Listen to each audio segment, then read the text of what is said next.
blonde guy and his partner are out there trading blows, fighting for their lives like it's the final round. The Hamel Kingdom's fairest family has been standing there since before the kingdom was even born, so yeah, their pedigree runs so deep it's basically royalty on steroids. Out here in Ilva's eastern stretch, living is brutal in a way no map could ever explain.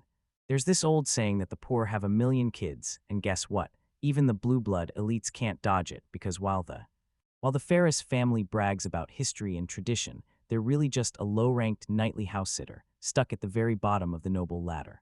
His paycheck could have supported 8 adults, but nearly all of it got gulped up just to keep up the fake act of being a fancy noble, and being captain of the guard comes with a price tag, one that never lets you breathe. The second you see the two of them, you realize they're annihilating 7 portions of food just to keep everyone fed.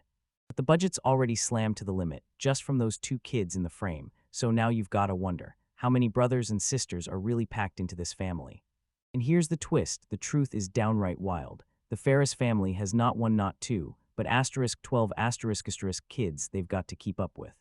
The family's staff is completely freaking out as they stare down those bills, and it's obvious they still can't scrape together enough money to make it. So the protagonist's mind snaps straight to his sister Hannah, trapped by a rule that demands a dowry before she can ever marry. Then he looks at Lilia and realizes he can't let her be crushed by the same weight, while she just stares up at him and blurts his name. Right then, he makes his choice. He'll protect the family he loves, even if it means tossing aside his noble name, so he decides to become an adventurer.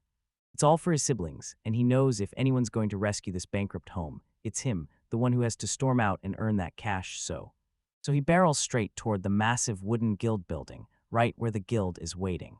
He strides through the front doors, then pauses for a heartbeat just to soak in the entire place.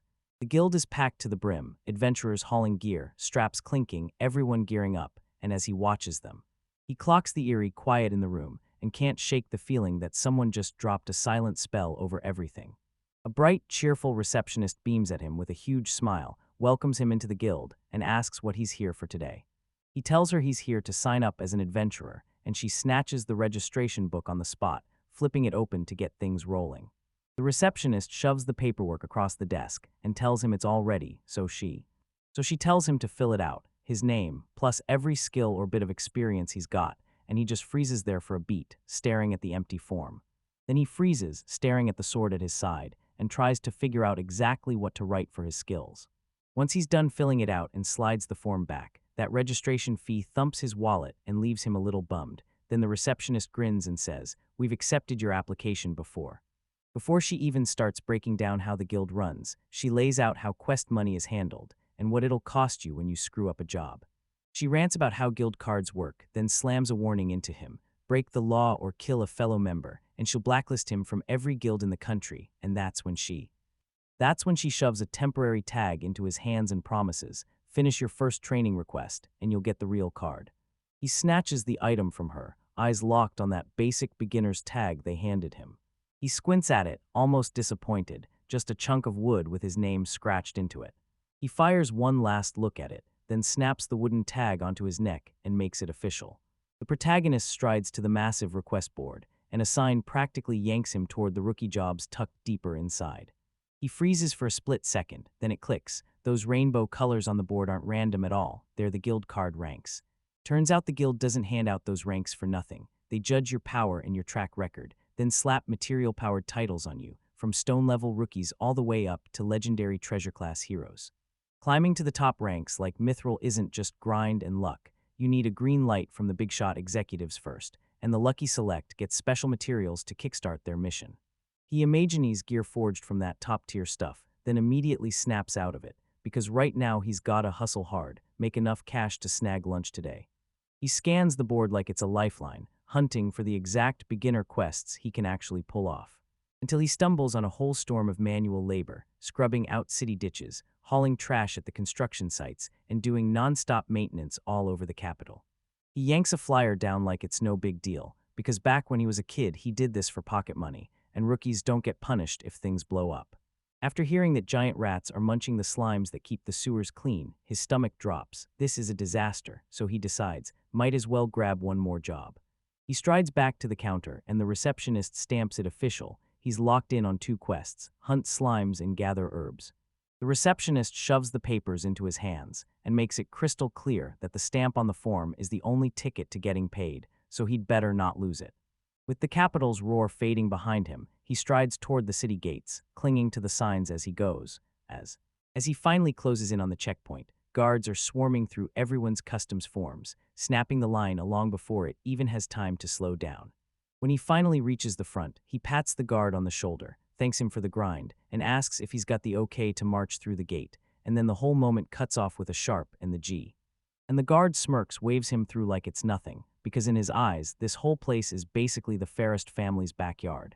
He pushes right past the other travelers, eyes razor-sharp, hunting for what he needs out there in the open fields. Something in the tall grass suddenly snaps his attention, so he freezes, drops low, and stares at the ground like it's hiding the answer. He spots exactly what he's after, the most basic medicinal herb on the planet, and that simple wind jumps his growing list forward. While he's busy snatching up plants, he spots a slime wobbling nearby, just chilling in the grass like it owns the place. And he remembers most of these guys just mow down trash and dead leaves, so they're basically harmless, unless you're the size of something tiny. He cautiously snatches up one of the slimes, but you can tell he's freaking out, because that wobbly thing is squirming in his hands. And once he pictured it down in the drains, he couldn't help thinking it would turn a disgusting, sewage-green color real fast. He starts packing everything up, stuffing the little guys into his bag right next to the herbs he just gathered, until he marches back to the guild, suddenly feeling tiny as huge, armored adventurers thunder past him. The second he steps inside, the place hits full capacity, row after row of people, and he's honestly stunned by how massive the crowd is, like the whole world just squeezed in for one moment. So he slips into line and just listens as men grumble about paperwork, while the others are already cheering like they've nailed the whole run. Teams are everywhere, roaring for their wins, clashing drinks mid-cheer and theirs. In the middle of the room, a wild arm wrestling showdown erupts, and everyone goes absolutely nuts. Once he finally pushes through to the front, he leans in and asks the receptionist, "Is the guild always this out of control?" She just laughs in his face and insists it's totally real, like this kind of chaos is nothing more than business as usual. The receptionist tells him, "Yep, the guild's always like this," and then some drunken loudmouth right next to them slurs, "So you didn't like the show, huh?" But she shrugs and says, "That's the job, fight the chaos, get used to it, and keep moving." He stares at the few coins crammed in his palm, shrugs, and says he doesn't really mind the work, even though it's basically boring chores for pocket money, like hunting slimes or pitching in on the farm.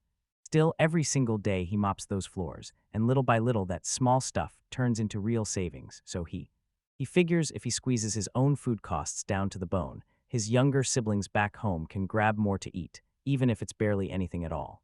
Next morning, the receptionist jumps right into his new request, and the regulars clock him instantly, because he's back at it already. One of the old guard vets slaps him on the shoulder and tells the rookie, "Now go, do your best."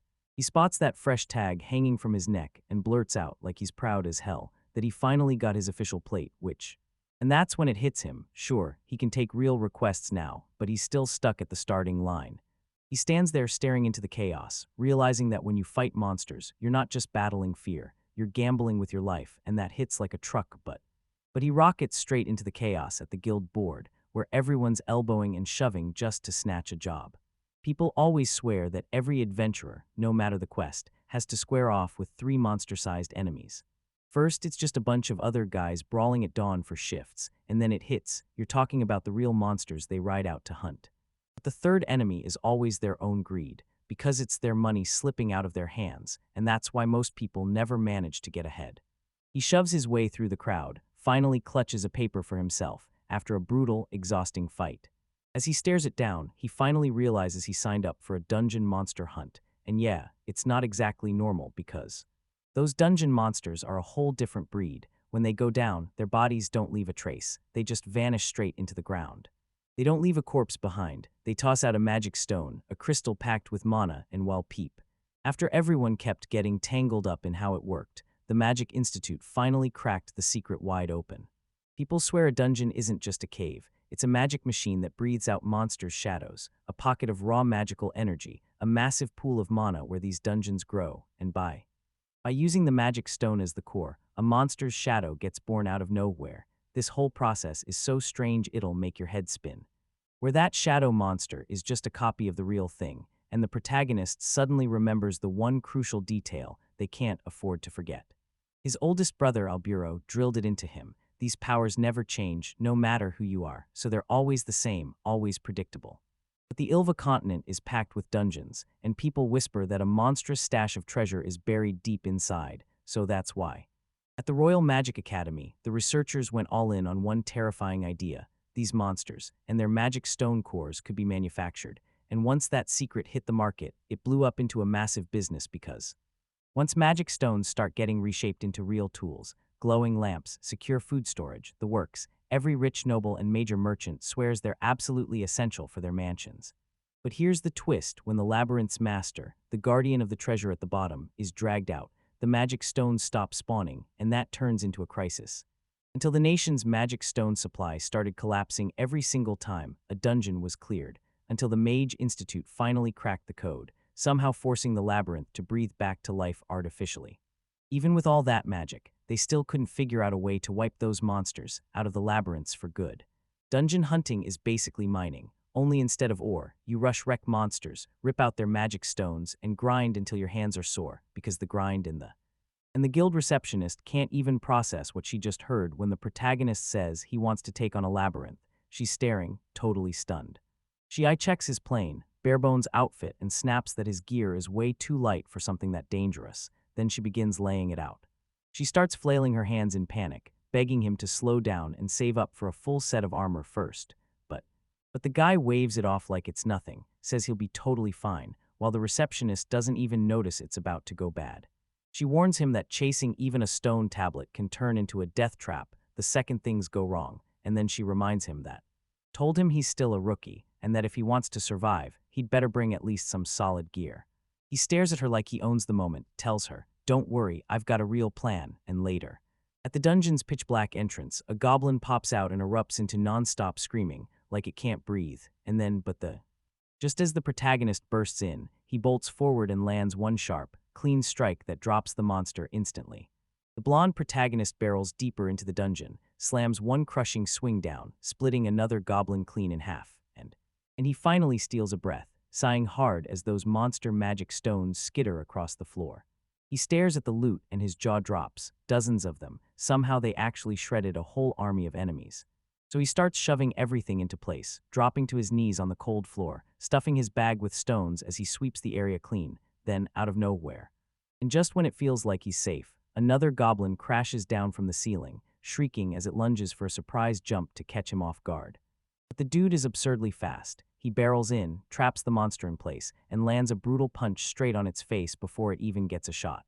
The blast hurls the goblin flying backward, and the protagonist just stands there like it's nothing, finishing the whole fight without even breaking a sweat.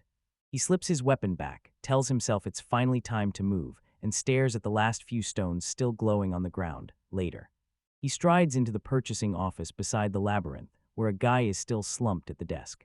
The protagonist strides up, tells the clerk he's here to sell his stuff, and dumps a giant bag on the counter, packed to the brim with stones. The clerk flips through the stash and blurts that it's an insane mountain of magic stones, especially coming from some low-ranked nobody. As he's hunched over the paperwork, he suddenly freezes, stares at the protagonist's gear, and blurts out a comment about the armor because that's way too much praise for a rookie. He's basically handing him a compliment like, "You've got top-tier stuff," and the protagonist just gives a tight little nod. Turns out the gear actually belongs to Alburo, the guy who's set to take over the Ferris family, so the protagonist's only renting it under a strict contract, while his brother's off on break, and even with the money coming in, the rent gets paid, the food gets bought, and then he's basically left with nothing. But he knows this is just how things are right now, staring at that tiny pile of coins like it's nothing compared to his mountains of expenses. And when he thinks about how gear gets smashed and repaired for a fortune, it hits him. His brother really gambled everything. Helping his little brother kick off his adventure as a newbie was a massive favor, and it weighed heavy on that big brother's shoulders. The protagonist freezes for a heartbeat, realizing he owes his brother more than he can ever repay for that help. And hey, one quick heads up, because everything that's been happening lately has been asterisk wild. Turns out Alburo Nord was the one who taught him that exact strategy. At the stables, Alburo leans back and mutters to himself that he can only hope Node is giving it everything right now. For a dude who graduated from the military academy, this whole plan wasn't some crazy gamble, it was the usual playbook. Night apprentices need side cash because those weak monsters on the top floors don't really stand a chance anymore. They can't even earn them properly. He smashes through the heavy armor with pure confidence. He's convinced that Node is going to hold up and he's coming back safe. So 2 weeks after Nod finally got promoted to plate rank, he's still out there grinding hard, and no. He spots that they've been carving through monsters at an insane pace, then glances at his newest haul. Burnout nipped at him from the endless grind, but he refused to slow down, not yet. He clocks that today's the day his brother's vacation ends, so he has to get that armor back by tonight. Node can't shake the thought that even if these monsters aren't massive threats, they're brutal enough to test any new plate rank. Realizing that the second he drops that armor his efficiency is gonna crash, he grabs the reins and speeds up while he still has the advantage. He barrels into the cave and starts mowing down every goblin in his path. He tore across the distance and slammed clean hits into them before they even had time to react. After the fight, Nod stared at the loot clenched in his hand and felt how far he'd actually come. Back at the very beginning, he couldn't even survive an ambush. His body just locked up and froze, like it betrayed him in the worst moment. His swings used to miss everything. He just couldn't read the distance, no matter how he tried. Even when he finally caught a hit, it barely scratched them and did nothing, but things are different now because he finally stopped fighting the armor's weight and started feeling like it belonged to him. Node finally figures out he can read the monster's moves now, so he stays just out of reach and strikes a whole group at once.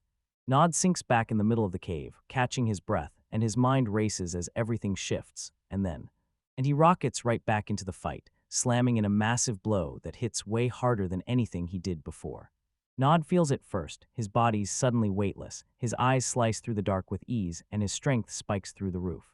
He flashes back to the days he was getting wrecked by monster patterns, staring at every move like, how are they moving, and what am I even supposed to do? But after enough battles, something wild always happens. You start feeling yourself level up from the fight, and that's exactly where he's standing right now.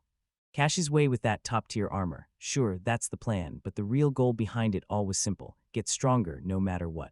Here's the truth, these fake dungeons don't even pay close to the natural ones, mostly. Magic stones get used for basically everything, so they're always in demand, and people pay a pretty good price for them.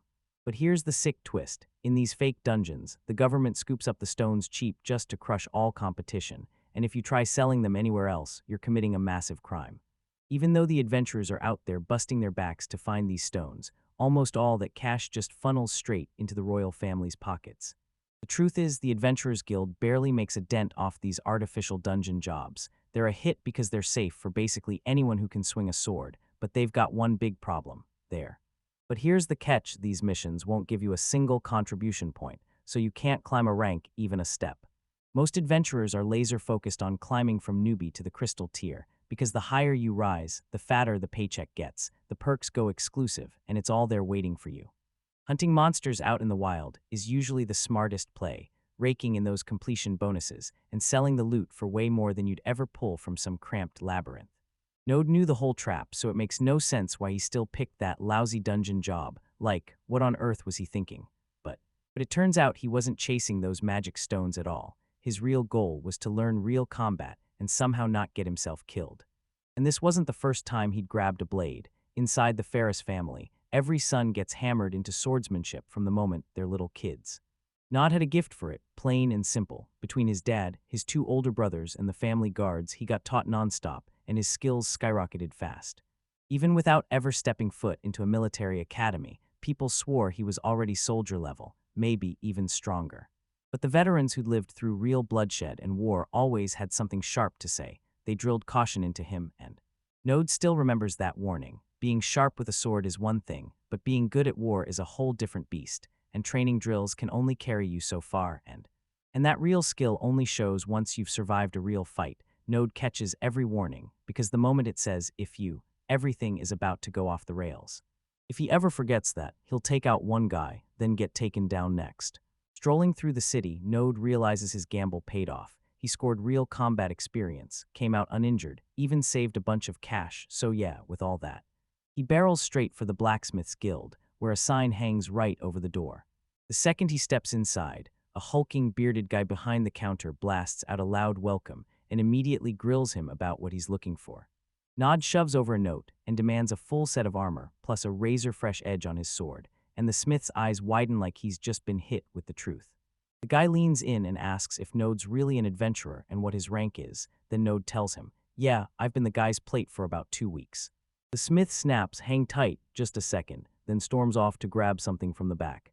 He pulls out a set of hard leather armor and tells you it's been soaked in a special agent, so it's tough enough to actually stop the hits.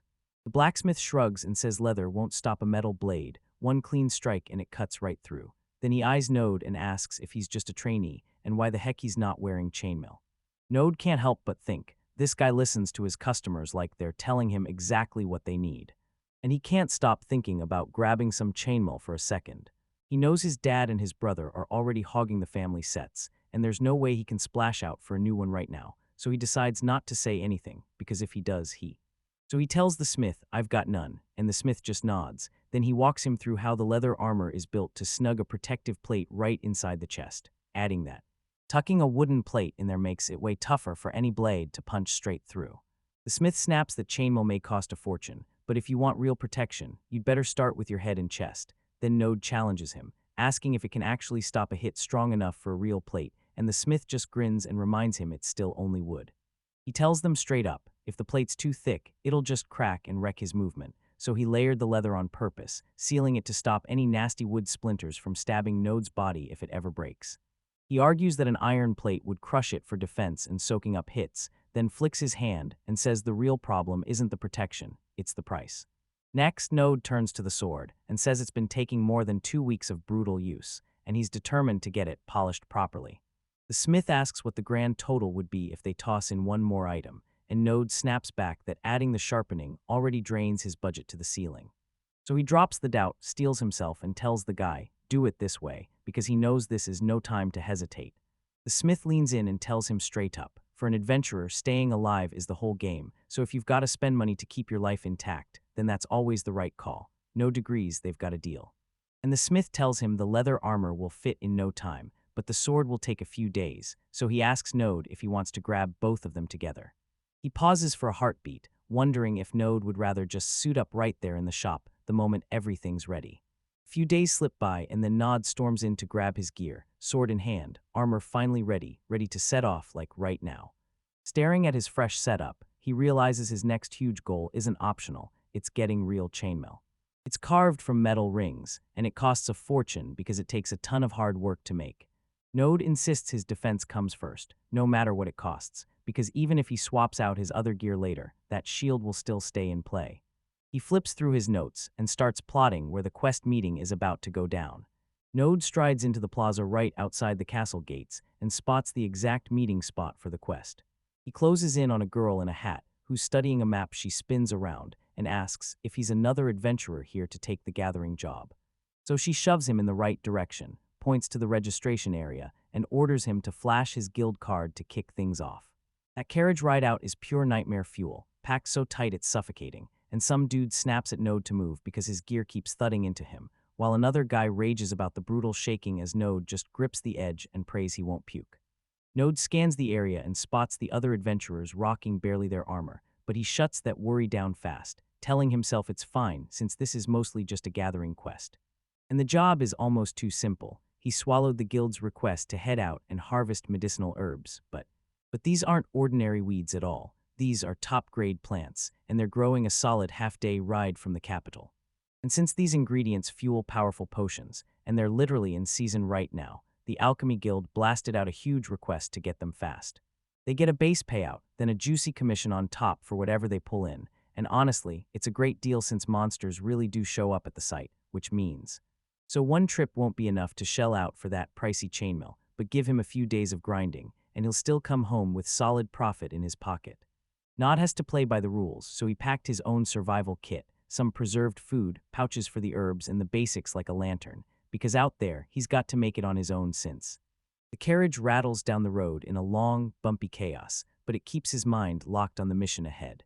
The whole crew finally screeches into a massive open field by the mountains, and they scramble out. The guide flashes a sample in everyone's face and tells them to snatch one, because as soon as the explanation ends, it's full steam to work. Node slips into the trees by himself to kick off the search, and just moments later, before he spots strange markings on the ground, and they instantly snag his attention. He leans around the thick tree trunk with bated breath, checking if he's in the right spot, and there it was, the very plant he'd been hunting, hidden in the brush like it had been waiting for him. He drops to his knees, snapping back to his training. Every good medicinal cure is locked in the leaves and stems, so he can. Now he swings in a clean cut, knowing this careful harvest leaves the herb springing back so he can track down the next one.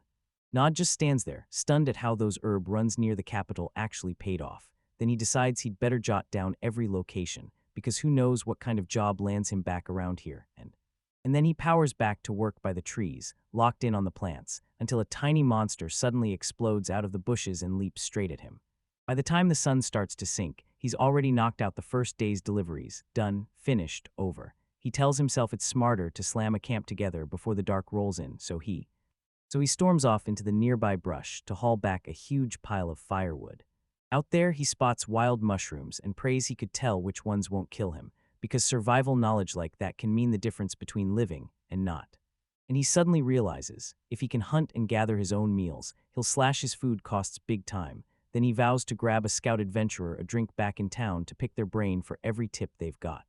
Eventually, he finally pushes through and drops down to the water's edge, scanning everything like he's hunting answers. He decides to roll the dice, crafting a basic fishing rod with a wooden stick and a length of string. The plan hits perfectly, so he drops to work, guts the fish he caught, and skewers them fast, ready to hit the grill, but he still needs a light, so he strides over to the next guy nearby and asks to borrow some fire. This dude is totally chill, so Node shoots him a quick thanks and gets ready to cook. The fish node is finally hitting that sizzling campfire, crackling loud as it cooks, smell of pure greatness rushing over us, and then the other guy tosses him some of his fire like a thank you gift. Node blinks, caught off guard, and blurts out an apology for all the trouble, and he doesn't even hesitate. He tears into that fish with one massive bite. Starry skies above, he sinks in with the other adventurers, and every bite tastes like pure magic, way better than anything he's ever had.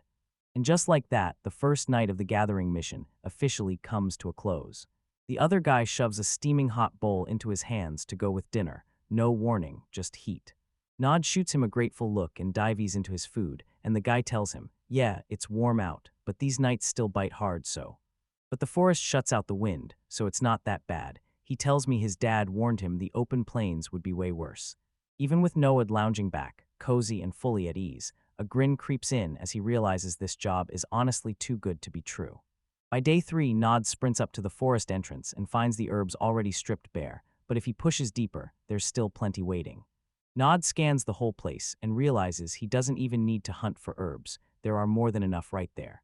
And he's flying forward, making crazy progress, until a weird noise rips out of the deep brush and freezes him in his tracks. He glares into the shadows then. He couldn't stop himself from staring at that sound, and as it blasted louder and louder, a cold thought hit. What if someone's nearby, throwing down in a fight? That doesn't add up. These monsters around here are basically just wild beasts, and he's getting fed up, thinking it's taking way too long making. That hits him hard. Whoever's out there is fighting for their life. He can't just sit back, so he snaps, we have to go, even. He keeps drilling it into his head. No stupid money grabs, not when his family's back home is counting on him. But even if he's done training to be a knight, the thought of leaving other adventurers to die still claws at him, so he bolts into a run. He crashes through the trees at full speed until the clearing finally comes into view. There, a brutal pack of goblins has them completely boxed in, but the adventurers are wrecked, barely staying upright, lungs burning, while the monsters surge in to finish them off.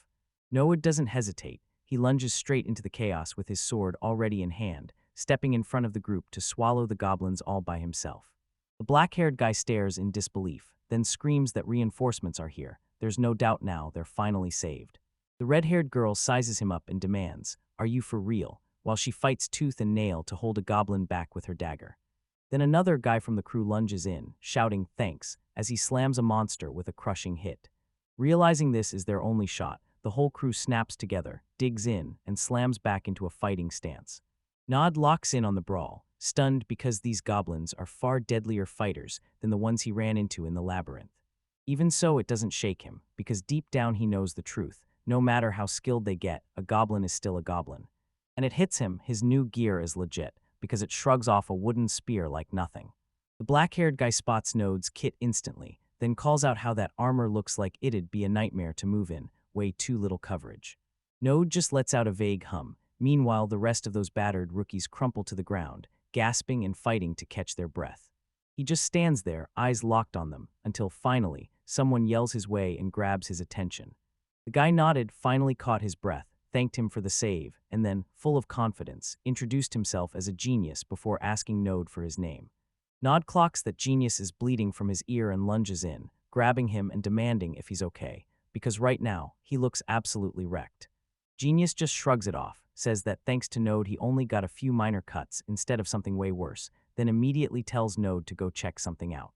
He introduces the girl in their group as Rise, the party's priest, yet she looks totally wrecked, like the fight just drained every last drop of her. Genius admits they'd all be dead if it wasn't for her holding them together, and the rest just nod along, finally realizing how brutally far they've all come. The short-haired girl with a bandage across her nose jumps in next. She calls herself Shino and quickly thanks Node for the assist. The other girl in the group shot Almana a look, visibly shaking with relief that everyone had finally made it out alive. Even Jagaz, the big guy in the back, gets called out, and the whole crew throws him major praise for holding the line. Rise finally snaps back to herself, steps up to Node and introduces who she is, then flashes a kind smile, asks if he's hurt, and offers to heal him with her magic. Node throws back a thank you, but he's totally fine. Genius hasn't landed a single hit, so Genius shouts, "Get over here and help me."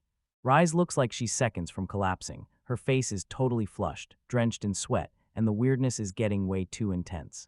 A Genius lunges in and catches her mid-stumble, yelling her name as panic twists his face. He's seriously worried about how she's holding up. But Rises only flashes a weak smile, tells him she's fine, and admits she pushed her magic a little too far. Genius shoots one look at her, then tells the whole group, that's it for today, because Rise is already out of juice. The rest of the party doesn't fight back at all. Everyone else just admits they're tapped out too. At the campsite, the whole crew starts tearing down camp, locking in on the same truth. Yes, it's finally time to hit the road and head back home. As they cut through the camp, other adventurers clock the bruised, battered look on them and immediately start grilling, "What happened to you?" Nodepool cuts in, asking straight up how many monsters they took down, and Genius answers with a grin, "We smashed a massive horde." When Genius says there are roughly 50 goblins, Node's jaw drops. He just blurts the number over and over like he can't believe his own ears. Before Genius can even hear it, they're hit with a compliment, surviving a fight like that, but all they can do is slump there, utterly drained. Genius breaks down how he tried to fight back in the forest, but the monster horde was so massive he couldn't hold the line.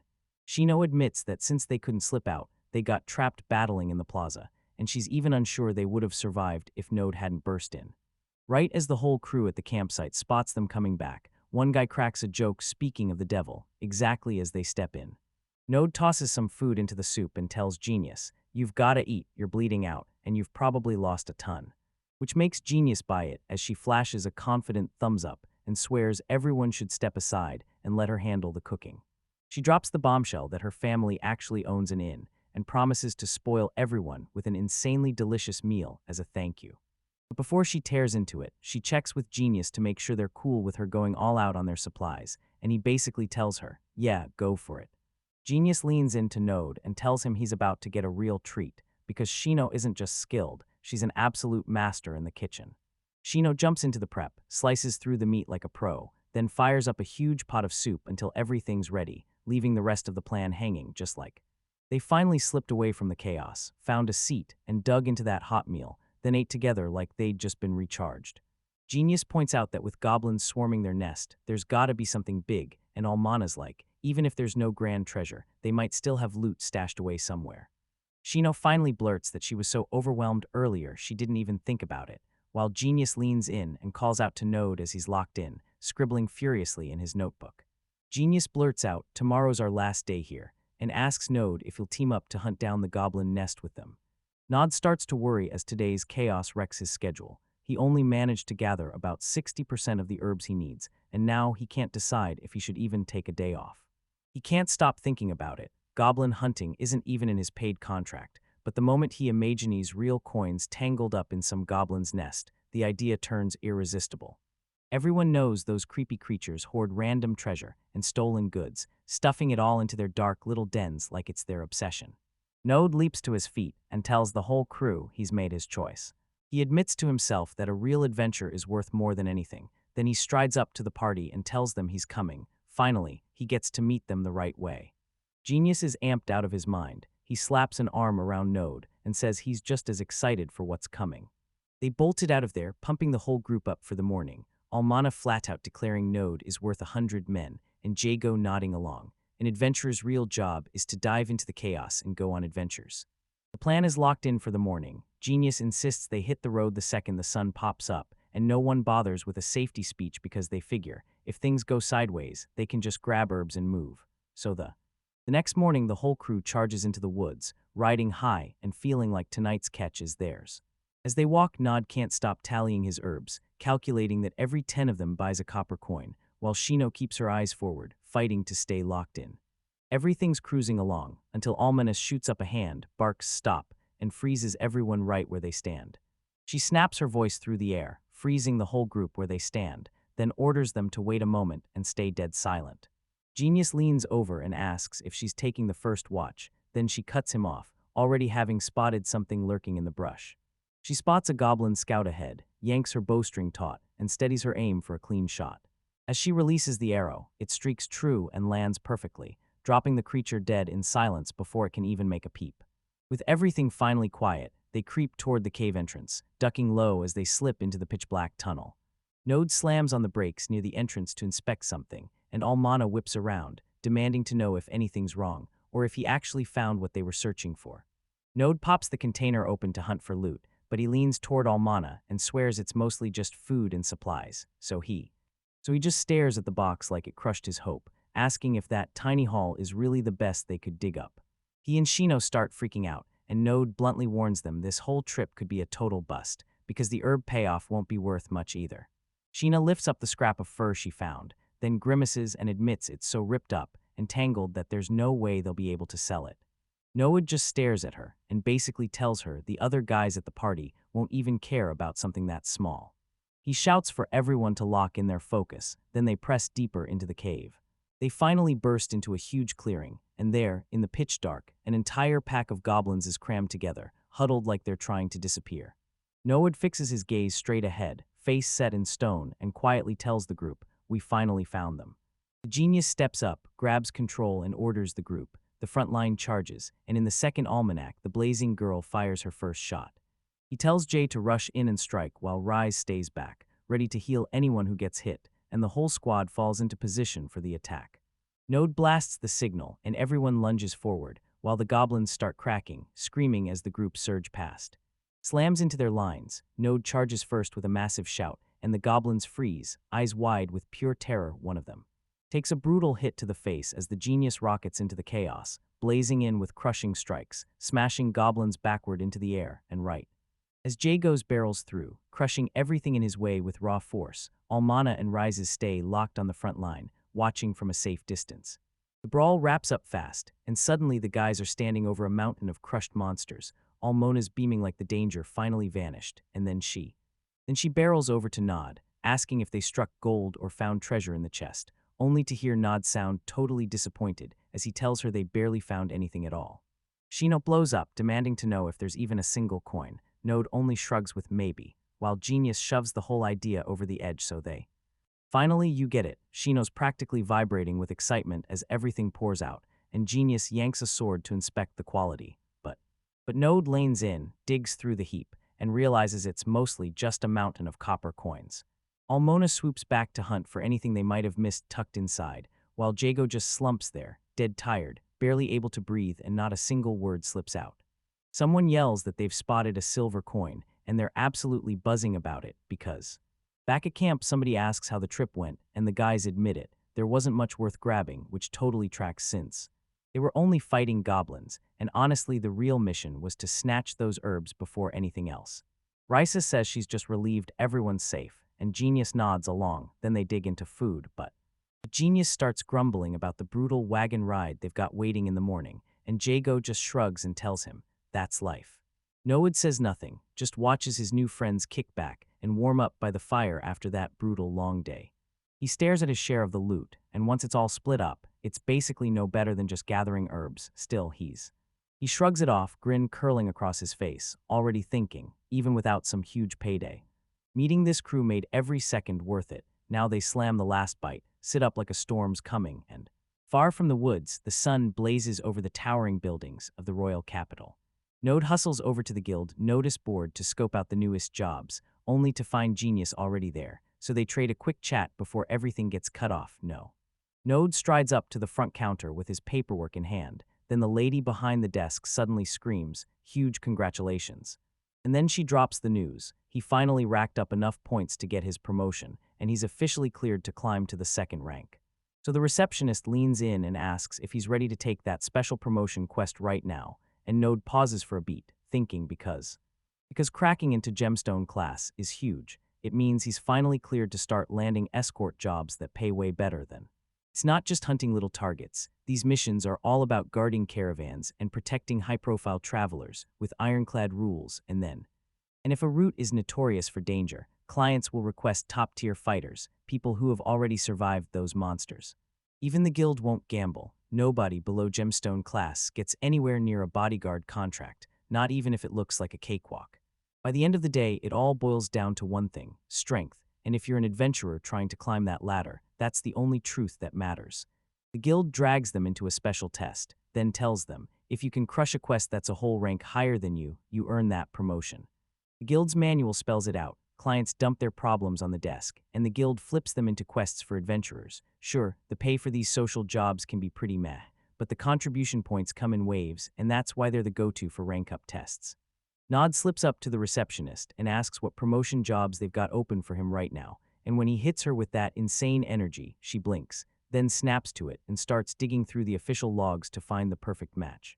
She flips through the pages like she's racing the clock, stops at the perfect entry, and tells him this is the only promotion request they've got approved for someone at his rank. So she slides over a sheet covered in a sketch of a mean wolf with a brutal scar over one eye. The mission is a subjugation quest, and the target is the beast they call the Rock Wolf. They live out in the eastern mountains, stalking the world like ordinary wolves, except their bodies are sealed in natural armor. The pups only wear a couple plates, but the pack's alpha is nearly trapped inside a tough, hard shell. Nod starts replaying everything he's learned while he's been loitering in local taverns, swapping stories with the big-shot adventurers, soaking up hours of veteran bragging over drinks, and now he's finally. Those guys weren't yapping for nothing. They laid out exactly how these wolves stalk the mountains, and warned him their armor is so brutal that most hits just skid and bounce right off.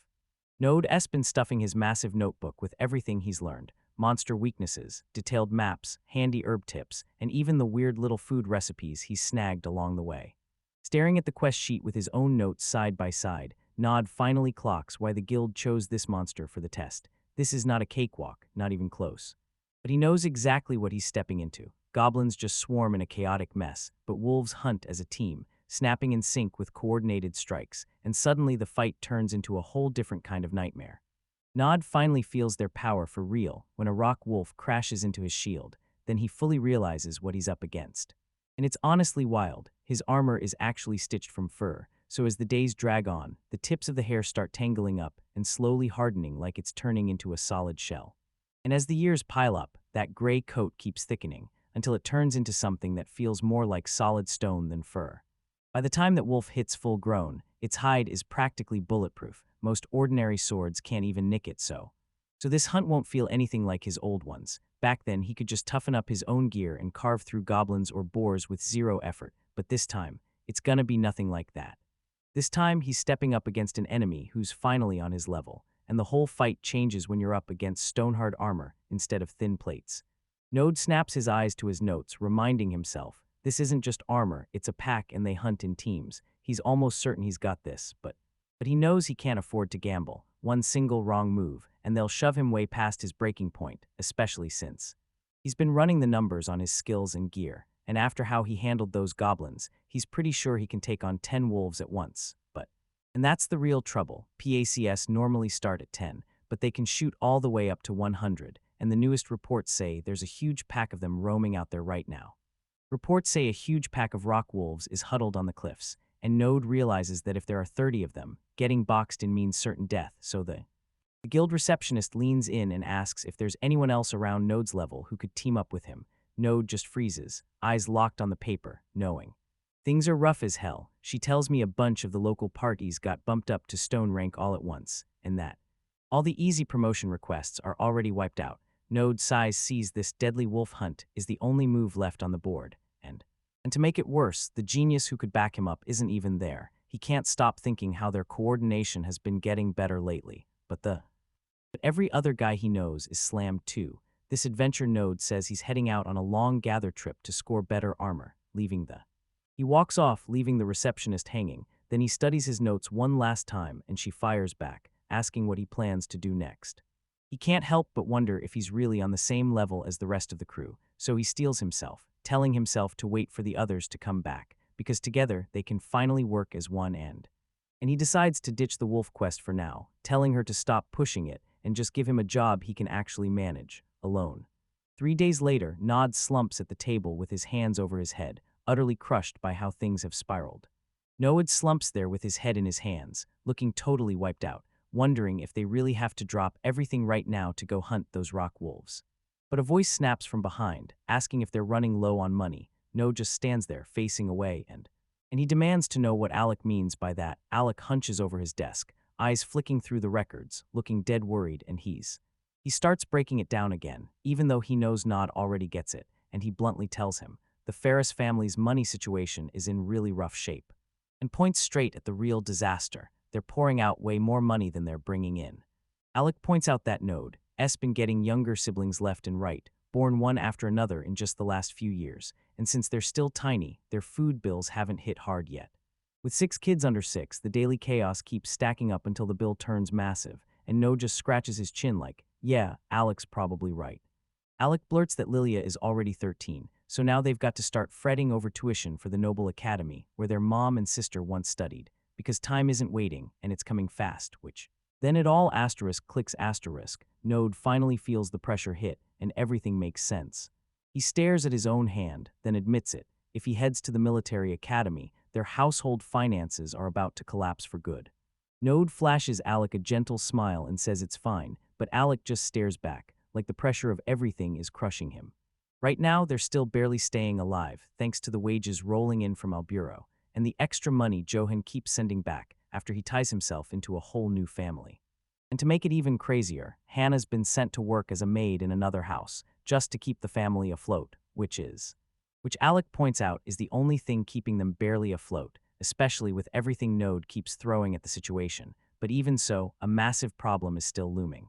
He drops this bombshell. By the middle of next month, they have to crank up an insane pile of cash, no excuses, no time left, leaving no.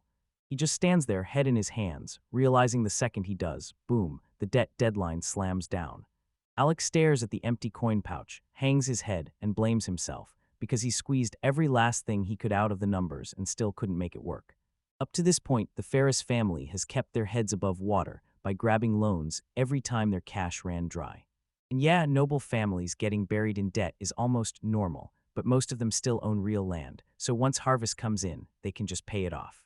The Ferris family is stuck with nothing but their pension and a rundown old house. No land, no real wealth, just survival.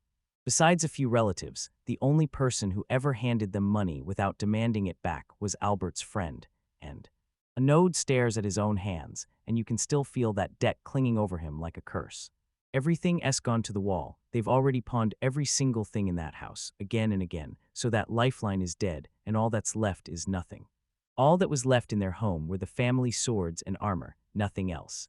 But he can't just throw that away either. If those gears go missing, the Ferris family stops being warriors, and it all ends right there, that's huge because whenever trouble hits, the kings of succession always lean on their own direct military power first.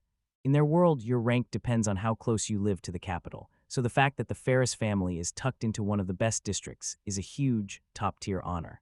They're planted closer to the royal castle than even the biggest ministers or counts, because this warrior house has served the crown for generations. Nod knows that if they ever hand over their weapons, they won't be able to fight when the moment hits, and the whole family gets wiped out. Yeah, you could chase cash other ways, but borrowing from loan sharks or corrupt nobles is a death sentence wearing fancy clothes, and it always ends in tragedy. Johan knows he can't keep barging in for help whenever he pleases, especially now that, technically, he's only the son-in-law in his new family. He's terrified that if they realize a lord can't even juggle basic finances, they'll ditch him as a puppet, maybe worse. They'll cut him off and end the marriage, which would trap him in dirty dilemmas, dodging wages or taking bribes, so the family name gets dragged through the mud. Staring at the tag, Node's jaw drops. Turns out adventurers risk their lives for it, and the reward's so solid that even a newbie could snag a full set of gear in no time. After replaying it in his head, Node whips around to Alec and demands the exact number they need to land on. So Alec dives into his desk, yanks out the ledgers, and exposes the paper that lists every exact amount in ink. Node glances at the numbers, a small grin flashes across his face, and he says he can probably pull it off if he really grinds, so he promises he'll find a way. Alec just looks wrecked. He drags a sleeve across his sweaty forehead, swallowing the stress like it's choking him. It's been chaos for ages. Alec has been holding it all together ever since Node was just a kid, swinging around wooden swords while everyone else was flying off the handle. Node finally slows down, really thinks it through, and realizes he's been crushing Alec and the whole staff with a massive burden this entire time. Noah hunches over with his hands locked on his head, and the moment he realizes Alex is coming to him for money, he knows the family's in serious trouble. The weight of it smashes into him, and he knows clinging to his current rank will take forever to earn the cash they need. So he amps himself up. If he can drop the rock wolf and claw his way into stone rank, then he'll grind through enough jobs to beat the clock. But the spark dies fast. He faceplants into the bar table, utterly drained, and admits to himself that his whole plan was probably a total pipe dream. He slumps there at the counter like a wreck, and right behind him, a guy in white leg armor starts closing the distance, so close that the next beat feels inevitable. Right as they call out to him, Noah slowly twists his head over his shoulder, confusion filling his face, only to spot. See Shino standing there with this fearless grin, looking down at him from the side of his stool like she owns the whole room. She scoots in, grabs his attention, and asks what's been making him groan for so long, then immediately offers to help. Shino presses again, because for a while now he's been mumbling to himself under his breath, so she just stands there, rocking her gear like a boss, waiting to hear what mess Node has dragged himself into this time. Shino snaps her head over, eyes wide, while Node just freezes there, totally baffled like why is she hovering, and then the bartender leans in from behind the counter and tells them straight, since everyone else is out on jobs, Node's the only one left standing around. Shino snaps that his nonstop mumbling was so loud to ignore that Node's "I'm totally fine" act finally crashes. He realizes he's been painfully obvious about his stress. She orders the same drink as before and just waits until he finally snaps out of it, sprints up to her, apologizes, and admits he's been carrying some seriously heavy stuff. And Shino crowds right into his personal space, leaning in way too close as she tells him to just spit out what's actually eating at him. She thinks a quick talk might shake things up, so Node spills the truth. He's got to pull in a mountain of money by next month. He tells you he's got to claw his way to gemstone rank as fast as possible, fast enough to matter, and the only job that can do it is tracking down a rock wolf. Node points out the savage truth. He's the only adventurer at Shino's rank who's even qualified to take this job, and that snaps Shino's attention instantly. He finally admits he can't track down a party, and this monster is way too dangerous to face solo, so he's been stuck, racking his brain for a real plan. Shino scans the request paper, then gives a firm nod, because Node is absolutely trapped in a brutal mess. Elsa leans in, buzzing with questions, demanding to know what a rock wolf is really like, and whether anyone actually has a plan, but Node just looks absolutely wrecked, muttering that the info he got cost a fortune for sure. Elsa shrugs it off like it's nothing, says she's ready for any good idea, and then Node slides the documents in front of her, demanding her take. The two of them pause for a quiet second, scanning the papers like they're decoding a trap, desperately trying to untangle every detail and just like that, Elsa finally cracks. Soloing this thing is basically impossible, and Node knows it better than anyone. She goes dead quiet for a beat, locks eyes with him, then blurts out, "Wait, what's your name?"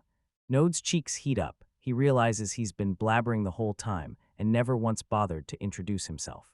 So he flashes her a huge grin, drops, "I'm Node Ferris," and tells her it's officially amazing to finally meet her. She grins and introduces herself as Elsa Chronicle. Then, right as the words start to spill, she seems to hesitate and switch gears. They clasp hands and seal it for real. This new partnership is officially born. Elsa locks eyes with him and shoots, "Wanna team up and form a gang with me," and then she grabs him, like she's already caught him for good. She hits him completely off guard, then blurts out that she's a stone plate rank 2, just like him, and all she needs is a few more quests piled up before her promotion, so she pushed back hard, saying teaming up would let them blast through those jobs in record time, then go hunt the rock wolf together. And Node has to finally admit she's right, because the moment he does, he can't stop thinking about how terrifying it is to be out there all alone, especially. Because the worst part of solo fighting is getting ambushed from behind, and that fear never lets up. Even after all the training, human vision is basically locked at a 180-degree view. He knows it for a fact. Trying to hear enemies in your blind spots as a backup is fine, but it still never cuts it enough to truly prove you're safe. In a real fight where one slip can cost you everything, you've got to trust your eyes, watch for every tiny detail. His muscles strain, but every time his fear of a back attack spikes, his focus shatters, and his accuracy starts to fall apart fast. He starts to lose footing, scrambling to use the environment so he won't get flanked, but that trick won't last forever, and the pressure finally starts crushing him. Elsa makes it crystal clear, pairing up changes everything, because they can back each other up and hammer the pressure even harder with more attacks, it's way better than being alone, because if one of them gets poisoned, knocked out, or starts to drop, the other can jump in and save them, as long as they're still standing there. Node locks eyes with her and demands, "Can I really count on you to have my back?" And Elsa flashes him a confident grin, says perfect, and looks downright thrilled that he actually agreed. She nods and pushes ahead, dragging him straight to the quest board, telling him that the only way to really get good is to get some real practice in. She skims the pages, snaps one file into place, and asks, "So what do you think?" like she's hungry to figure out exactly how both of them fight. They decide to dive headfirst into a giant frog hunt, and Node glances at the Slate class request like, "Yeah, this is perfect for our first run. These things are." Giant toads suddenly pop up everywhere, bulking up until they're as big as an ox, and when spring hits, they breed like absolute monsters. Since they'll chow down on basically anything, they grow into a massive threat for anyone living nearby. There's no way to stop them before they go after you. They do. Don't think they just wreck crops. These monsters gulp down livestock whole and even zero in on kids in villages with no walls, so every town's on the hunt for adventurers to stop them. The great frog is an absolute nightmare. Its tongue snaps out like a whip, and that slimy skin makes everything itch and makes it feel like it's gonna ruin you. Nod remembers his first time going up against one, how brutally hard it was to even land a solid hit, and how he and his old crew fought tooth and nail to make it work. And to take it down, he checks in with Elsa, demanding they've found the right village, and she confirms a massive outbreak is raging at the local spring. Node's heart sinks for the villagers, because whatever's in that water is poisoning them all. It's a full-blown nightmare. Then boom, a giant frog barges in and unleashes a thunderous croak, and right after that, more of them kept bursting up along the riverbank and right out of the water. There were so many, and suddenly the whole area erupts with noise as the monsters start piling in. Node takes a sharp look, sweeps over them, more than 20 hiding in the brush, and right when he's about to charge, Elsa stops him for a beat. Node shoots a "what's up" his way, and she tells him she's done waiting. She wants to be the one who charges in first and makes the proposal. She pushes in and strikes first, because if this whole team-up is her idea, she's determined to prove she's got real worth by showing him exactly what she can do.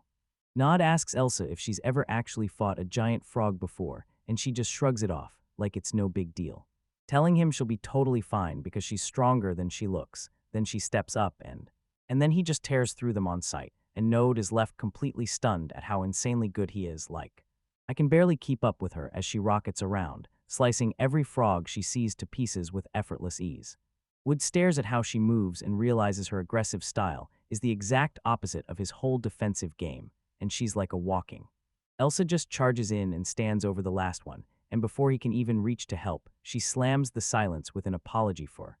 She decides to wipe them all out solo, then spins back with a wicked grin and dares him, so is he convinced of her strength yet? Once the forest was cleared, the two of them shoved everything into their packs and tore back through the trees. A few days pass and then they're back out there, tracking forest wolves again, because Node-S convinced this is exactly the kind of plan that pays off. Elsa says it's a great practice idea, but then laughs. These aren't even real enemies, they're so easy. Node just nods once and boom, everything's official, because the Node and Elsa party is finally real. They hit the road for the kingdom's far eastern mountains, dragging their little gear cart behind them. Node tilted his head at those towering, bone-dry cliffs and couldn't stop wondering how anything could possibly survive out here. Elsa tells us the monsters treat these heights like a home base, and they only drop down to the plains when hunger hits. She points out that staying in this brutal spot is the smartest move of all, because it keeps them hidden from the hunters. Even bigger predators, at least that's what Node remembers some drunken idiot swore to him once. With a grunt, he heaves the final heavy bag onto the pile and turns to Elsa, demanding to know if that's the last of it. Their tiny handcart rattles and groans under the crushing weight of every last supply, wobbling like it's one jolt away from snapping in half. Nodesky's heart sinks as he dreams of a real carriage, but he knows they're too broke to even try, so the thought cuts off mid. Elsa doesn't care a bit about the budget. She slams her spear into the ground and demands, "You ready to do this?" Two things are what really set a rock wolf apart from the forest wolves you're used to. First thing, those wolves' fur has hardened into this tough shell, boosting their defense way past any regular wolf. Second big difference, their hunting style. Their mountain home is safe as can be, but the food is basically non-existent, so they've got to scramble all the way down those deadly cliffs just to grab a meal, so they're stuck being way less efficient than the other monsters. To solve that problem, they broke into tiny squads and fanned out across the area, hunting for prey like a coordinated swarm. Their packs are usually way smaller than forest wolves, just 5 to 10 members, and that's it. Since they've got armor on, they're hitting their marks way more often, and the guild can't ignore them anymore. They're a real threat now. Node yells for Elsa as the first one charges, locking onto the pack's movement the second the chaos erupts. The real problem is their plan. Squad leaders are hanging back in Howl to drag in a whole pile of backups, so Elsa charges right at the snarling leader, demanding, "Is that the one we're taking down first?" Nod lunges forward, driving his spear straight through the rock wolf's defenses and blasting it apart as the Elsa leans in and asks if they're ready to start carving, while he sweeps the area with sharp eyes to make sure no more wolves are charging in. Node yanked out his knife and started hacking, slicing through that brutal hide and the stone plates with surgical precision, until, right as he finally rips the huge pelt off and gasps for a second, he realizes Elsa is already light years ahead. He glances at her as she works, stunned, because somehow she's mowing through it way faster than he ever could. Still locked on guard, he realizes the whole fight is a cakewalk. He barely even needs the tear gas he dragged along. Elsa keeps tallying her kills, and Node can't stop staring. She's the same age, but her skills are just totally on another level. He knew he'd never land a shot through those tiny armor gaps, and yet she nailed every single vital spot flawlessly. Node lets out a small laugh, finally realizing just how brutally different their natural talent really is. He wrapped up the job, grinning, because honestly, getting paired with someone that good felt unreal.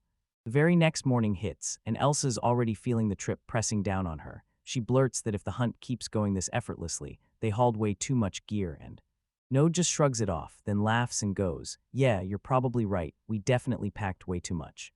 But then he realizes the wolves are everywhere, more than he ever expected, yet El's brutal, spotless kills keep every pelt perfectly intact. Because these rock wolf hides are top-tier armor material, you could sell them for a fortune. Which is when Node suddenly realizes there's going to be way more than enough money to pay Alec back, no sweat at all. The two of them slam their massive packs on their backs and keep rolling, scanning those jagged rocky hills as they track down the next pack. By the night of the fourth day, Node slips back into camp, counts up their loot, and realizes they've already wiped out 25 wolves. It proves his gut feeling about the guild's request form was spot on. They totally undercounted just how many monsters were really out here. Elsa says they didn't even stumble into one single fight all day, and then she's pretty sure the job will be done and wrapped up in just a few more days. But on the fifth day, the mountain suddenly erupts. Howls crash through the air as that massive pack finally traps them.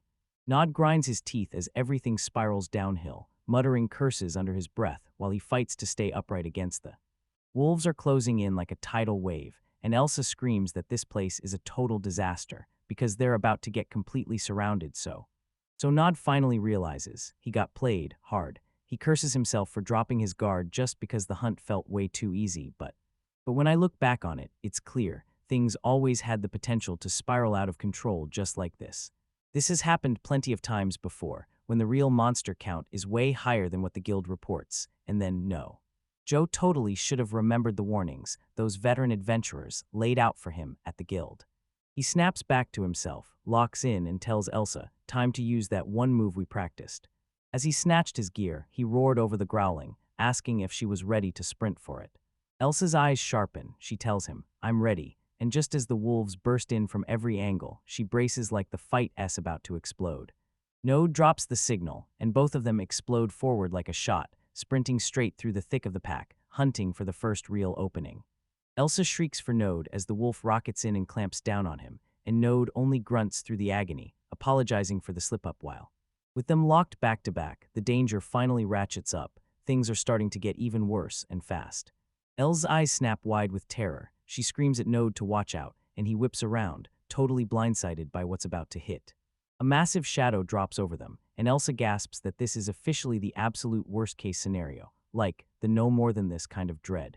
Totally agrees, then an armored wolf crashes in, towering over the regular pack, its thick plates covering its whole body like a suit of iron. Node bolts his eyes up at the giant beast and starts blurting out everything he knows about these monsters, because it's a top-tier creature that only gets stronger with every year. Its skin hardens like metal, so everyone ends up calling them.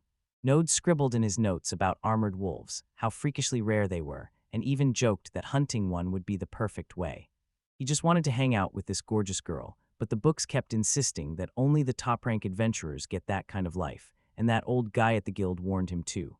Don't worry, those sightings are so rare they almost never happen. But Node just watches the beast tower over them and spits curses at that old drunk for swearing it was all wrong. Nod looms over the fallen pack, grinding his teeth as he mutters that it's just his damn luck as he stares down from the cliffs and sees even more of them piling up below, he can't help but wonder, how in the world did it get this out of control? One wolf snaps forward with a savage snarl, and he slams into a panic, dragging his hand toward a backup plan he absolutely didn't want to touch. The whole area erupts in a brutal explosion, fire and smoke ripping through the crowd like a roaring. Elsa stares at the burned wreck and snaps that it's a complete waste. Those pelts usually fetch a fortune. The last wolves erupt in flames and scramble to flee, but it's far too late. The damage is already done, so there's no. Node stood there in the smoke, because once reality hit, the only way through that armor was to burn them alive, even if it scorched the loot to nothing. That's the truth of being a top-tier adventurer. Your whole life is about reading the battle fast, choosing the perfect tactics, and knowing exactly when to dodge the fight. These promotion quests throw you straight at the wolves, easy to control only if you're truly ready. Then Elsa leans over and looks down at Node. Telling him to drop it, the burnt fur doesn't matter, because his life is worth a whole lot more than some ruined pelts. Elsa fires a question at Node. Was he really sure he could win while they're surrounded? Because she sure isn't, and he blurts out a shaky, nervous yes. Node confesses he splurged on that pricey oil just to make it home alive. Then the moment he sees the tag, his mind snaps, but Elsa cuts right in. Desperate times demand desperate moves. Turns out that oil goes up in flames fast. Those wolves wear armor smeared with natural grease that practically begs to burn. So Node forces a smile, tells himself that the promotion's worth it, and pins the whole cost on the fact he's finally got a friend like Elsa. Like, how could that not make it worth the price? For 1/10 second, everything goes silent. Elsa snaps his name into the air, while both of them just stand there, frozen in place. As Nod locks in with laser focus, he flat out tells her, I already know what's coming next. Just as the flaming wolves start snarling and snapping their jaws, way meaner and more ferocious than ever. The entire pack barrels forward in one shot, and Node snaps, now we move, while Elsa flashes, I've got you right behind you. Node snaps the first monster out of the air, slicing clean through its lunge, right as it hits him, but even with Elsa driving another stab, the pack is charging far too fast. Then one of them blindsides Node and slams him backward. Nod's teeth grind through sheer agony. This monster's grip clamps down like a vice, and he's barely hanging on while. Elsa shrieks, begging, are you okay? But there's zero time to answer, because the wolf is still charging in with that wild, non-stop attack. And Node realizes the chainmail blocks the blade, but the beast still lunges in and clamps onto him anyway, leaving.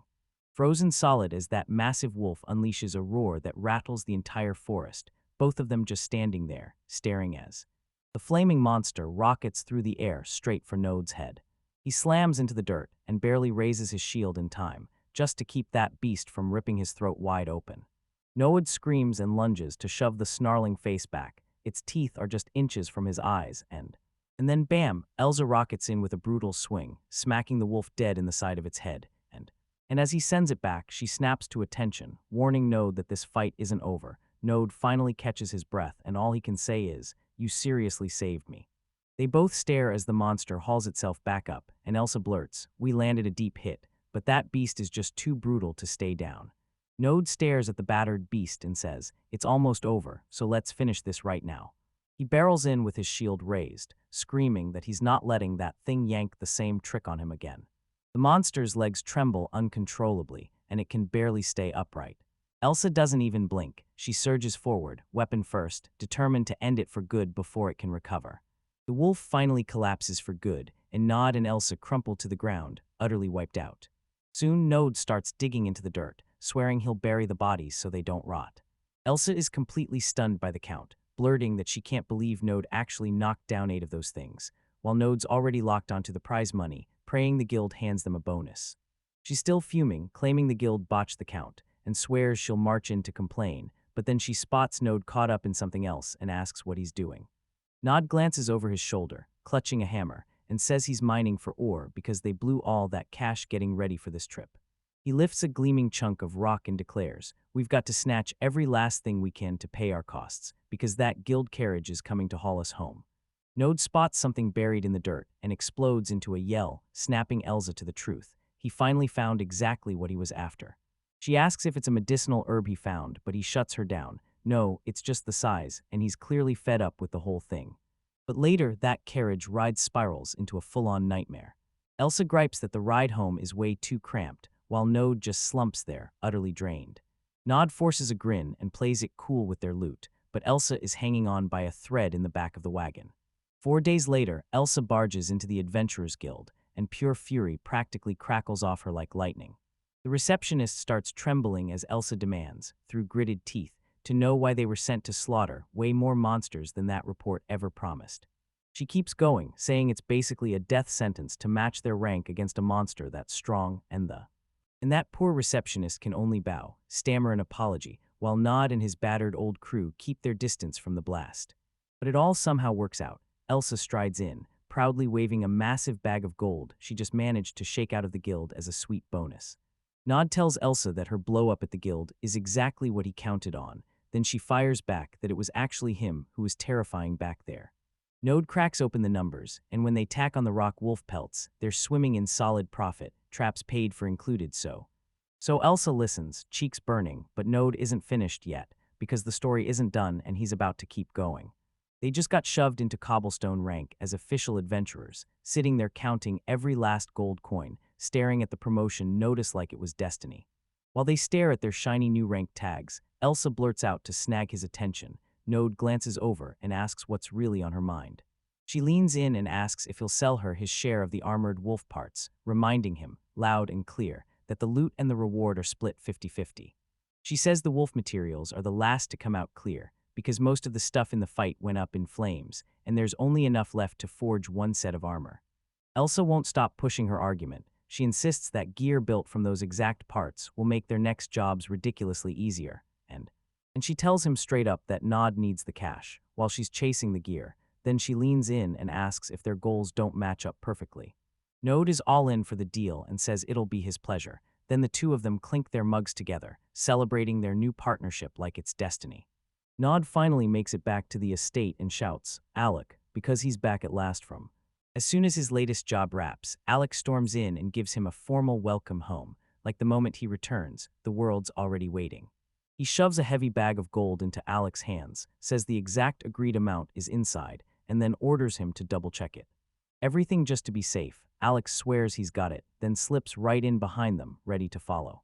He marched down the hall and Node waved him off, swearing he was totally spent and was heading off to sleep, cutting him off mid, leaving the rest.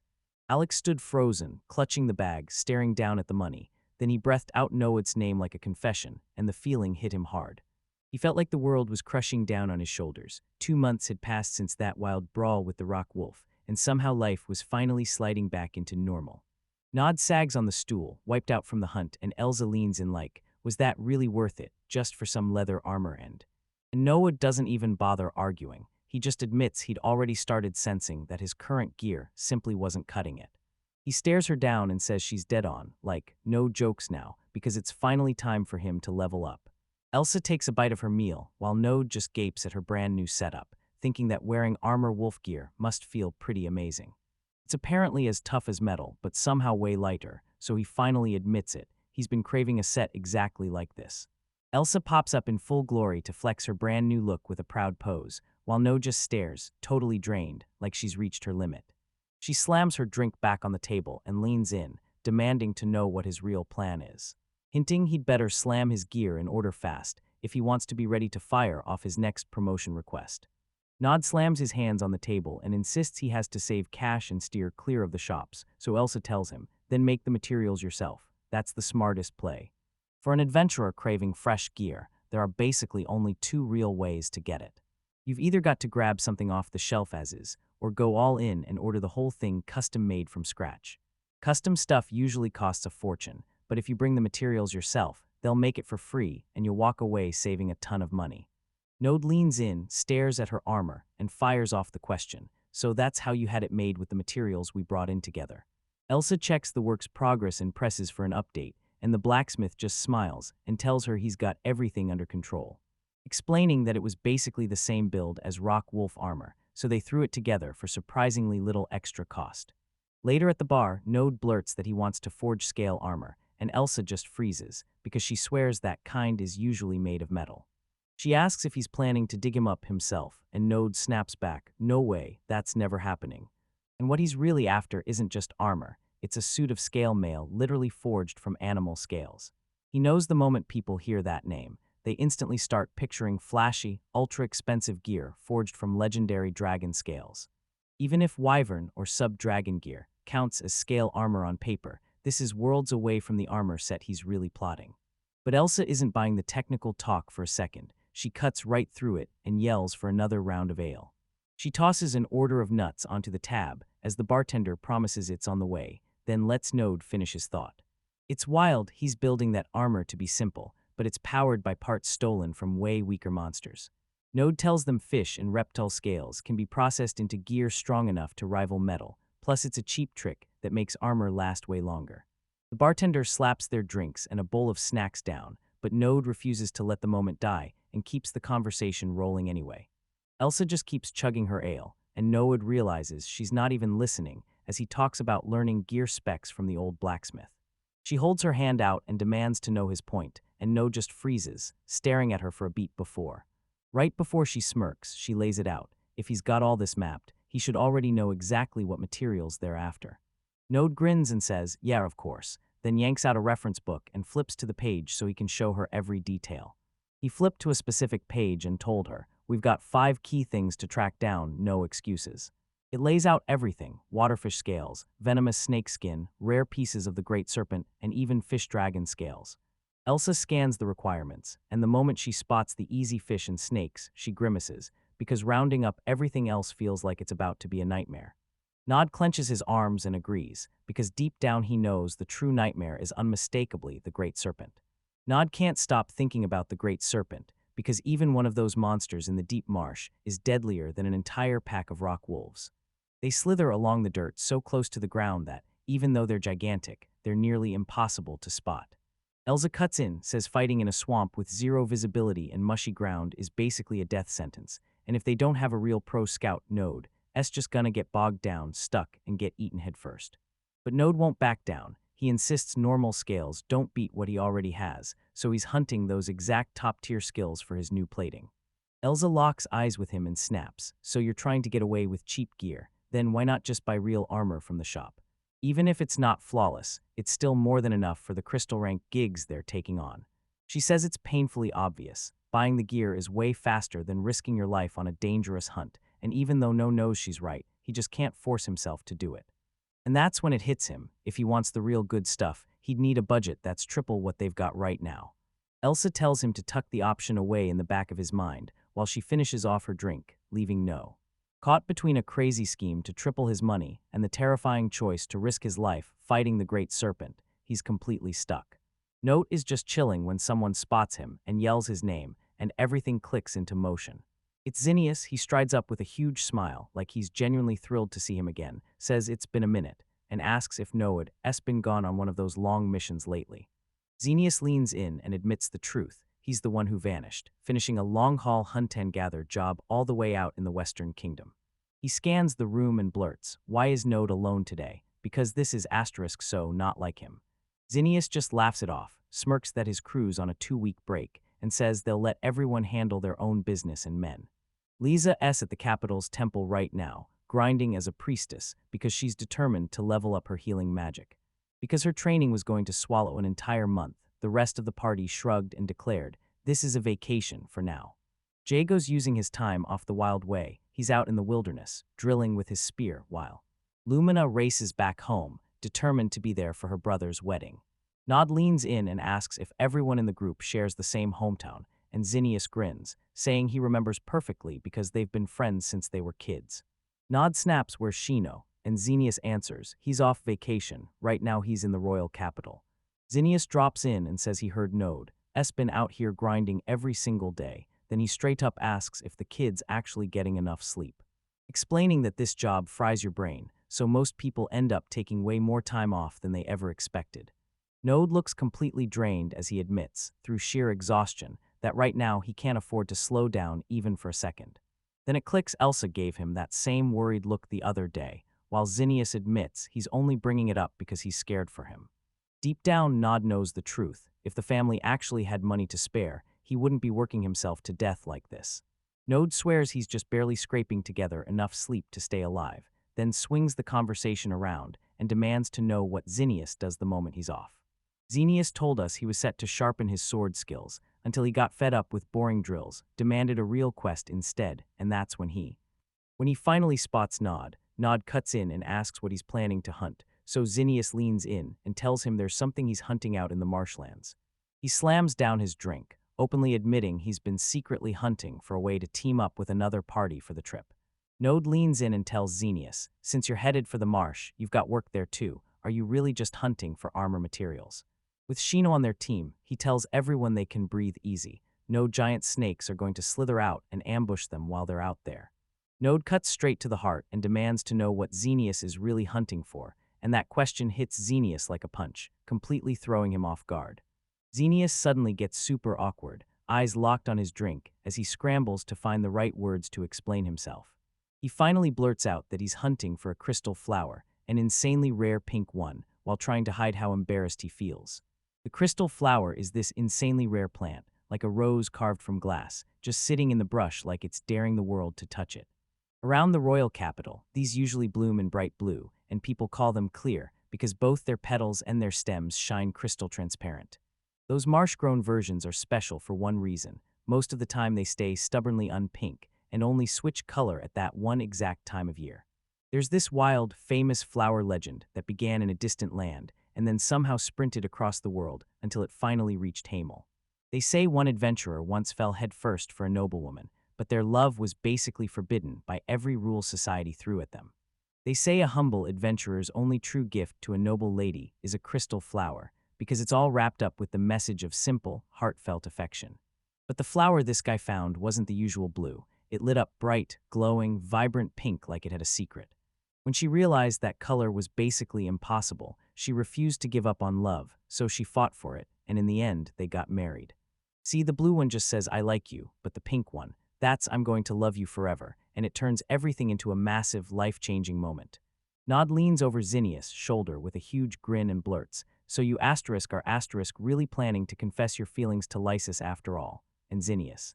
Zinnius just drops his gaze and nods, his face going bright red on the spot, and No instantly decides, yep, he's gonna step in and help his friend. Nodes actually blinked like, wait, you two aren't a couple, because they're glued together all the time, and even he can feel the chemistry blasting off them. Zinnius barrels off to talk with Kago and Shino about the trip, while Nod takes off to hunt down Elsa and drag her onto the plan too. Once Note breaks down the whole romantic mess, he turns to Elsa and asks what she thinks, only for her to freeze there, cheeks blazing, eyes sparkling like there are stars in her soul. She blurts out that she's always wished for a tale like this, and now she's not just excited, she's ready to bolt for the swamp and track down that flower. Zinnius strides up to Elsa, grins, and says he's heard a ton about her from Node, then pauses like, I can't believe it, because meeting her face-to-face is finally happening while Shino shoots in with a big wave, buzzing with energy as she introduces herself to the group's newest member like, okay, you're in, and when Shino asks where Jagos is, Zinnius scans the papers, deadpans that the other quests are already taken, and confirms it'll just be the four of them today. Elsa tilts her head up and fires off. So what work are we actually doing on this trip? Licinius explains they're out gathering and harvesting viper glands, no giant snakes lurking to ruin the job, while Shino barks at everyone to pack their repellent. The whole group hauls their 2 wagons full, then guns them into gear, ready to roll out from the city center, starting the next part of the journey. The hard trek stretches toward the marshlands, where narrow paths squeeze ahead, and the water mirrors the dazzling morning sun as it flashes through the trees. Wagons thunder through the tall grass as they roll closer to the site, and Node leaps into the back to lash down the supplies. Elsa keeps staring as Node works, and she can't help but admit she's impressed, because he's so low maintenance, like he's got none of that gloomy energy she totally expected. But Shino just reclines and smirks, saying they're lucky it's autumn, because she's heard this place turns into pure hell when summer heat hits. Zinnius jumps into how his summer went out west, says it was honestly pretty great, and then turns the tables, asking how everyone else spent their break. Node tells them they spent their time hunting through those cool forests and mountains, but Shino's like, man, a swamp quest in that heat, that would have been pure hell. The crew finally spills out at the marsh's edge, and Shino shoots up a hand to signal, move out. Then she declares she'll take point while the rest crush the rear guard. All 4 of them slid through the tall grass, spreading out to start hunting plants for their quest, staying crouched low and locked in on the right ones. Node feels it coming the instant a colossal snake rockets out of the brush, snapping straight towards Shino the second she whips around to face it. Shino doesn't even blink. He whips around and drives a monster kick straight into the snake's head, and the impact hurls it reeling backward. They slam the snake down fast, then snap right back to the mission, no hesitation. Shino wastes 0 seconds, bolts back to the front, and keeps scanning the area for anything off. Sheena flashes a grin over her shoulder, saying that having a dedicated scout makes everything so much easier, but before it gets too big, he doesn't take the credit, reminding her it's just what he does. Xenius pipes up and tells Nod that everything's way easier with him on the team, and that praise makes Shino beam. She's seriously honored by it. Ahead, the trail is stamped with clean marks through the mud, so the mud node points out that these tracks are ridiculously easy to spot, meaning the rest of the job should be a total breeze. Nod blurts that Shino's way more incredible than people realize, and Elsa jumps in, admitting she'd honestly love to have a scout like her on their own team. Nod's mind races. He wants to help Xenius, but as the guys surge into crystal rank, he clocks the problem. Shino's already a lieutenant, and with too many frontliners, the backline would instantly crumble. Climbing to iron rank might force them to recruit more people, but Node abruptly stops mid-sentence when he spots something strange on the ground. He spots something weird in the grass, then his eyes lock on it, and the truth hits like a punch. Something is terribly wrong. The whole group slams to a halt in the middle of those giant flowers, then just stares up in silence at a massive thread hanging overhead. Nod's muscles tense up, and he screams for everyone to watch, right as a giant snake with massive fangs explodes forward at them. Elsa blurts out that it's insanely huge, towering over all 4 of them like it weighs nothing at all. The snake crashes its head down with wild, brutal force, smashing the ground so hard they're suddenly standing on wreckage. Nod can't believe how hard this monster hits, but he refuses to lower his guard as the dust finally settles. He snaps at the others to stay clear of its mouth, because if it bites you, it'll coil its whole body around you, and that's the end. No wastes 0 time. He rockets forward with his sword already drawn, snapping in to close the gap as he and Elsa unleash a perfectly synced attack, their blades slicing through the air at insane speed, leaving no time to breathe and no chance to stop. Nod clenched his teeth and poured every ounce of strength into a brutal hit that slammed straight into the snake's thick scales. The monster snaps back, and its colossal jaws swing wide to gulp him whole, yet Node just barely throws himself out of the way, making it painfully clear how monstrously bigger it is than him. While Node fights for his life, the rest of the group surges in. Elsa leads the assault and slams down a brutal strike right on its neck. Elsa screams for Genius to fire, and he snaps back that everyone should back off because he's pushing through and taking the shot himself. And Genius lands a brutal final strike, blasting the snake's head back and putting an end to the fight for good. Now that the danger's gone, the whole crew finally exhales. Then one guy laughs, "We're done," and the next one grins, "All right, let's start carving up that snake." Nod hovers over the monster's wreckage, grimly admitting he had 0 clue how this would spiral after getting sucker-punched by that brutal ambush. He stares down at those giant fangs on the ground, and you can tell it freaks him out, because he's dead serious about how terrifying it would have been if even one of them hadn't shown up to save the day. Nod tries to shrug it off, claiming the monster was just insanely fast, but Shino's guilt keeps eating at him. He throws himself an apology for missing the sneak attack. Later on, Node watches Sheena hack into the carcass and asks if she really learned proper butchery techniques or if it's all just skill she picked up somehow. A genius just smirks at the chaos and says, "See, this is exactly how far we've come lately." The whole crew pushes out across a field blazing with white flowers, and just for a breath, they stop to drink in the view. Node yells for Genius to come over, then Elsa and the rest stay hidden in the grass, holding their breath for whatever he's about to show. Genius leans over the flowers, lets out a quiet nod, and agrees with every word the Node says. He snatches up one of those crystal-like flowers, raises it to the light, and blurts out a heartfelt thank you. Later, in a lively tavern, Node pipes up that the snake meal Shino cooked was straight-up amazing, and Elsa chimes in that camping always leaves her feeling totally fulfilled. Nod cranes his gaze at the door, blurts "Speak of the devil," and spots those familiar faces pulling up right as the moment hits.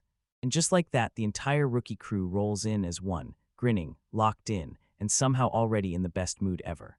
Node spots that Genius is finally done with his mission too, and the two friends steal a quick, joyful moment together. He checks the list again, and boom, it all clicks into place. The serpent and venom snake parts are finally cleared, and the Node scale armor is coming together for real.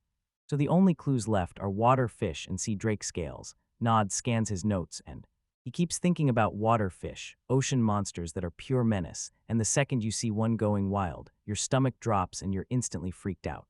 These things are about the size of a kid, but they're armored in brutal scales and packed with sawtooth grinders, cold-blooded meat hunters, and if they jump you out at sea, that's almost always a death sentence. But at the tavern, everyone's buzzing about how delicious everything is. Someone's raving that the meat is thick and packed with flavor, while Elsa's off in her own world, daydreaming about every bite.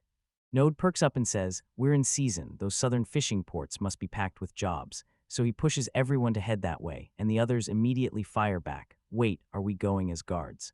Turns out this job's wildly popular. Hook a fish and it goes absolutely berserk. The pay's only meh, but hey, you get to take the extra catch home for dinner, and that's what makes everyone love it.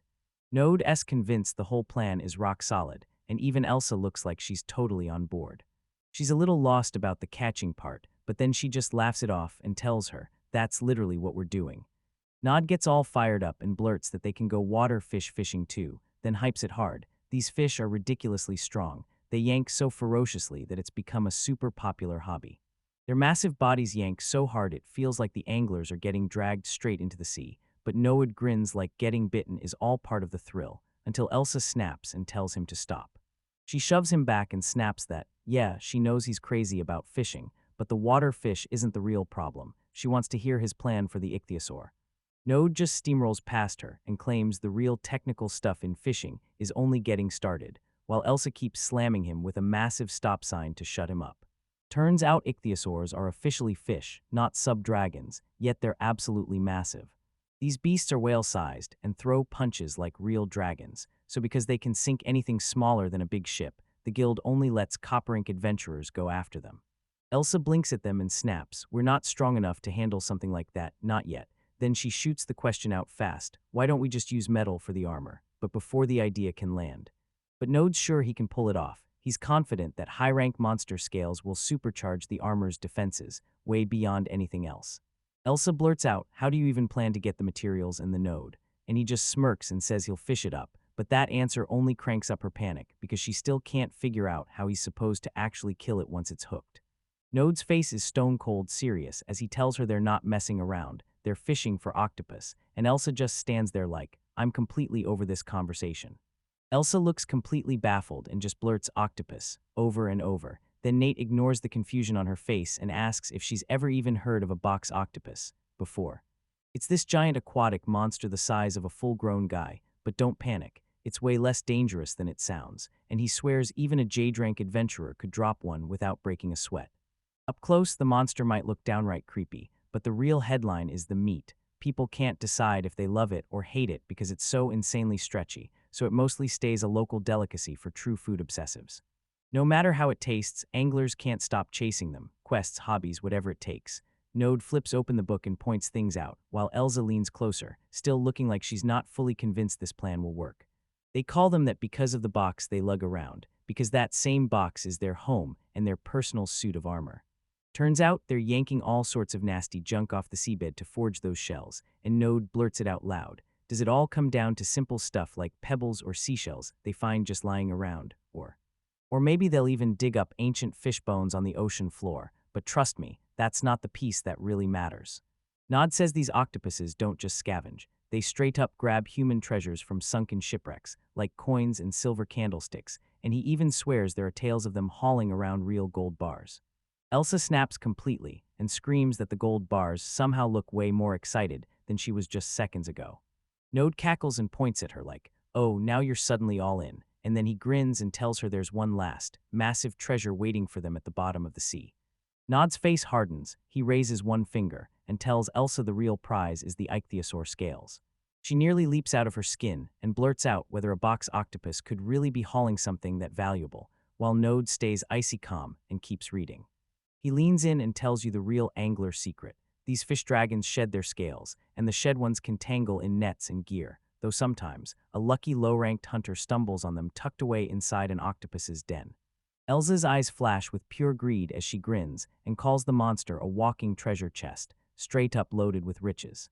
Node snaps his book shut with a grin and basically says, that's the whole point of being an adventurer, getting hit with discoveries like this. And because everybody's calling it the treasure octopus, he grabs Elsa and tells her they're going out right now to catch it.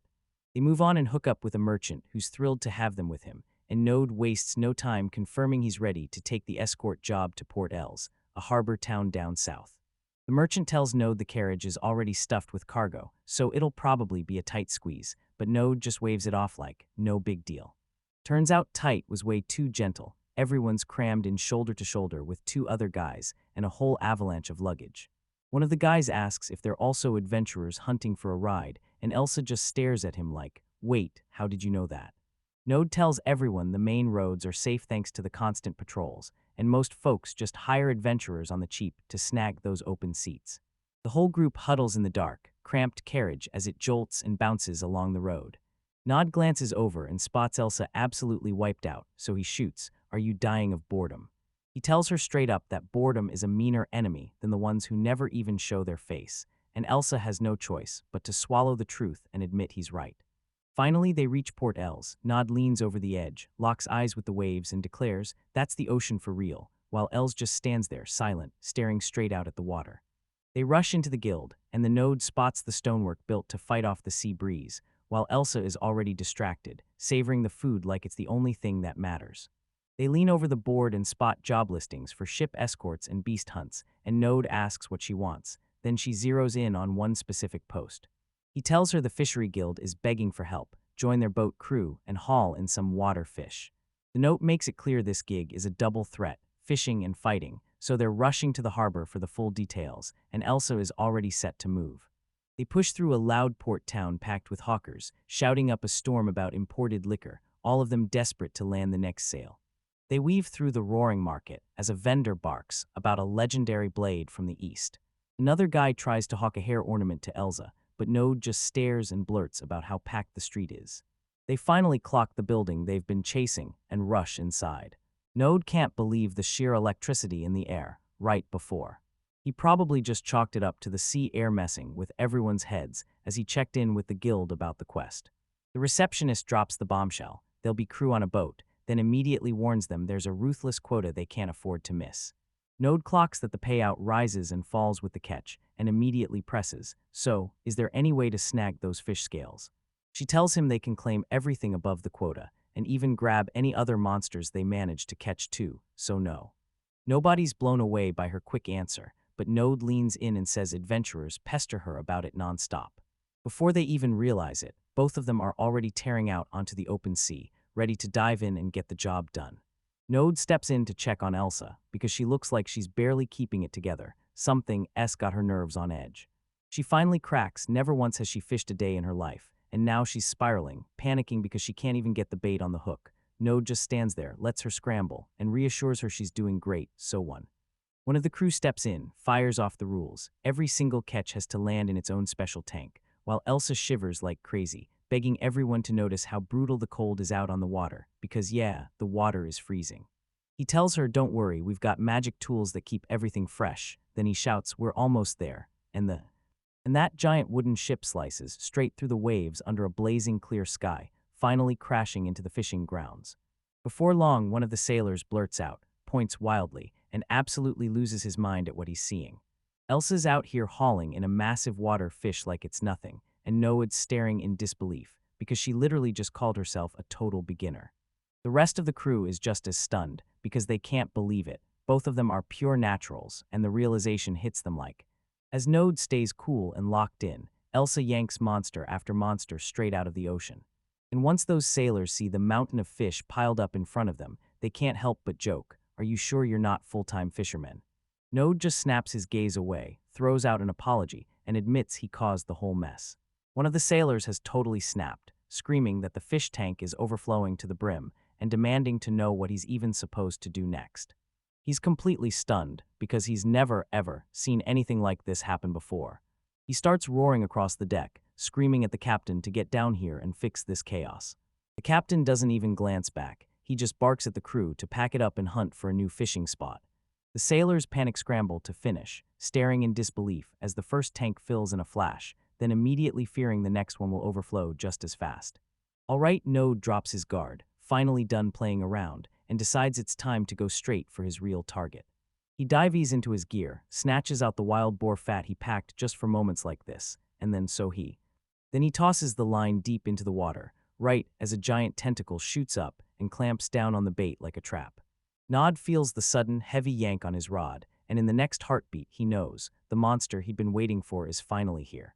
Nod feels that heavy pull tugging at his line, but he refuses to panic. He's only testing the waters. He digs in on the deck, fighting for his balance as the creature yanks at him, telling himself over and over to stay calm and never let panic win. He clenches his jaw, throws his entire weight into it, and leans back so hard the rod bends like it's about to snap in half. The pain shows all over his face as a voice on the ship blares out, demanding to know if he's really hooked something absolutely massive. Suddenly the water detonates, the crew scrambles and screams, because he really did snag a treasure octopus. Node yanks the massive beast straight out of the ocean and slams it onto the deck. He and Elsa tower over the giant beast, finally spotting its strange stone-like shell, the armor it's been hiding behind all along. With a jolt, the story jumps back to dry land, where the horses are already champing at the bit, ready to kick off the next leg of their journey. Elsa flings her arms out and gushes about how amazing the fishing was, and Node quietly admits he's low-key wishing they'd stayed out there just a little longer. She brings up the captain, saying he even begged him to stay for a few more days, but Node snaps that he's done with fishing for now. Then Elsa bursts into laughter as they head on. The captain tells Nod, "Hit me up for another request later if you're down," and Nod instantly clocks that the guy's not joking, he's dead serious. Later on, Nod finally gets a close look at the scales he harvested, and he's stunned at how massive they are. The tree ring patterns tell him they came from some ancient beast, so they're exactly what he needs to forge the new armor. He and Elsa turn back toward town, slip into the streets, and rush up to the workshop door, reaching out and snatching the handle. He steps in the moment the bell rings, and the blacksmith snaps his gaze up from the forge, wondering who's brave or reckless enough to show up now. The blacksmith asks if he's come back for more, and Node slams the massive bag onto the counter and blurts that these are the exact materials they'd been talking about. But then Node reaches into his pouch and drops a handful of special rocks on the table, leaving the blacksmith stunned and totally lost for a beat. The craftsman snatches it up and studies it close, then he spots the truth in seconds. Those stones are top-tier emerald ore. He snaps on his eyepiece, leans in for a closer look, and tells Node that there's enough here to forge a full arsenal for one person. Node can't even wrap his head around how lucky he's getting. Elsa suddenly cuts in, reminding him, "I gave you the ore, so next time you're helping me forge my own weapon, got it?" She tells him she'll need some seriously heavy monster materials for it, and that's when Node starts spiraling, asking himself just how brutal this hunt is about to get. The blacksmith leans in, demands to see the sword on Nod's hip, and Nod's thrown off for a split second. Then he blurts, "Sure," and reaches down to. He yanks the blade free, then the craftsman raises it to the light and basically says, "We should reinforce this. Good news is, we've already got the materials." But he can't just stand there. He's staring like his whole world just broke, while the blacksmith doesn't even clock it and keeps working in. He inspects the metal, taps the blade, and says, "I noticed this when I sharpened it last time," then grins, because the sword is built so cleanly it screams the smith was a total pro, even if the steel is basically plain. He still cracks jokes, because he swears they're not really on his level, and Node instantly gets pulled back to that moment. Back when he was just a kid, he still remembers staring up at his dad and blurting out, "Is it really true? Am I finally?"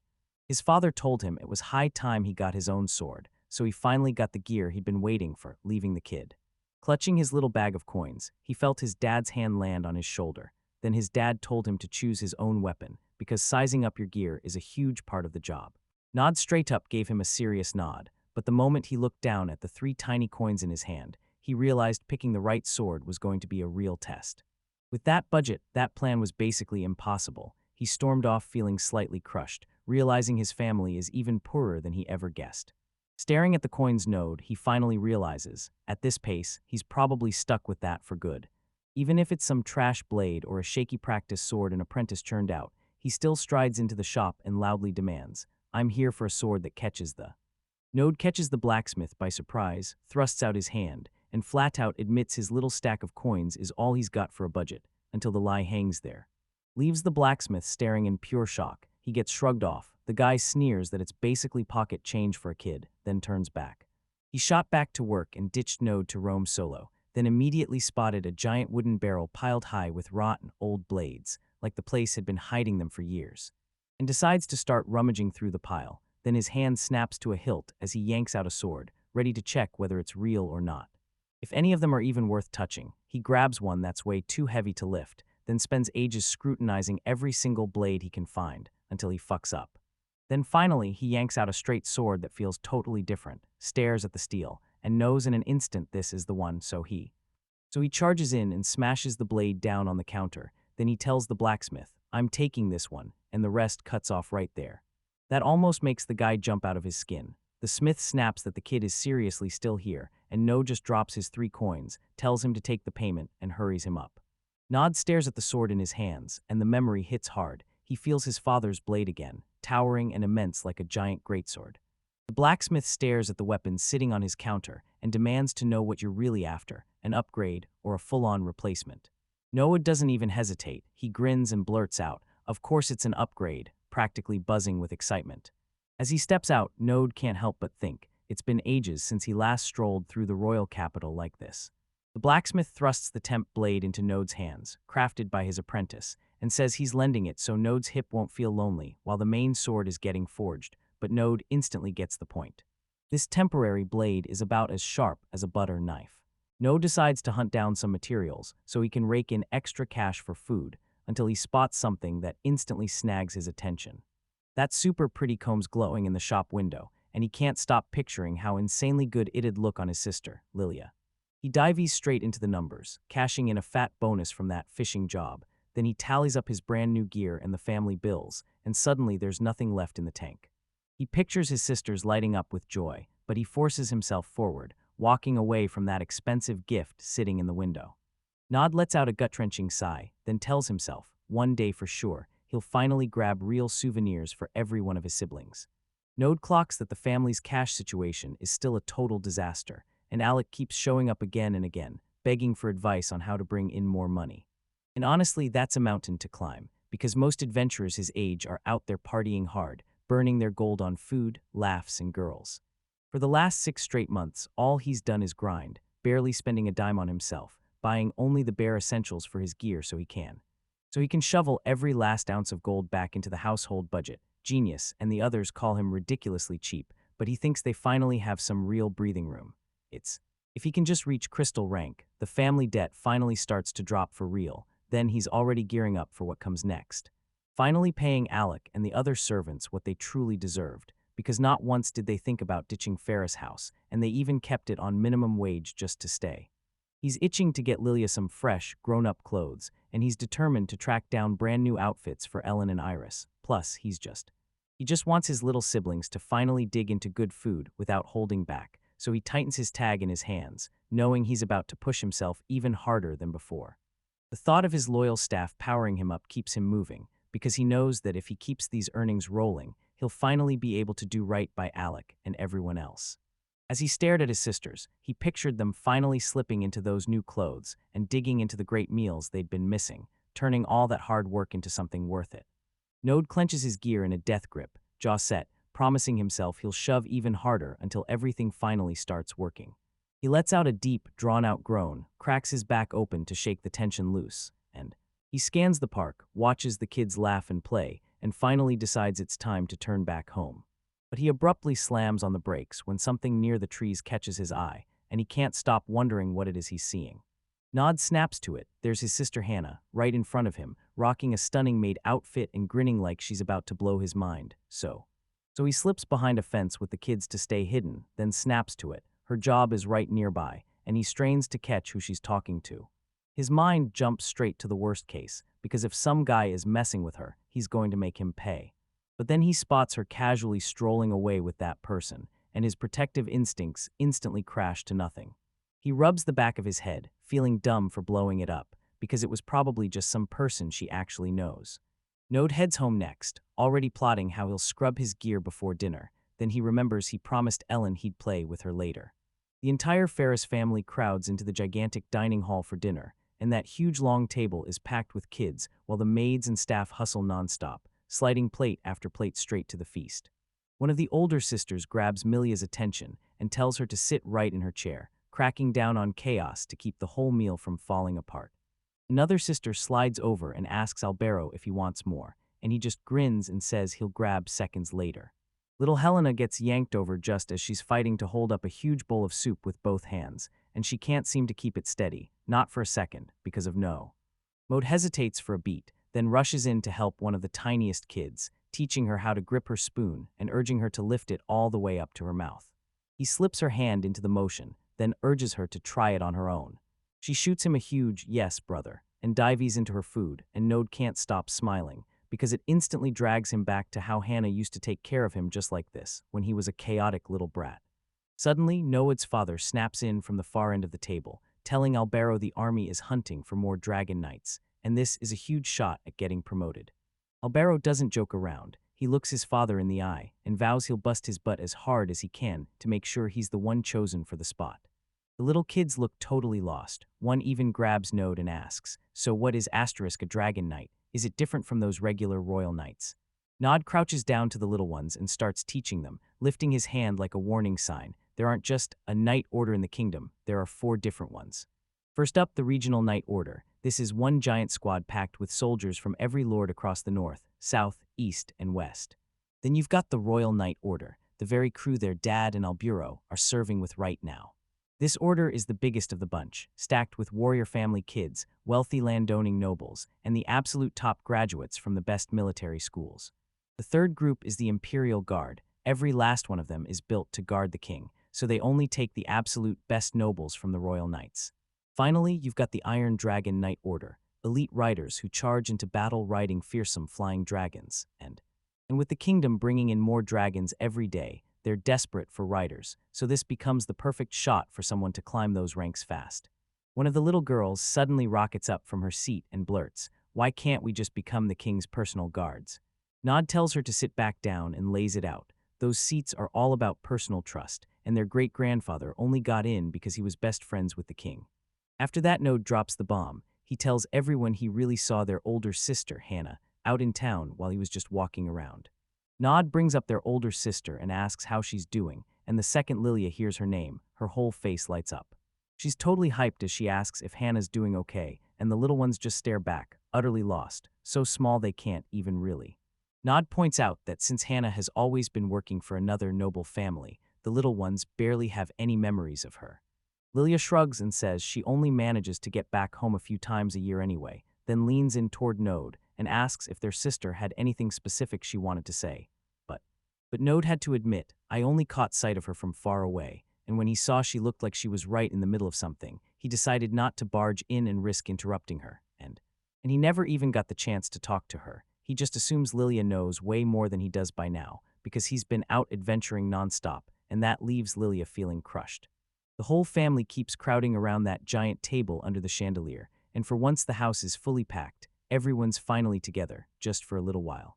Servants hustle nonstop, hauling meals to the table and pushing the youngest babies around the hall, because feeding a family that huge is a full-time battle to keep everyone smiling. Eventually, the long day finally catches up to the toddlers. Right as the night winds down, they get cranky, fidgeting, and melting down at the table. Later on, Nod is back in the zone deep in the woods. When Elsa screams that the monster is coming straight for him, Nod just clamps down on his sword and tells her, "I've got it." At first, it looks like any other bear, but once you get past that thick fur, you realize the normal animal is really a hulking wall of pure muscle, built to go berserk. Usually they stay calm as can be, but the instant something flips the switch, their eyes bleed red and they go on a full rampage. Node spots that its eyes are already blazing bright red, and he forces himself to ignore whatever snapped it. He's here to finish the job, and that bear doesn't hesitate 1 second. It charges in with a savage roar, and Nod yells back as he braces to smash through the attack head-on, scanning. As that massive beast hurls a heavy, clawed arm straight for his head, he doesn't panic. He ducks hard and slips right under the swing like lightning. He realizes his blade isn't just swinging, it's biting, and with one clean slash, it carves across the monster's face. The bear unleashes a thunderous roar that ricochets through the trees, and Node barrels right through it, eyes locked on the beast, wide open for what comes next. The monster shrieks in agony as another hit lands, and it staggers, fighting to keep its footing. Right as everything spirals, Elsa bursts into the chaos and shouts at Nod, "Don't you forget, I'm in this fight too." She whips her weapon around with full force, crashes it into the bear's skull, and the impact blasts out a shockwave, dropping the beast for good. Nod lunges straight into the beast's path, screaming that it won't slip away after what it did, then he snatches it. He yelled like a madman, baiting the monster toward him as its massive claws slashed through empty air where he'd just been. The two of them dug in and refused to back down against the bleeding monster. Nod shot Elsa a quick nod and said they were almost finished, they just needed one last push. Then later, back at the guild, the receptionist beams at them and starts double-checking all their papers with a grin. Their quest report is finally in her hands. She double-checks every detail, nods like it's mission complete, and even grabs the proof of the bear hunt right there at the front desk. She declares the hunt officially over, praises them both for killing it out there, then whips out a huge bag of coins, handing over their pay, and just when it seems done, she says there's more. Nod glances down at what she's clutching, and her face lights up when she realizes they're holding brand new guild cards. They officially got promoted to crystal rank, and that shiny new tag is basically screaming, "You're finally in the big leagues now." Nod can't stop his grin as he stares at the crystal card, and he blurts out to Elsa right away to come share the moment.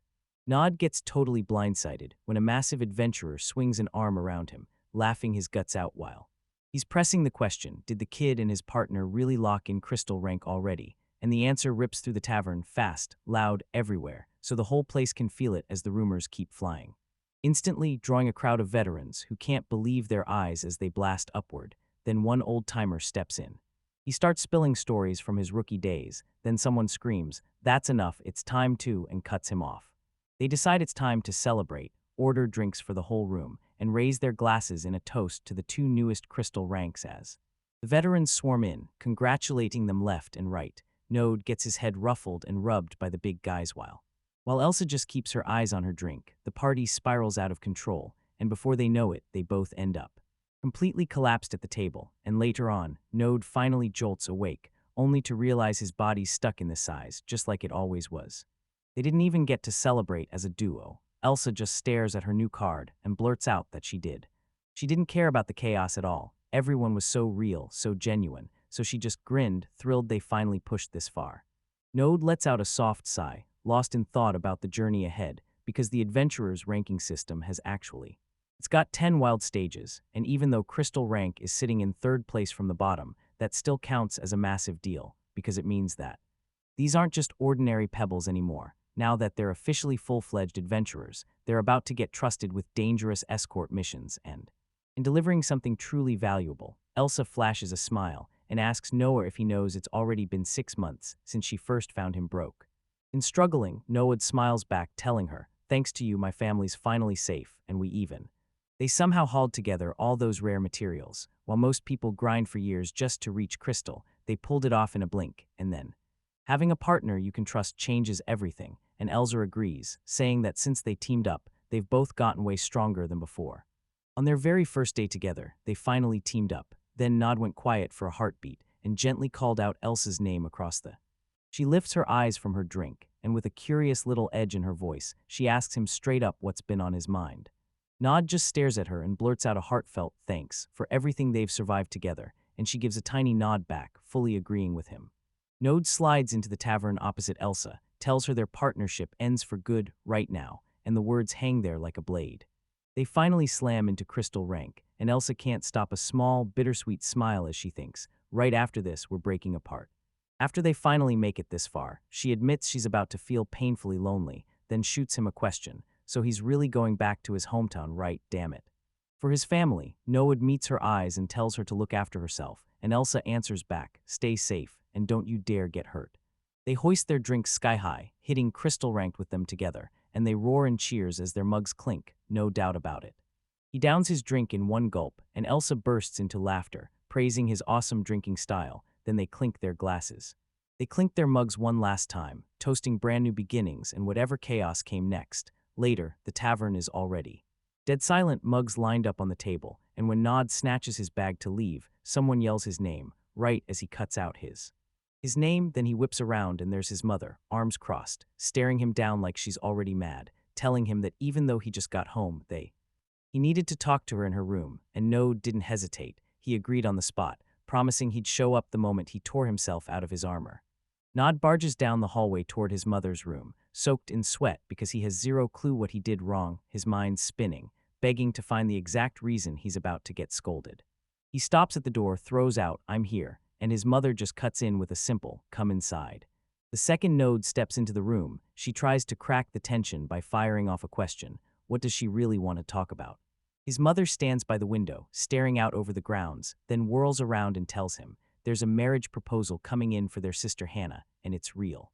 Node's face bursts with relief as he blurts that it's amazing news for her, because for once, he's not the one stuck in the hot seat. But his mother's face stays stone cold and serious, and Node instantly knows this visit won't end with smiles. He hesitates, then calls out to her, trying to figure out what's going on. She admits it all is already crumbling before it even begins, and Node demands to know why, until it clicks, and he finally realizes this is the real reason he was summoned. His mother breaks it down for him. This guy's a baron, and he's tied to the noble family that Hannah works for at the royal palace. The real problem, this guy's family doesn't think much of the Ferris house at all. They've been hearing ugly rumors about them lately, and it's ruining everything. Turns out the baron's family is dead set on this. They're convinced Hannah's nothing but a gold digger, chasing him for his fortune and nothing else. Nod stares off, thinking about how he and his brothers have been busting their butts just to make payments, yet the family is still buried under debt, and it's so heavy his. So his mother tells him they've got to prove they can cough up what they owe just to save face. Node then leans in and demands the exact sum they need right now, and he's forcing himself into a full-on hype mode, ready to hustle hard enough to pay for Hannah's wedding. Pressure crushing him, but he's locked in, thinking. Since it's snowing and Elsa isn't around, he thinks he can snatch every high-paying winter job for himself, grind through a pile of them, maybe rake in 20 or 30 silver coins, and then his mom drops the hammer and snaps. We actually need 200 silver coins. No, he just freezes, death pale, like his soul just fled his body because he can't even process the number she just dropped. His brain starts glitching out on the spot, while his mom acts like it's nothing and casually asks what the whole family's total debt is at this moment. The two of them just stand there, staring at this giant scroll that spills every last debt the family owes, and it's way longer than he ever imagined. Noad's jaw just falls open when he asks how in the world they even pulled off borrowing that much cash, and then he laughs, wondering if they're secretly high-ranking lords or something. But his mother just drags a tired breath, tells him they're low-level nobles who can barely scrape together 30 silver coins a year, and swears things were running fine until their older brother, Alburo, burst onto the scene. She tells him that back when she was pregnant with Hannah, a war erupted with the country next door, and Noad's father had to scrape together loans just to buy the gear he needed to go fight. The mother keeps the tale going, revealing how the family finally clawed their way into the official positions they hold now. But yeah, it turns out that was only the spark, because she clasps her hands and tells her that from that moment on, everything starts going wrong. She and her father drew even closer, and No just stood there, looking dead tired of hearing their parents romance while as soon as he clocked the debt, it just kept skyrocketing. Between raising a massive family, granddad's funeral, and fresh war gear, they were drowning before they ever managed to pay back a single thing. And even with that interest piled on, those 200 silver coins still won't wipe the debt clean. Noah just stares at it like, wow, their family's financial disaster is almost impressively awful, especially. Some folks have been clutching hope for nearly 20 years just to get their money back, and the mother snaps that paying only a few would light a fire under everyone else. Even Node can't wrap his head around it.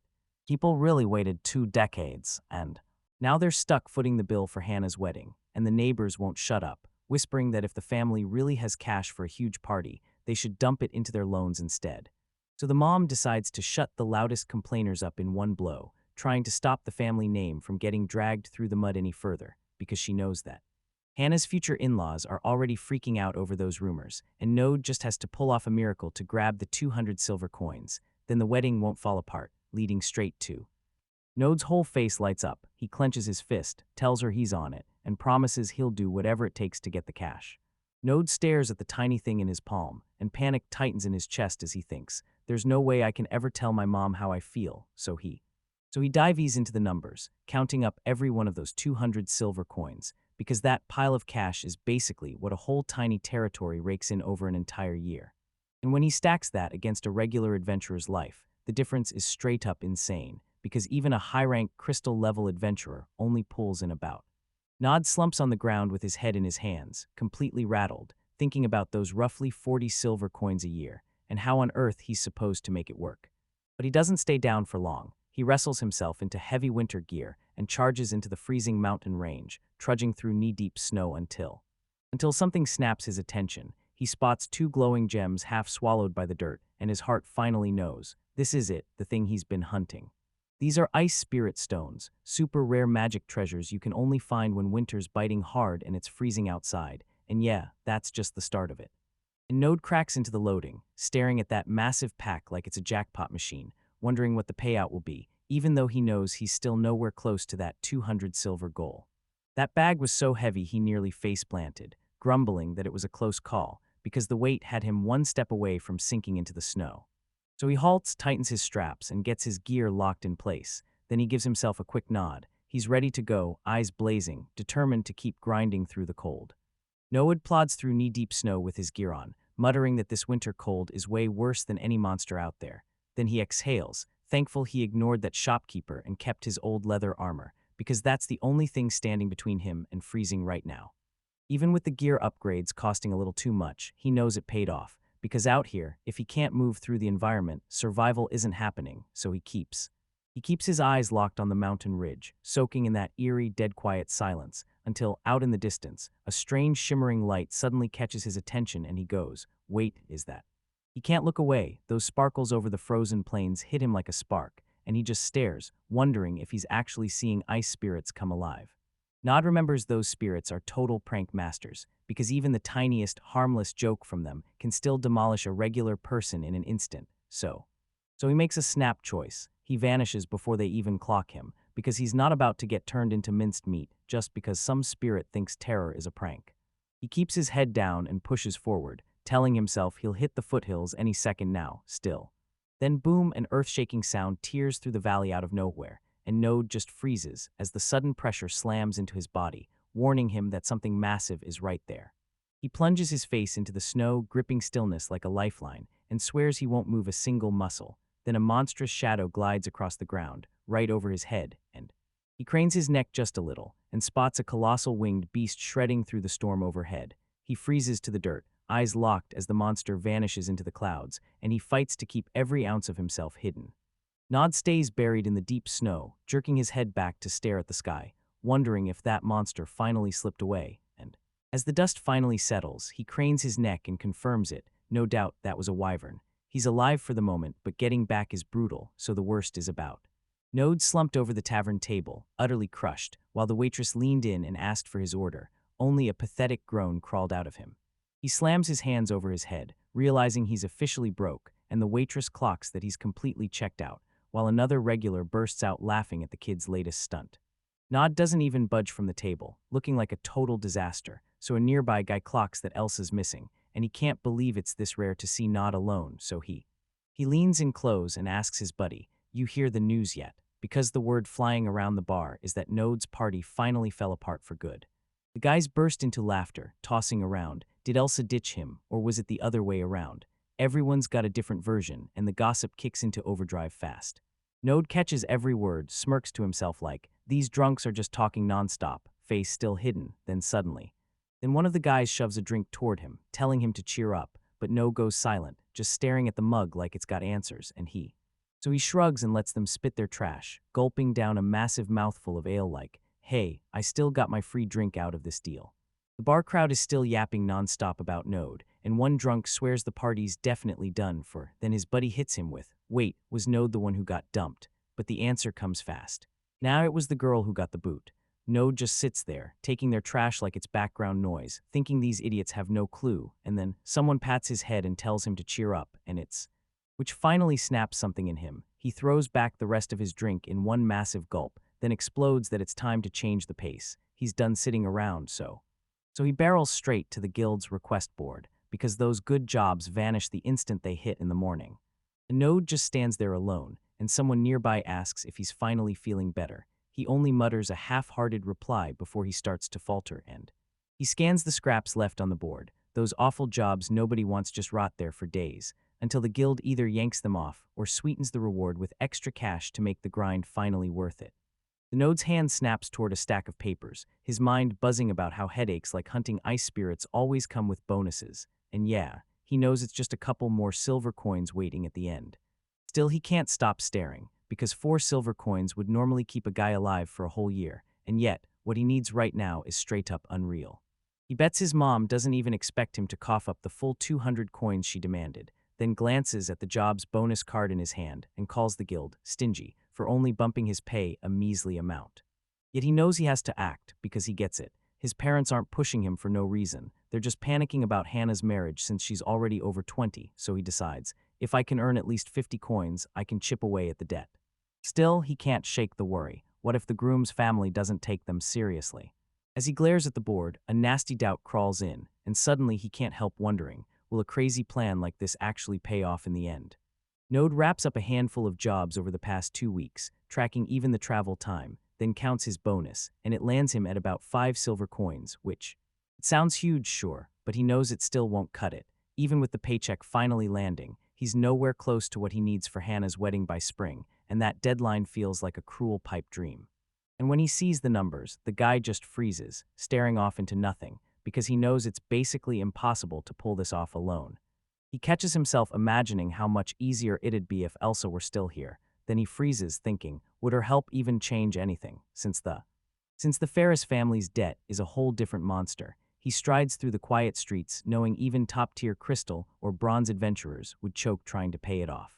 He storms out of there, and suddenly all he can see are visions of Elsa, smiling, reaching for him like she's urging him to keep going.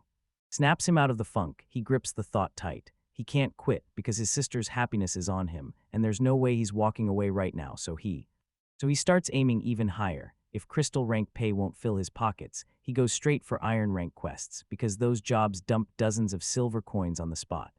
Then reality slams him again. Those monsters are far too dangerous, and his sword wouldn't even leave a mark. On top of that, the guild won't let some low-rank nobody like him touch those papers, but then he stares at his hand, and a wild idea sparks. What if he ditches the guild completely and hunts down a client who will hire him straight up?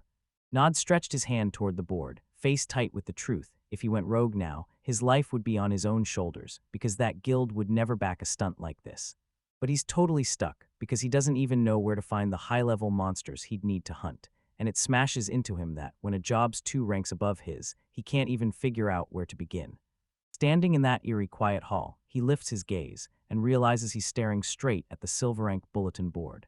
He stares at his own hand, and the thought hits like a punch. If iron rank gear already feels out of reach, then what kind of monsters are silver rank guys dealing with? They've got to be on a completely different planet. So he snatches a random flyer hunting wyvern parts, and the deal on it is insane. 800 silver coins for a single head. Node lets out a dry little laugh, because that kind of money feels like nothing to him, like a dream he can't even reach right now. Even the deadliest fighters who claw their way into the iron rank usually slam into a wall. Most of them never manage to break through and reach silver. As he turns away, it hits him. Those guys aren't just stronger, they're on a whole different level, because they can actually drop a dragon, even when a wyvern is supposed to be the weakest of the crew. He snaps into memories of the tales he's heard, the big one, like how that silver rank adventurer somehow still clawed his way into the kingdom's Iron Dragon Knights. To him, anyone who could wrestle those beasts was pure monster, until it hit him. Someone had told his brother Alburo that the knights were his shot to finally make it big. Noad can't shake the feeling that his dad is pushing way too hard on his brother by forcing him to join the elite Iron Dragon Knights. Sure, parents always want the best, but this is too much pressure, especially with how badly he realizing that if he actually pulls this off, those 200 silver coins could finally land in his hands. Yeah, it's a wild gamble, but it's still a million times better than scraping by on boring basic jobs forever. And for a second, he's standing there by himself, locked on the wall, trying to wrap his mind around the whole plan. Later on, he finally catches up with that old drunk at the tavern and shoves a drink into his hands, only for the guy to stare in shock, because he's suddenly being way more generous than ever. But the drunk guy can't help blurting, "Why are you tossing money around if you're supposed to be broke?" And the guy just grins, bragging that on his last quest, he actually ran into a wyvern. And he lays it out, this isn't just him being kind. He's desperate to master the right way to handle those beasts, or he won't make it out alive. He grabs his barrel, takes this massive swig, and blurts, "I get it now. Running into one of those things is a full-on disaster for anyone."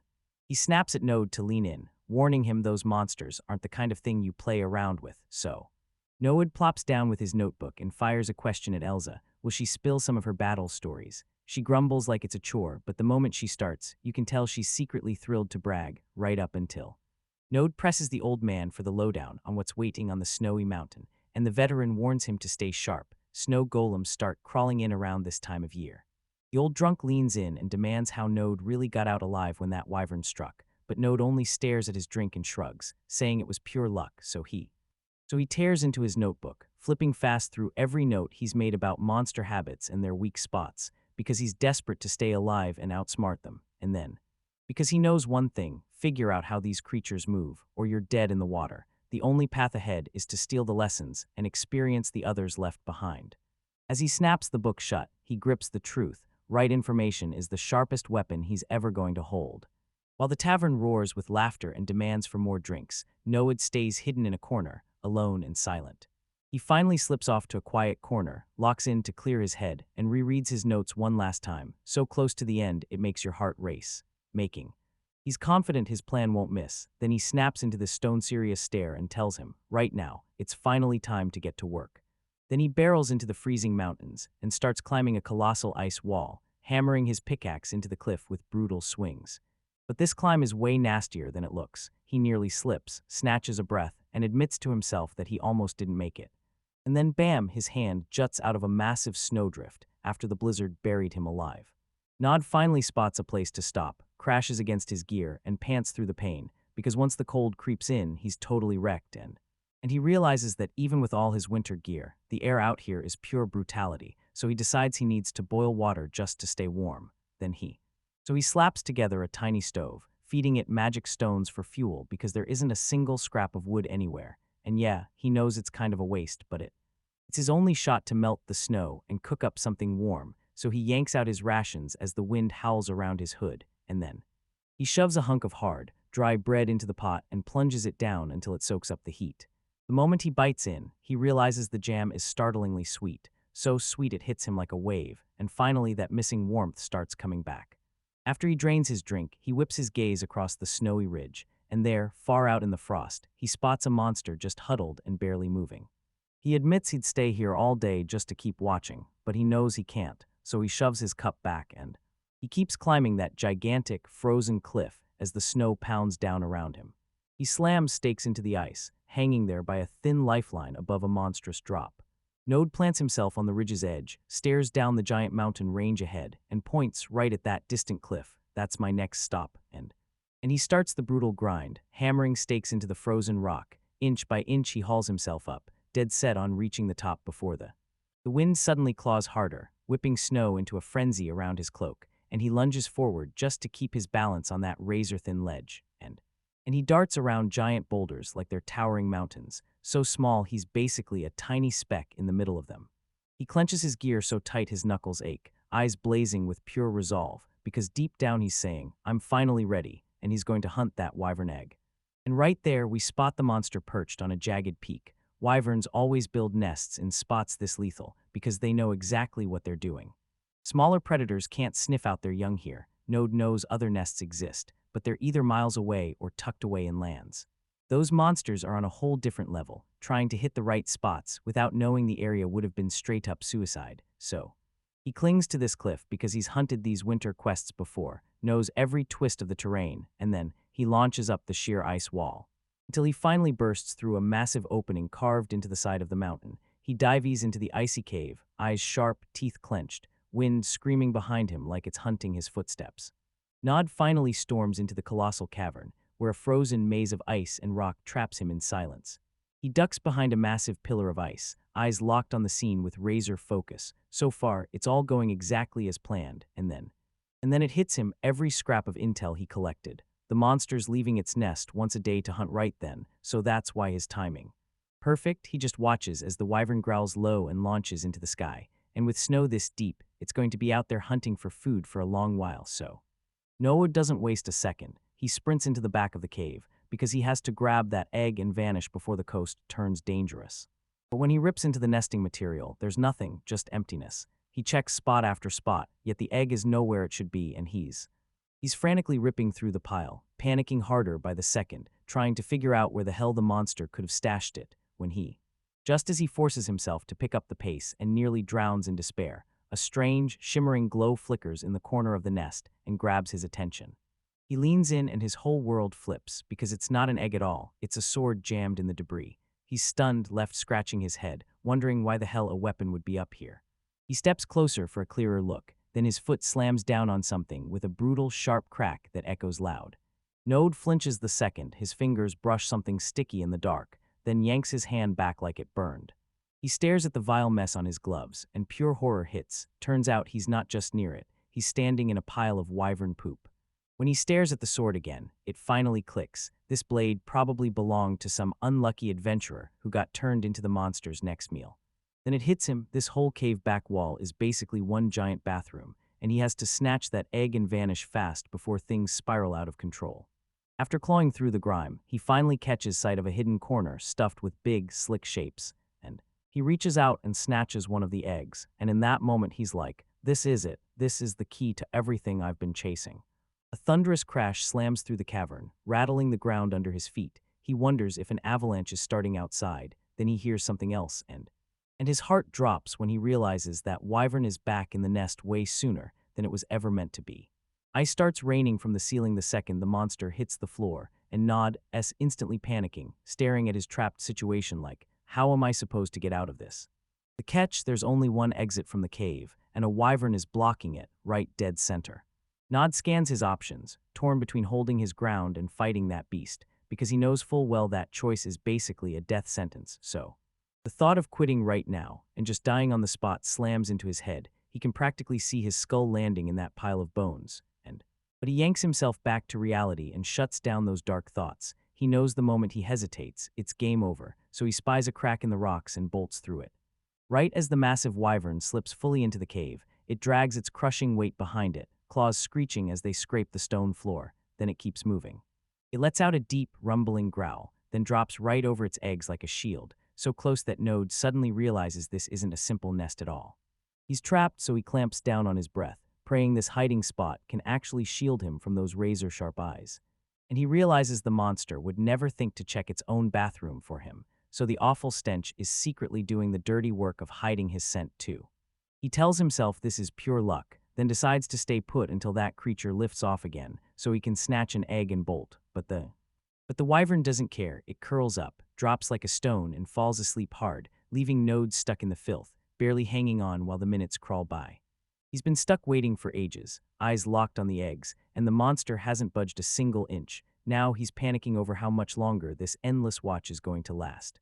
That stench is so brutal that Node's nose is going numb for real, so he's huddled behind the rocks, not daring to move a single muscle as the wyvern towers hang right over his hiding spot. He's totally frozen in place, staring as those massive scales glide past, praying it hasn't clocked him yet. He feels the ground rip with a brutal thud, like the beast is charging straight for his throat. So he shuts his eyes, starts praying like his life depends on it, blurts a fast goodbye to his parents and sisters, and fully accepts he's finished, yet he keeps his prayers going anyway.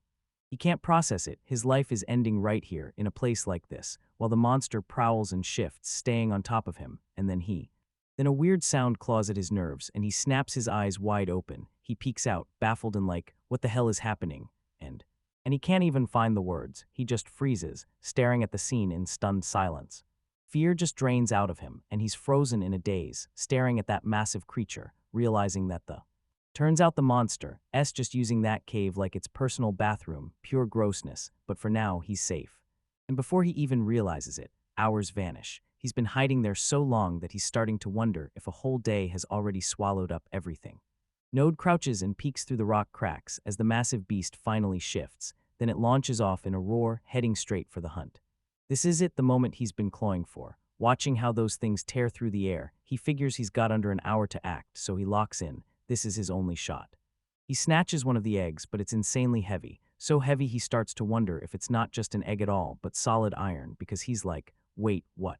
He can barely lift it. He has to move like lightning and escape the cave before the mother returns. But the second he steps outside, a wall of white slams into him. It's a full-on blizzard out there, and the moment he starts, he's fighting for every step.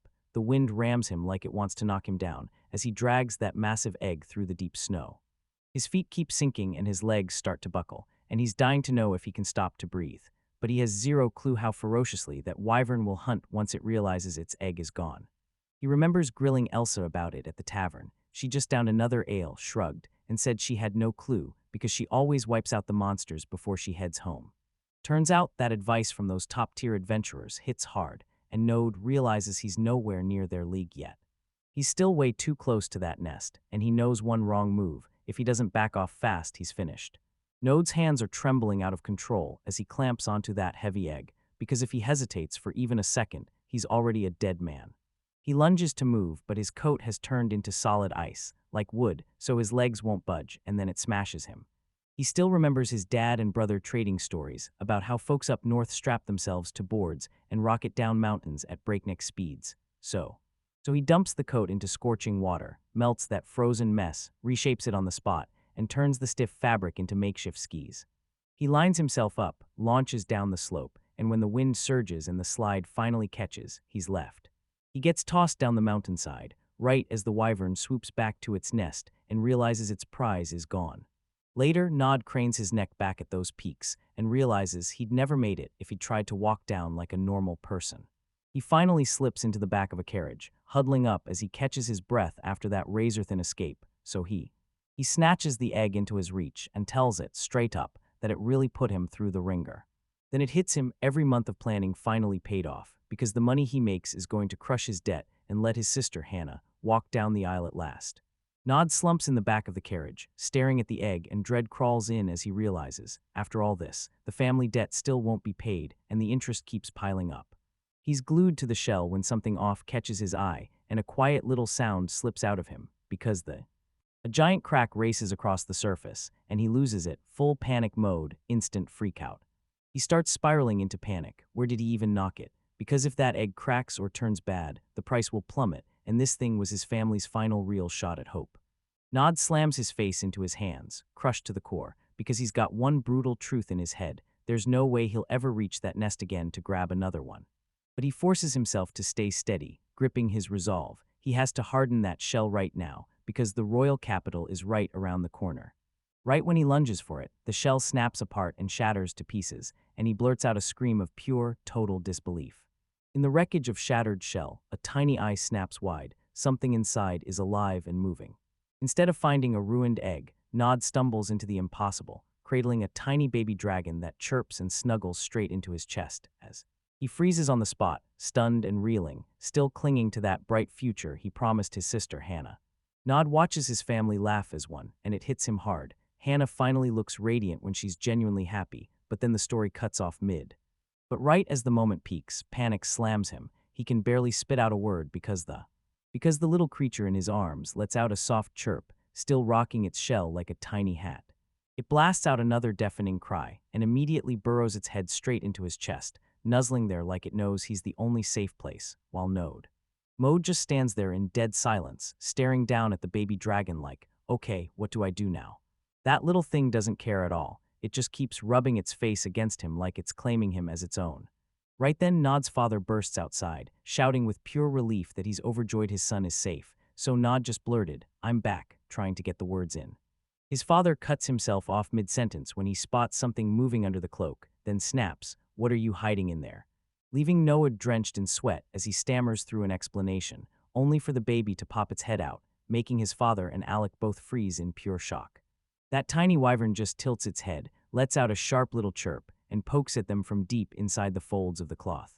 Nod stares down at the tiny creature cradled in his arms, and heat rushes up his face as the reality of what's about to happen finally hits. The baby wyvern lets out a little chirp, then scampers its eyes around the room, while Nod scrambles to explain to a stunned father and a weirdly calm Alec that this is the new normal now. Before Nod can even breathe out a word, his father whirls around and storms through the door, shouting for Nod to stay home as he runs off to handle it, while Nod collapses onto the couch, drowning in pure stress. As he sits there, the memories hit him, everything he knows about these creatures, especially the Iron Dragon Knights, rule. They only train dragons hatched from eggs, because wild ones are too brutal to ever shape. He stares down at the tiny one nuzzling his arm, like he can't believe it. He's always been told these things are supposed to be vicious, but this one is shockingly calm, so is it just a baby thing? Suddenly the door bursts open, and a voice from the hallway drops the rumor that the dragon is tied to him, like it's fact, yet he doesn't even flinch. Nod's father strides back in with two grim-looking men, and when he introduces one as the vice commander of the Iron Dragon Knights, Nod's whole world instantly goes dead silent, pure shock. The little wyvern senses the crushing tension in the room, gives a tiny, nervous chirp, and starts trembling like it can barely hold itself together. It screams even louder, and Nod panics. He rushes to shush the baby, barking that it has to stay quiet because the important guests are watching. The vice commander just throws it off with a hearty laugh, says it's all good, then apologizes for barging in while they're still a wreck from the road, because that's the whole deal with adventure life, right? The vice commander eyes the baby dragon and fires off a question at Nod, like, "Is that yours?" Because the little monster is glued to him, and right as nervously blurts out, "Yeah," then tries to play it cool, claiming it's only because he still reeks of that mother dragon from the nest, or so he says though the vice commander looks genuinely blown away, then Alec barrels in and cuts him off, announcing, "I'm back." And he slams down a tray stacked with raw steaks. Nod stares at the meat, baffled, because they're handing him straight raw cuts already, so the vice commander slaps down the order, "Go feed it." Then Alec thrusts the tray to Nod, and Nod nods, ready to give it a shot while the tiny wyvern leans in and gives that meat a long, dramatic sniff, eyes going wide like it can't wait to bite. Then it does, and then it suddenly yanks its mouth wide open and snaps down for a massive bite. No hesitation at all, and Nod can. I can't believe how the little guy just keeps demolishing food. He says his appetite is absolutely wild, then looks at everyone and asks if it's already hunting for seconds. Which makes the vice commander shoot back with another message, and he even hands it to the baby himself. And the wyvern goes absolutely feral on the food, tearing into the meat like a storm hits, way wilder than anyone ever expected. Vice Commander Goldwyn and Walter stare at the baby dragon, shocked because it looks just like a regular wyvern. Then Walter spots it instantly. The way it moves and acts is unlike anything they've ever seen. Then the Vice Commander blurts out Nod's full name like it's a thunderclap. Nod just freezes, utterly baffled, while that tiny dragon chirps away happily in his arms, and then Goldwyn wastes zero time. He bursts out loud that Nod is officially getting appointed as an apprentice for the Iron Dragon Knights, and Nod, so stunned his brain almost flatlines, leaving him only a broken, confused stutter which makes Goldwyn whip around to Walter and say, "You're in charge now, take care of the kid from here on out," and he demands Walter keep a sharp eye on him, but Walter's already fuming at the whole plan. He snaps the order back like, "Wait, I'm really stuck babysitting some random kid," and then he trails off. He tells the vice commander right to his face that Nod just doesn't have what it takes, and when he stares at Nod, he can't find a single Iron Dragon Knight skill in him. So he pushes for them to wait until the kid graduates from the military academy first, because you can tell he's desperate to dodge the job, but then Never Goldwyn snaps that if they wait that long, they'll lose every scrap of their best data. Poof. He adds that the hatchling only clings to Nod because Nod's drenched in the mother's scent. Meanwhile, Nod just stands there, face burning red, thinking, "Okay, I seriously need to stop diving into dragon nests." When Goldwyn drops the truth and says it's actually way simpler than anyone ever dared to try, it hits like a shockwave, an absolute game changer, and he tells Walter they should treat this as pure luck, because with Nod and the dragon in their corner, he's sure the Iron Dragon Knights are sitting on a massive win down the road. Everyone piles onto Walter, the vice commander, attacking him with pressure, and even Albert, Nod's father, basically begs him to just accept the job and Walter's getting crushed by the pressure. he rubs his eyes, lets out this huge sigh, and he can't believe these guys are talking him into it, but he can't. He finally snaps and declares he'll do it, and Albert's face lights up, because just then someone new walks in with even more food to keep the party rolling. Node just stands there in dead silence, sweating buckets, staring like, how did my simple adventurer life explode into this nightmare? Walter locks eyes on the kid and blasts his full name like a warning. He says there's zero mercy until Nod is a real dragon knight, and Node is so freaked out that he blurts out a yes on pure instinct, before his brain can even catch up, and now he's completely falling apart, with zero clue what he just agreed to. At this point, his mind is basically short-circuiting. He just can't wrap his head around how insanely fast everything is moving. Later, the crew finally reaches a wedding ceremony, and right in the middle of it, that tiny dragon decides now is the perfect moment to cause a full-on scene. In Nod's arms, the baby dragon is chirping nonstop, and Nod stares down at it, wondering if this little guy is really awake already and ready to go. That little stunt totally throws a wrench in the guy who's trying to read the speech. He snaps at them to shut up and demands respect while he's talking. Right there in the hall, the guests are already whispering about Node, and an older noble leans in and points him out like, "That's the third Ferris boy. I heard he actually pulled it off and got into the Iron Dragon Knights." Nod clamps down on his nerves and tells himself to get it together, yet the baby dragon won't stop chirping while Iris, his little sister, tunes out the chaos and dives straight for the buffet. She's busy shoveling down snacks as that dragon keeps roaring nonstop. That tiny dragon snaps its mouth wide for a bite, and you can't help but stare like, when is it ever going to stop being so insanely hungry?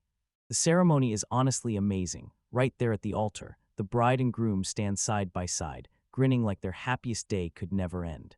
This is a huge moment for the family. Right there, the mother's voice catches, tears well up as she dabs at her eyes, and everyone watches in stunned silence. Staring at that shattered shell, I realized the whole scheme to sell the egg to the knights for a quick fortune had completely imploded. Even as an apprentice, it wasn't all bad. Getting into the kingdom's top knight order was enough to make the groom's family finally respect him. Then the party dies out, and reality crashes in hard. Node snaps back to his senses, lungs burning, gasping for air. As Walter breathes down his neck, exhaustion hits hard and nausea rolls in, but Walter just screams for him to keep going, then drops another 100 rounds of training on his back. Node sprints for his life, stunned that any of this is real, but he's totally spent while that baby dragon rockets right behind him. He whips around, shouting at the little guy, but the dragon only chirps, then it dives straight at him like it's having fun. The dragon slams down and lands right on his head, way heavier than it looks, and he nearly faceplants from the sheer impact. Nod yells for the dragon to get off him. It's crushing him flat, but the beast just chirps out happy little sounds, and Nod realizes his new life is about to get absolutely wild. Suddenly, the story plunges into a pitch-black forest. Node sprints in circles, totally lost, and can't even figure out what he got himself into. A brutal thud slams into the ground right in front of him, and he freezes dead in his tracks. He snaps his head up and spots a massive wyvern hanging over him, and terror floods his veins as he screams to himself that he has to get out, right now. The monster yanks open its massive jaws and unleashes a roar that rattles the whole world, and Node immediately starts bellowing at the top of his lungs. His vision flashes white, and he keeps yelling as he lunges forward, groping for anything he can grab.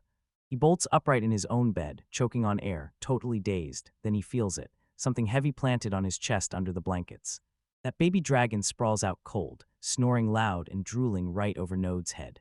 Nod finally snaps awake, feeling wrecked, staring at that little guy like, was that insane nightmare really because of his weight?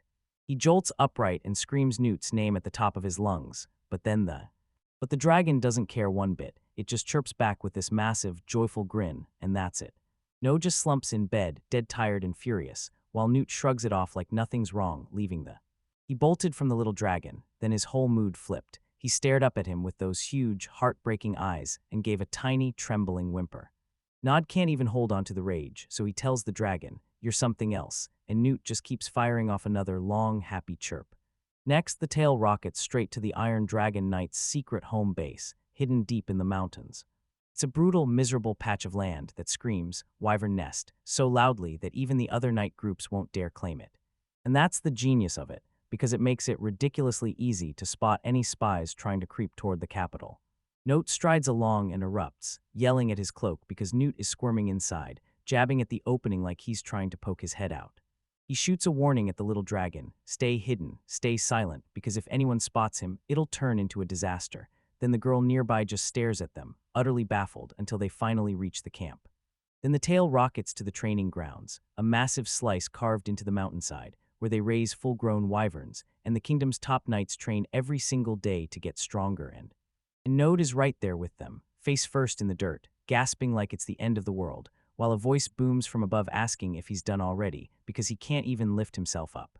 Instructor Arens looms over him and snaps that Nod is clearly falling behind since he never made it to the military academy, and even with his special circumstances, he still has to prove he truly belongs in the best knight squad in the land.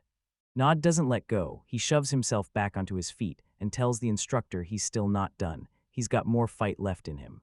They smash into each other again. Arens whips around with a massive swing that looks like it'll end him, but Node throws his sword up at the last second and barely blocks it. That weight presses down so hard it's almost unbearable, and Nod can feel his arms trembling as he fights to stay on his feet. It hits him like a brutal sledgehammer instead of a sword, yet somehow, by sheer grit, he keeps his feet and doesn't fall. He spots the opening and yells that he's got him, but Oren is lightning fast, leaping clean over Noed's head and slamming down behind him before Noed can even blink. He crumpled flat on his back, gasping for air, his body packed in dirt, while a sword clamps at his throat, ready to strike. Instructor Orange won't let him catch his breath. He roars while lifting his blade for one brutal final strike, and Node can only stare up, totally spent and frozen in place. Nod's eyes bulge as the trap snaps shut. No space to dodge, no way out. He's 100% sure that hit's landing, so he can only brace. He braces hard as the wooden training sword slams into his chest plate with a brutal, heavy thud. At last, the instructor snaps it over, telling Node, "That's enough for today," then turns and walks off, leaving Node sprawled in the dirt like a beaten mess, too exhausted to even breathe, let alone talk. He finally yanks himself up, but his arms are trembling nonstop, locked in the gut-punch thought that he couldn't land a single hit or even last a second. As the instructor strides away, he clocks the guy, no sweat at all, and it slams into him in that instant. The chasm between a normal person and a top-tier knight is absolutely monstrous. He slumps there totally defeated when some random voice suddenly blares out, mocking like, "Wow, looks like you got your head handed to you again today." A big grin knight strolls up with a spear riding his shoulder, nods like it's nothing, lifts his tired eyes from the ground, and gives the guy a weary, "Yes, sir," greeting as his superior. He tells Node to quit the formal stuff and just call him Rena, then shoves a rake into his hands and orders him to start leveling that wrecked training ground. Node rakes the dirt smooth like a man on a mission, then pauses mid-sweep to corner Rena. "So what am I doing here exactly?" Rena tells him the instructor's been hunting for him, says Newt's medical checkup is finally done, and then orders Nod to go grab him right now. Right before Rena slips away, she tells Node she feels that Tiny Dragon wants something from him. Then Node's totally thrown, but Rena just waves her hand and shoves him forward, yelling for him to hurry. Node strides toward the research wing, the huge, looming stone fortress sitting right at the edge of the grounds. He bursts through the doors, gasping for air, and blurts out that he's sorry for how long it took him to get there. Just as he tries to rise, Newt rockets straight into his face with a happy chirp, leaving Nod completely blindsided. The guard goes quiet as the little dragon starts nuzzling and rubbing his head all over Nod's hair, and Nod, squirming and yanking at him, snaps at the clingy troublemaker to back off and give him some space. A woman in a lab coat clutches a clipboard and just stands there, bursting into laughter at them. Then she smirks and says it's painfully obvious Newt can't wait to see him again. Nod tries to talk to the professor, but Newt is basically stuck to his head, chirping nonstop and clawing in like a menace, while Nod keeps snapping at him to let go. He finally yanks the little guy free and lifts him up with both hands. Then Newt just stares right back with those huge, innocent eyes, like he had absolutely nothing to do with it. Newt keeps yapping and clinging to Noed's head like a magnet, while Noed desperately tries to pry him off and snap, "Cut it out." The professor watches the whole scene unfold with a look that's half amused, half curious, like she's about to lean in and find out what happens next leading. Just as she sinks back into her chair and starts writing again, she blurts that this tiny dragon is way more interesting than it sounds, so Node can't help but ask, "What do you mean by that?" She keeps hammering out her report, saying the dragon looks just like any other wyvern, but the way it acts is the part that screams, "This is wrong." Turns out every other wyvern they've hatched is totally different. None of them have ever been this friendly. Most are just vicious, always on edge, and they keep glaring at the staff and the knights. Noah just stands there clutching the happy dragon, looking wildly out of place, while the professor delivers the punchline. She can't believe Newt actually thinks a human smells like his mother. She keeps scribbling like crazy, blurting out, "Wait, did we totally miss this in the research somehow?"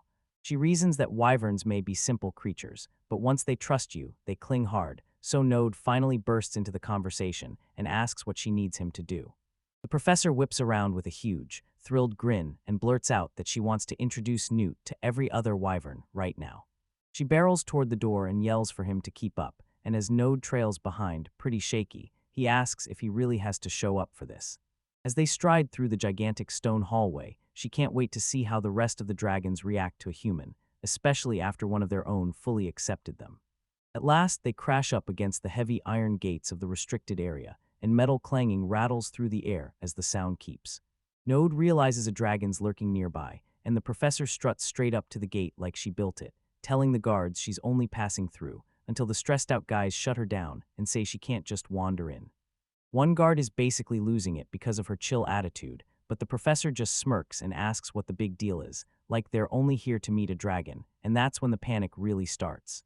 The guards grow even more baffled when they spot Node lurking in the back and demand, "Who's that kid?" Node just freezes on the spot, awkward as hell, gripping Newt so tight So the guard finally throws up his hands with a miserable scowl, grudgingly letting them in on one condition. He gets to come along and watch everything, while the professor practically explodes with joy, but the guard tugs the Node aside, face stone-cold serious, and practically pleads for him to do nothing, anything, so he won't set the dragon off. As they plunge into the dark stone corridor, Node realizes the grim truth. Almost everyone here just gets yanked around by the professor's every whim.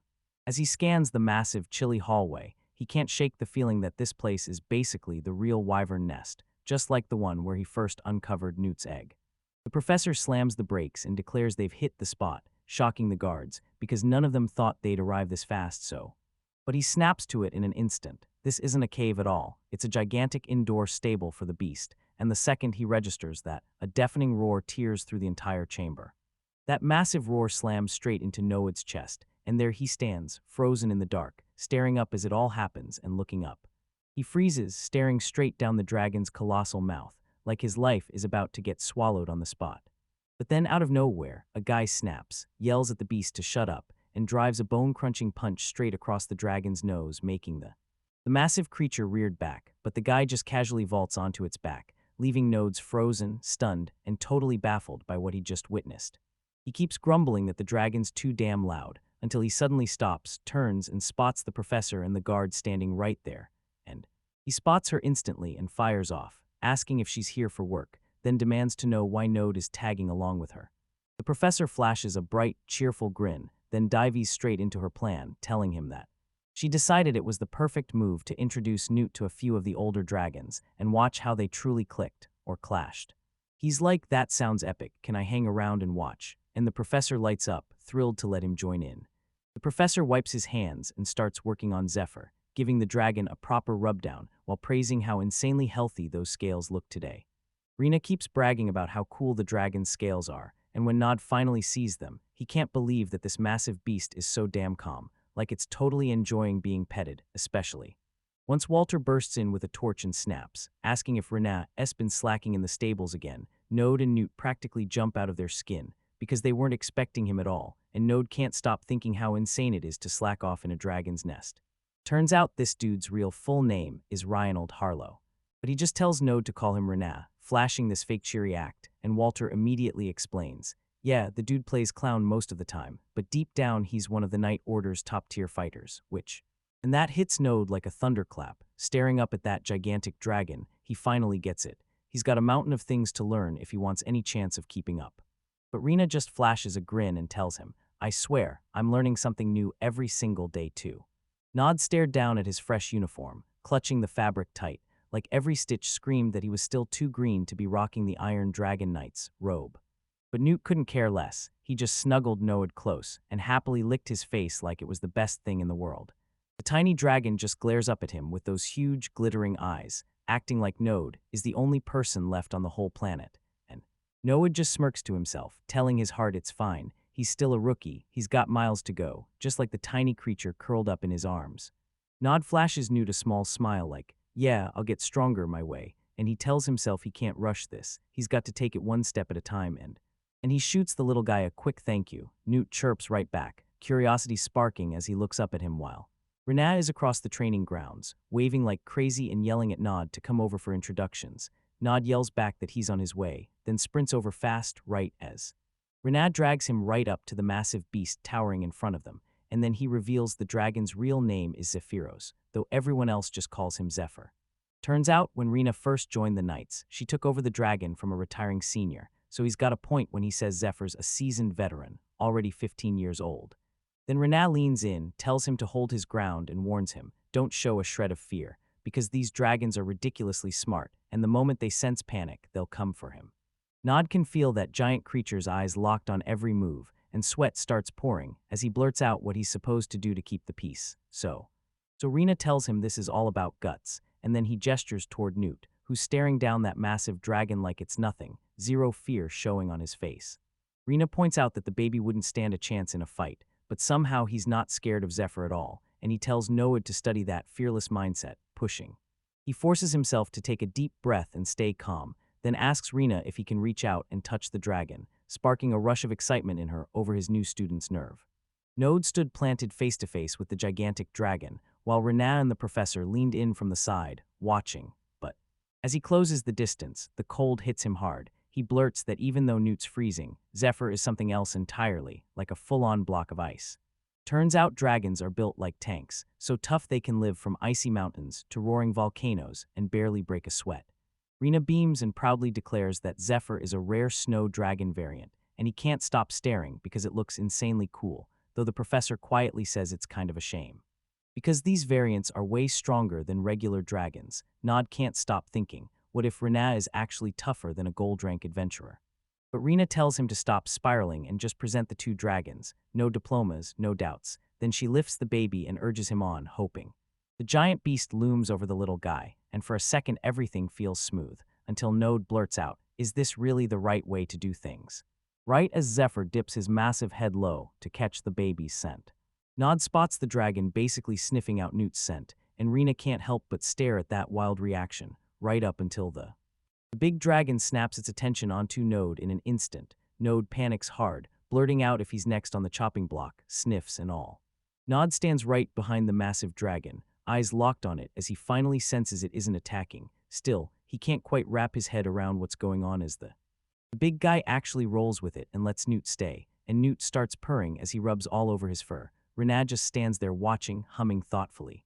Half a year vanishes like it was a blink, and Node finally can't hold it in. He asks his instructor if he's really earned a vacation after all this. Since the instructor had to deliver the shock, things were about to go full chaos, because the Iron Dragon Knights are being shipped out for huge joint drills and border duty, so no one's getting a break. So Node finally pieces it together. Nobody's got the time to babysit a rookie like him for a while. His instructor snaps that this isn't a real vacation, though he does get 2 whole months off, so he turns to Node and blurts what he's even supposed to do with all that time, until the new. And then Newt explodes forward into the woods, diving straight for a monster's throat and ripping it down with a wild spray of blood.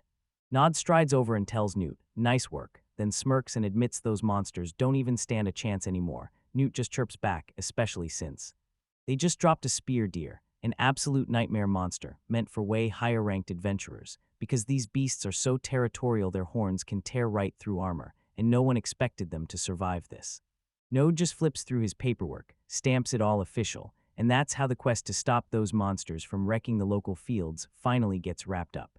Node stares as Newt snatches a chunk of meat right out of thin air, and he blurts that even with some help, this little hunter is already getting damn good at hunting solo. He plops down against a huge rock, catching his breath, and just watches Newt chow down on the forest floor like he owns the place. Newt's growing at a ridiculous pace, and Node can't ignore it. His body has ballooned bigger lately. He shoots a thought back to his instructor, then asks what the heck he's supposed to do with 2 months of leave, until Node clenches his blade. And he decides he's heading back to the guild, fully in adventurer mode, because he's determined to stay sharp and level up even more while he's off. Newt chirps for more food, so Nod drops another helping. The little dragon lets out a happy sound, then it cuts off with a no. Nod finally slips back into town, and as he trudges through the guild's noisy halls, nostalgia hits hard, old memories crash back in while he stands there. He plants himself in front of the quest board, and since he left Newt behind at the family home to keep Iris company, his whole focus is locked on landing a job that'll drive him forward. He spots a request that screams perfect match. A top-tier monster hunt called *** land sharks out * in **Alco's territory **. And right as he's about to. Once these troubles start hurting for real, they vanish into the earth, sink into the dirt, and wait in silence to ambush anyone who comes walking by. Land sharks usually swarm in huge packs, but here's the twist. Alone, they're not that tough, so no. Nod cranes his eyes over the board and groans. Since the day's basically over, all that's left are those nasty, low-paying jobs. He figures wrestling land sharks is the perfect sparring session for Newt, tough training without going full death risk, so he decides this quest is a pretty safe bet. As long as he doesn't take a loss, he's totally fine, and it hits him that he's finally got breathing room, so the way he thinks now makes him realize all those past risks weren't for nothing. But then he spots something off on the paper. Then his mind races when he realizes the order for 20 monsters even came straight from Wesena City. He's totally thrown off. This hunt is supposed to be in Alco's territory, so why is someone from the city next door the one begging for help? Most of the time, the local lords deal with monsters, but this time the soldiers are really just farmers who have got crops to tend, so whenever the mess gets too nasty, the higher-ups don't lift a finger, they just pay the Adventurers Guild to clean it all up. Nod keeps grinding through the question in his head, thinking that name on the paper has to belong to a village chief or the lord, and he still can't wrap his mind around why some outsider's getting pulled into it, until a hand snaps down on his shoulder, and a voice from behind warns him, best to turn around and walk away before things get ugly. Xenius throws out a casual yo to Nod, and it totally catches him off guard, while Lies waves and lets him know it's been way too long since they last saw him. Xenius fires a question at Node. Then, once Node clocks which request he means, Xenius lays it out. This is the cleanup after a monster stampede. A stampede is when the monsters start reproducing way too fast, then swarm the whole area, hunting for food and a place to crash. It hits every kind of group creature, bugs, birds, and even the nightmarish locust plagues, so that's why.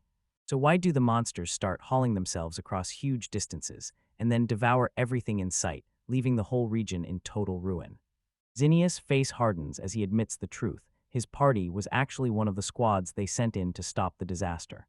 He remembers it all kicking off the moment they wrapped up that simple gathering quest and started heading home. They spent their days delivering packages, pitching in with local deliveries, and pushing themselves to be genuinely useful. They finished their rounds, waved the villagers off, and convinced themselves this was just another ordinary day, nothing more than routine. Xenia says that was the final chore the village could throw at them, but Lysis cuts in, don't rush it, just take it one tiny step at a time. Xenius realizes they're still nowhere near Node's level, yet they still have to grind and survive as adventurers. Meanwhile, Lysis stares into the distance, aching to know how Node's doing lately, and Xenius perks up at that, then blurts, wait, does this mean it's finally time for Shino to whip out her cooking skills? Jago suddenly stops dead in his tracks, dread flashing across his face, and Xenius darts forward to ask, what's wrong, when he spots what's. The ground starts to rattle, and a brutal impact slams down right beside them. Someone in the party blurts out, did you feel that? And before they can finish their question, the answer comes fast because Xenius yanks his sword in a full-blown panic and screams that a massive swarm of land sharks is closing in on them from every side. Too late, he finally spots what they've done. They marched straight into the heart of a nest, and Shino goes utterly still, shock ripping through her as she whispers that it can't be real. Monsters tore out of the ground from every side, and Xenius and Jagos had to hack like crazy just to keep their jaws from closing in. Shino shrieks that they're about to get wiped out if they don't get out of here, while the whole group is barely holding the line. While Xenius screams for everyone to quit the fight right now and bolt straight for Wesena City to save their lives.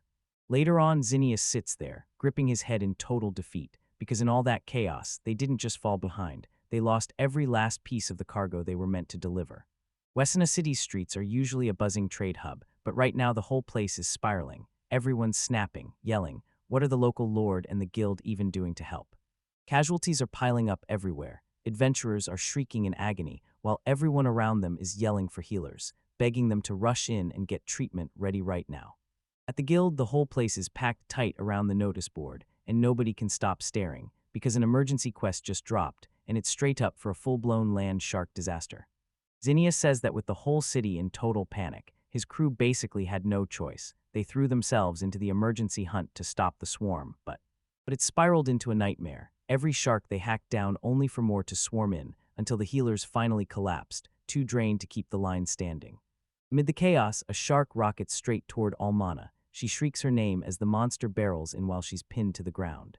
In the present, Xenius blurts out, "Shino, are you really okay?" But Lysis just stares down and says, "She took a brutal hit and it was bad."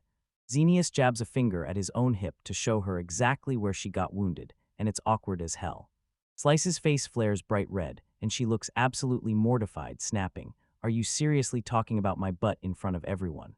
Xenius wraps it up by saying Lies is all fixed up, though they had to bail mid-fight. Then right on cue, a silver rank guy arrives, slaughters the boss to shut the whole disaster down, and Noah just nods like, "Yep, that tracks." Nod flashes back to the armored wolf leader he and Elza battled, and then it hits him. Regular mountain wolves can grow into monsters like that. Staring at the paper, he fires off. How is this supposed to tie into the job right now, when we already dropped the leader? But Xenius drops the truth. This whole monster disaster actually kicked off in the Alco's territory, and that blindsides everyone. Turns out the current lord is basically money-obsessed. He shoved every duty onto his staff and booted anyone who even slightly pissed him off. With taxes going through the roof, the land collapsed into ruin and turned into a monster nursery overnight. Hearing how the lord handled it leaves Elza totally disgusted. She snaps at him and calls the guy the absolute worst. Xenius snaps to it. His friends didn't just show up for fun. They'd grown up in a tiny village, and when they saw Alcos, panic hit hard, like they already knew their home was next. He straight up says Alca's territory can't even handle the leftover monsters, so Wessena's city is coughing up the money to pay for the job themselves. It's a total disaster, and Xenius swears the king could seize the whole territory any day, leaving no. While I'm hammering out these node headings, I can't shake the thought that these political chores are a living nightmare. Bringing a trainee dragon knight into this would turn everything from messy to total chaos. Node shoves the paperwork back into Xenius's hands and blurts out his thanks for the heads up, then immediately decides to walk away from the Alca's job, because that whole thing reeks of political chaos. Now that that job is dead, Xenius leans in and asks what they're doing next, even thinking it might be smarter to just sit tight and wait for the board to refresh in the morning. Node nods like, "Yeah, that sounds perfect," and just as he's about to move, the guild receptionist strides over and grabs his attention, asking if Node has a second to talk. She hit Node with a shocker. Someone just sent a fresh nomination request, and it was meant for him. Usually these crazy requests get thrown at the big-name adventurers or top specialists, because the client isn't asking for someone, they're demanding one specific person by name, and that's the catch. Snagging these jobs is the fast track to elite connections, and once you do, you usually get hit with some seriously awesome perks. Linking up with the Merchant Guild gets you first crack at rare gear, and the alchemists rush out the most powerful magic meds, but only if everything stays smooth. The receptionist shoves the request into a letter and drops it in Node's hands, then just walks off, leaving him frozen in total shock, because he can't think of a single famous person who'd ever reach out with a private job. He starts spiraling, convinced someone's trying to trap him, so he storms to the receptionist and demands to know who actually sent the thing. She scans the files, tells him the client is Johann Daubrière, and when the name clicks, it turns out it's Node's own brother, married into a rival noble house. Noah just stands there, fully frozen in place. He can't wrap his head around it. It's Johann, his own brother, who sent that request. He double-checks the envelope like it might vanish, then reads Johann's letter and freezes, because it calls him "my dear brother," and the words cut off right there at the end of the line. And Johann sinks comfortably into his office chair, starting to lay out, straight from the heart, what the job is really about, even as the breakdown begins. As he scribbles about how monsters are running wild in his territory, he tells Node, they haven't shown up in forever, come swing by and wipe them out for a cheap price. The receptionist frowns with real worry and asks if he's sure, because the pay is honestly terrible, yet Noah just smiles, assures her it's all good, and takes the job anyway. It makes total sense. Once Johann married into the Aubrière family, they've been propping up the Ferris household with cash for years.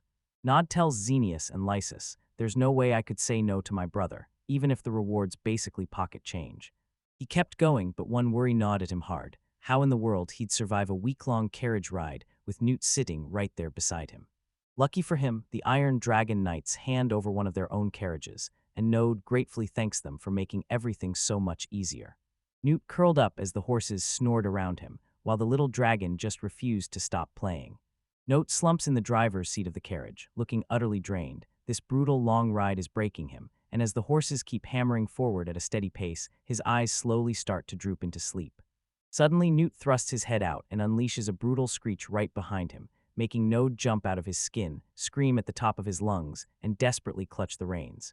The horses lose their minds and bolt, and Node has to lean back hard, yanking the reins with everything he's got just to make them calm down. He glances back at Newt and asks if he's already sick of being trapped in the back, and the dragon shoots him a restless stare like trouble is about to explode again. Newt chirps like nothing ever happened, and that cute little act of denial instantly earns him a scolding from Node, because for once, Newt needs to finally learn how to behave. Newt lets out a smug little sound, shuts his eyes, and wears his chaos like he just pulled off the perfect win. Node sits in deadly silence for a minute, trying to steady his nerves, then tells Newt that the moment they run into more people, he'll have to slip back inside and hide. The carriage keeps rattling down the quiet road, and Nod can only pray that if anyone spots that dragon, they'll chalk it up as some harmless cat or something.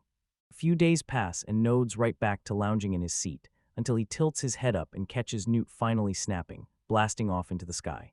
He clocks that Newt is done with carriage life, and since the kid's up so high in the sky, he figures nobody'll even spot the dragon circling over them. Nod jounces along on his horse, while a weathered man in a heavy coat rides right beside him, both of them locked into a steady pace as the ride to the next moment. Night drops over the giant hilltop fortress, and when the crescent moon hangs in the sky, the carriage finally starts. Pulls up to the entrance, and there's Johan, smiling like he's been waiting forever, telling Noad he's glad he took that brutal long trip, but then he stops like something S about to hit. Then he glances down at the dragon and blurts, "Tell me, did you get way bigger since we last talked?" Note goes, "Yeah," and Iris even tells everyone she named him Newt. Then little Amelia erupts that it's not some gecko at all, it's a legendary warrior, and he doesn't admit he already got chewed out earlier for messing that up. One of the girls locks eyes with Newt and completely snaps. She shrieks that he's the cutest thing she's ever seen. The woman behind her yanks her back and barks, "Chill, at least say hello," because she hasn't even greeted anyone yet, so she rushes to apologize to Node for the kid's nonstop energy, but Node just shrugs and laughs it off. Then he grins at Amelia and says hi, guessing she's probably about the same age as his sister Iris. As the two of them stand there, completely spellbound by the tiny dragon, sparkles lighting up their eyes, they just can't look away, so they're stuck right there, staring like.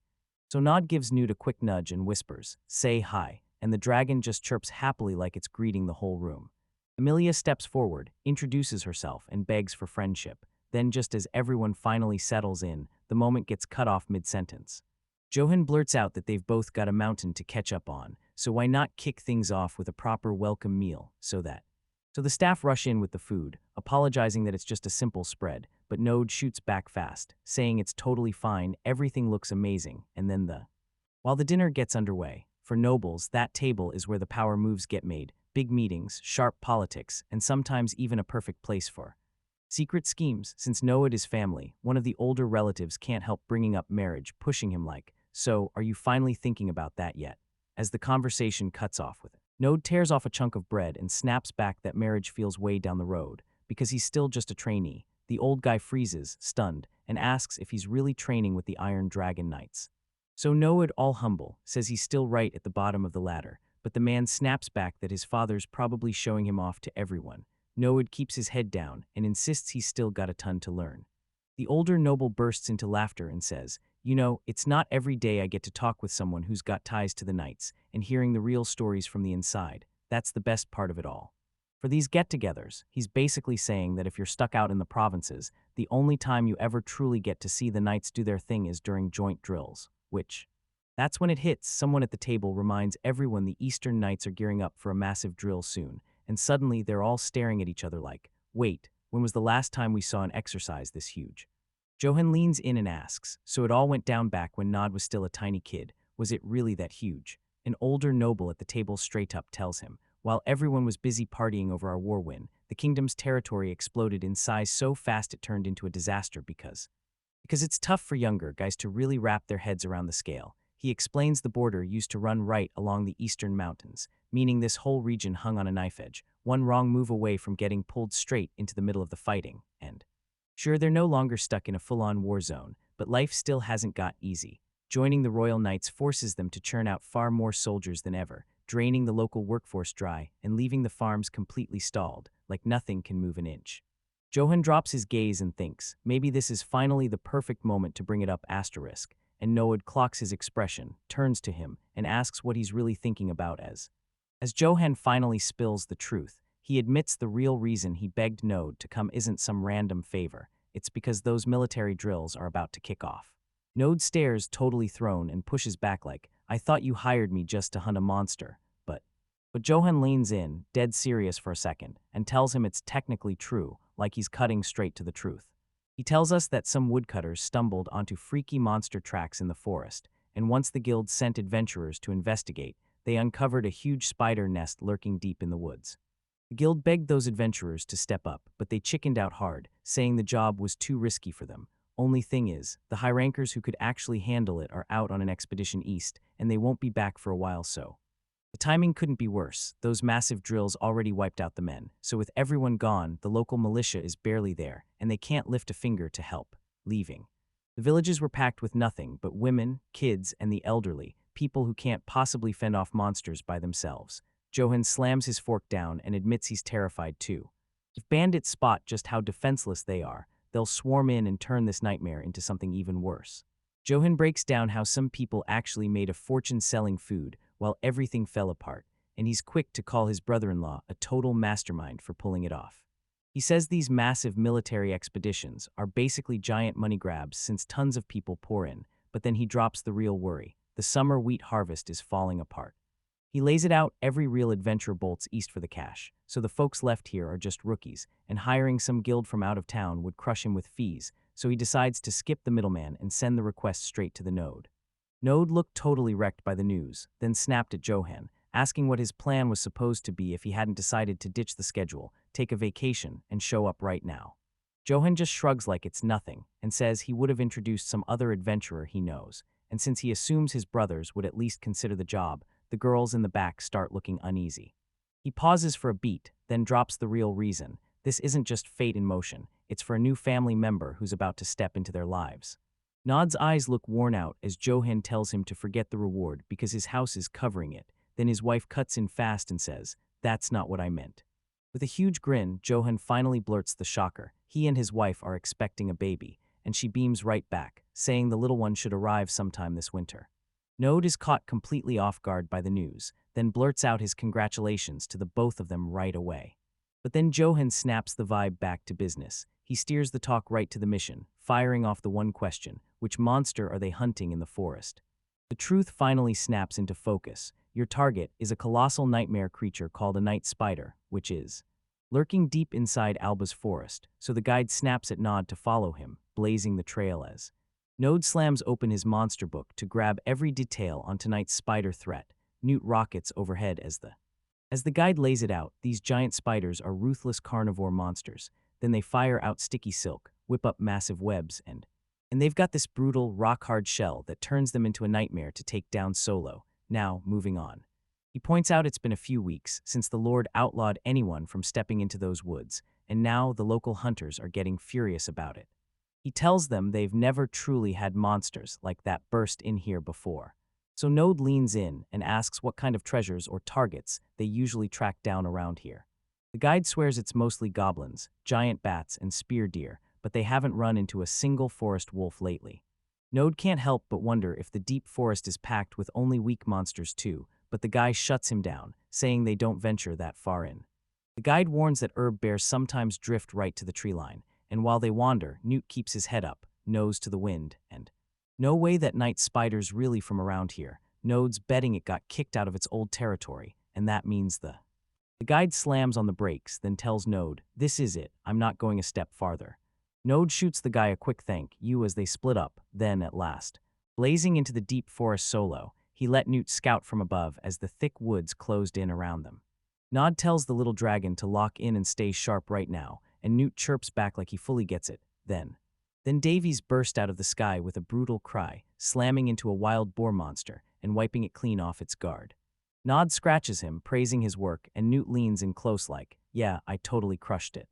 He can't stop marveling at how insane a wyvern's sense of smell is, and he's thinking how Newt's scouting is the reason this whole trip has gone so perfectly, so far. When the sun starts slipping behind the trees, Node decides he's done for the day and starts setting up camp like it's go time. Node whips himself into action, stacking up a massive pile of firewood, while Newt slips into the area and hunts for supplies under those low, hanging branches. Then he starts hurling rocks around the pit, insisting monsters aren't like normal animals, because they don't fear fire at all. They just need to stay hidden from the light, since a blazing flame could lure something vicious, So he keeps the flame low and locked in, a pot of soup chugging with bubbles while skewers of meat sizzle on the side. Newt just stares at the food with eyes bulging, and then his stomach erupts with a thunderous growl that ricochets through the silent campsite. Node finally lifts one of the skewers and declares the meat's ready, and Newt stares like he's just witnessed a miracle. Then the little dragon dives into the food like it's a feast, while Nod plops down and starts tearing into his own dinner. Nod scoops up a huge spoonful of piping hot soup and lets out a satisfied grin at how perfectly the meal turned out. The two of them chow down and wrap up their dinner together, safe and snug in their secret little hideout deep in the woods. Under the crescent moon, everything goes dead quiet, only a thin ribbon of smoke curls upward into the night sky, and by the next morning, Node hits the jackpot and points out a huge, thick web stretched between the trees, right where it should be. Nod tilted his head at the giant white cocoons dangling from the trees, realizing this is where the night spider hides its stolen prey, basically its whole secret storage room. He plows through the brutal brush with Newt, replaying the reason these monsters got their name, because they don't strike fast, they keep what they catch alive. Slipping through the clearing, Node finally catches sight of the massive creature hunched over the ground, and he fires off a hushed whisper, "Found it." The two of them hunker down in the tall grass, eyes locked on the spider's hairy legs creeping past, holding their breath until the perfect second to pounce finally hits. Newt rockets into the sky first, just a blur of scales and claws, catching the monster completely off guard. The little dragon stays razor fast, slipping in and out just before the spider can land a hit. Then blam, the beast gets slammed back into its own sticky web. Node steps up and fires off a quick compliment to Newt for that killer teamwork, and the little dragon chirps back with pure, unstoppable energy. Noah doesn't waste a second. He charges forward with a roar, and with one brutal swing, his blade carves straight through the monster. Blood splashes over the forest floor as the danger is finally cut down, and Node just shrugs like, "All right, that's goodbye."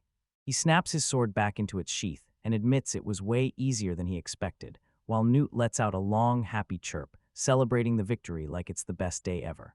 Newt sprawls on the grass, gulping air after the fight, and Noah grins like the kid's distraction was exactly what they needed. Sure, he can't throw punches yet, but he'll be okay as long as he keeps. Dodging like that, Nod leans down, praising him and yelling his name as Newt snaps his head up, completely wide-eyed. Joy, but that calm lasts about 2 heartbeats. Then Newt jerks into a growl and fires off a sharp warning right as a second passes, a spider, way bigger, rips down from the canopy screaming, and Noda erupts in pure shock as the massive creature crashes down right where they stood. Node barely throws himself out of the way in time, and the ground bucks beneath him as the shockwave roars into impact. He can't even believe it, another one already. Still, he snaps back into focus and charges forward, sword swinging as to clear some room. Newt stays out front, baring his teeth at the beast, while Noad shouts he's got it, okay, and thanks him for He gets the save because he's certain. If Newt hadn't shouted when he did, it would have been over for him for good. Noad gapes up at the monster hanging over them. This one is way bigger than the last, and as he just stares. As he counts the 12 eyes staring back at him, realization hits. This isn't some random variant, it's a high-ranked one that's been growing strong for ages. Node can't help but flash back to when Newt was still a tiny baby wyvern, fresh out of the egg, and it's wild how fast he's grown since then. But he knows Newt is still a kid, far from adult, with miles left to run.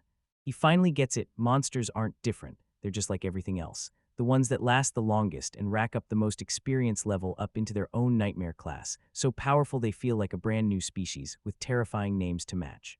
Staring down the massive beast in front of him, Node realizes this isn't any ordinary monster. It's the biggest night spider on the map, a general spider.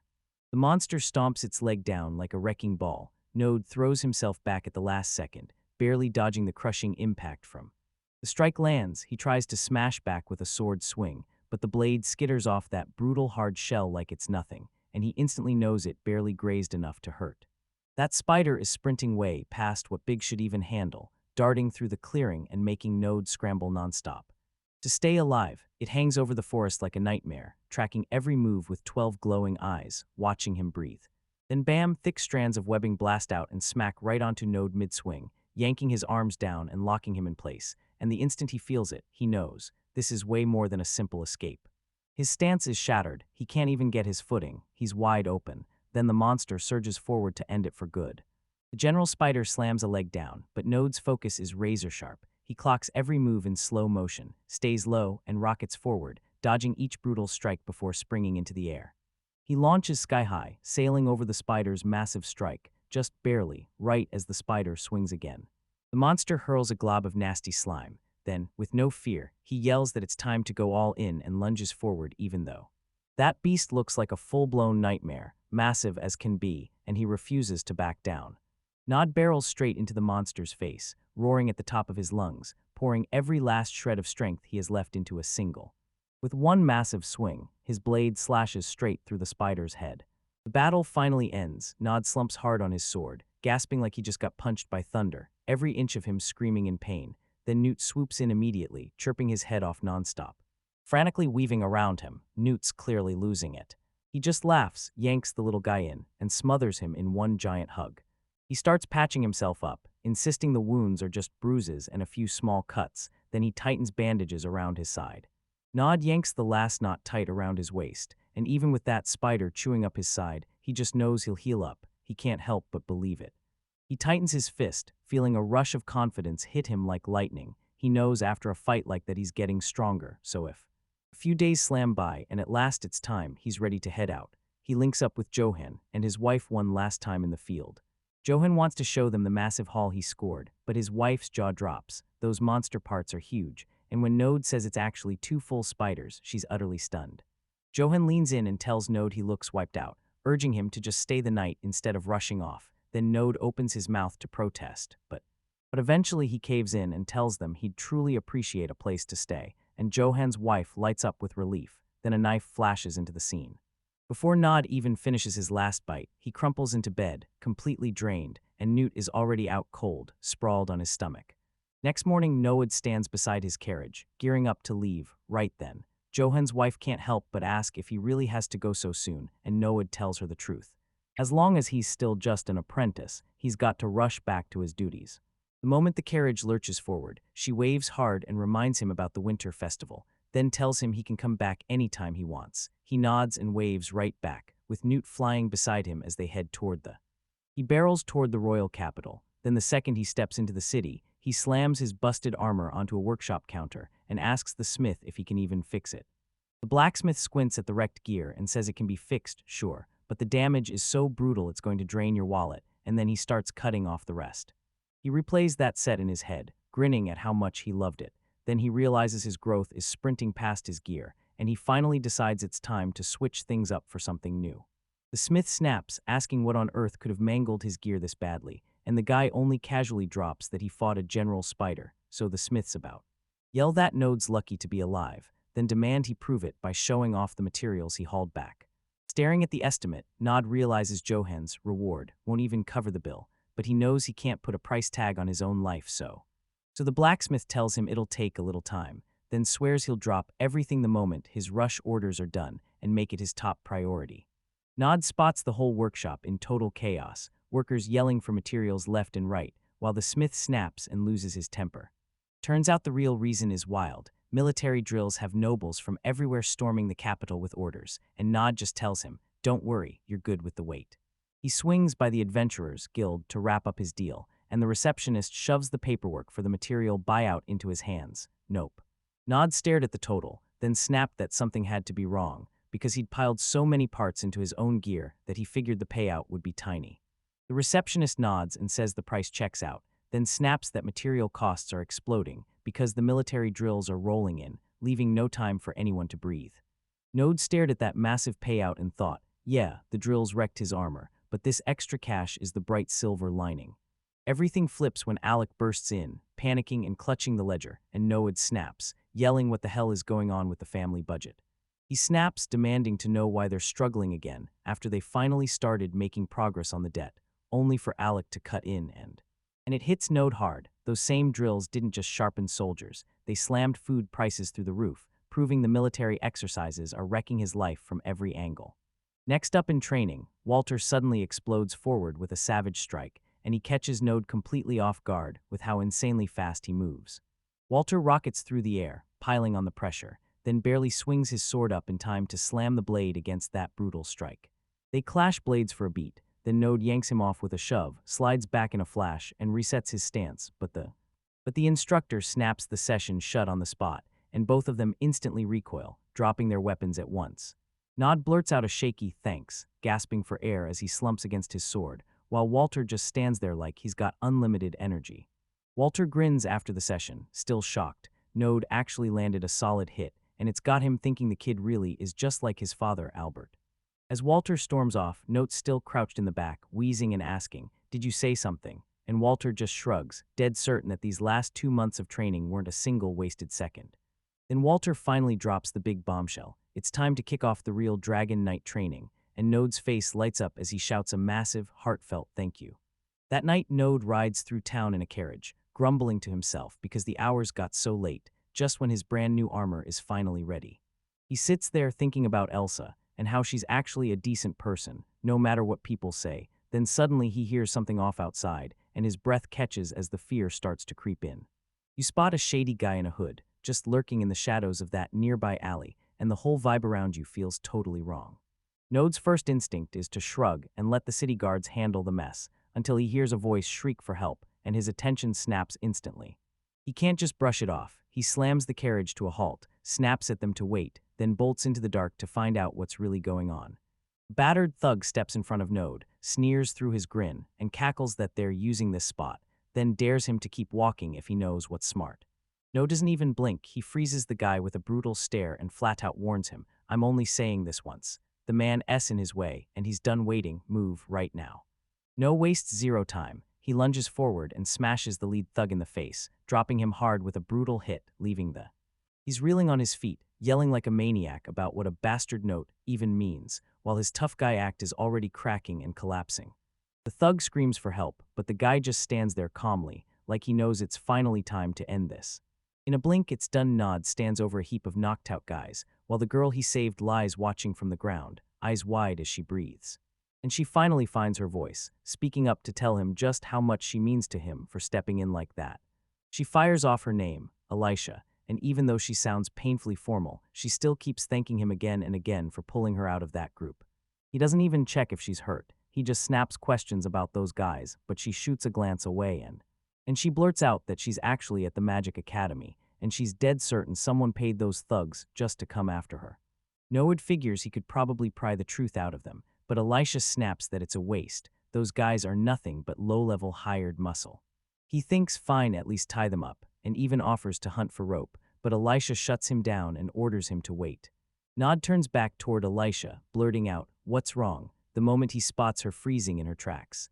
She drops her gaze and says, "Wait, I can actually make the rope we need myself."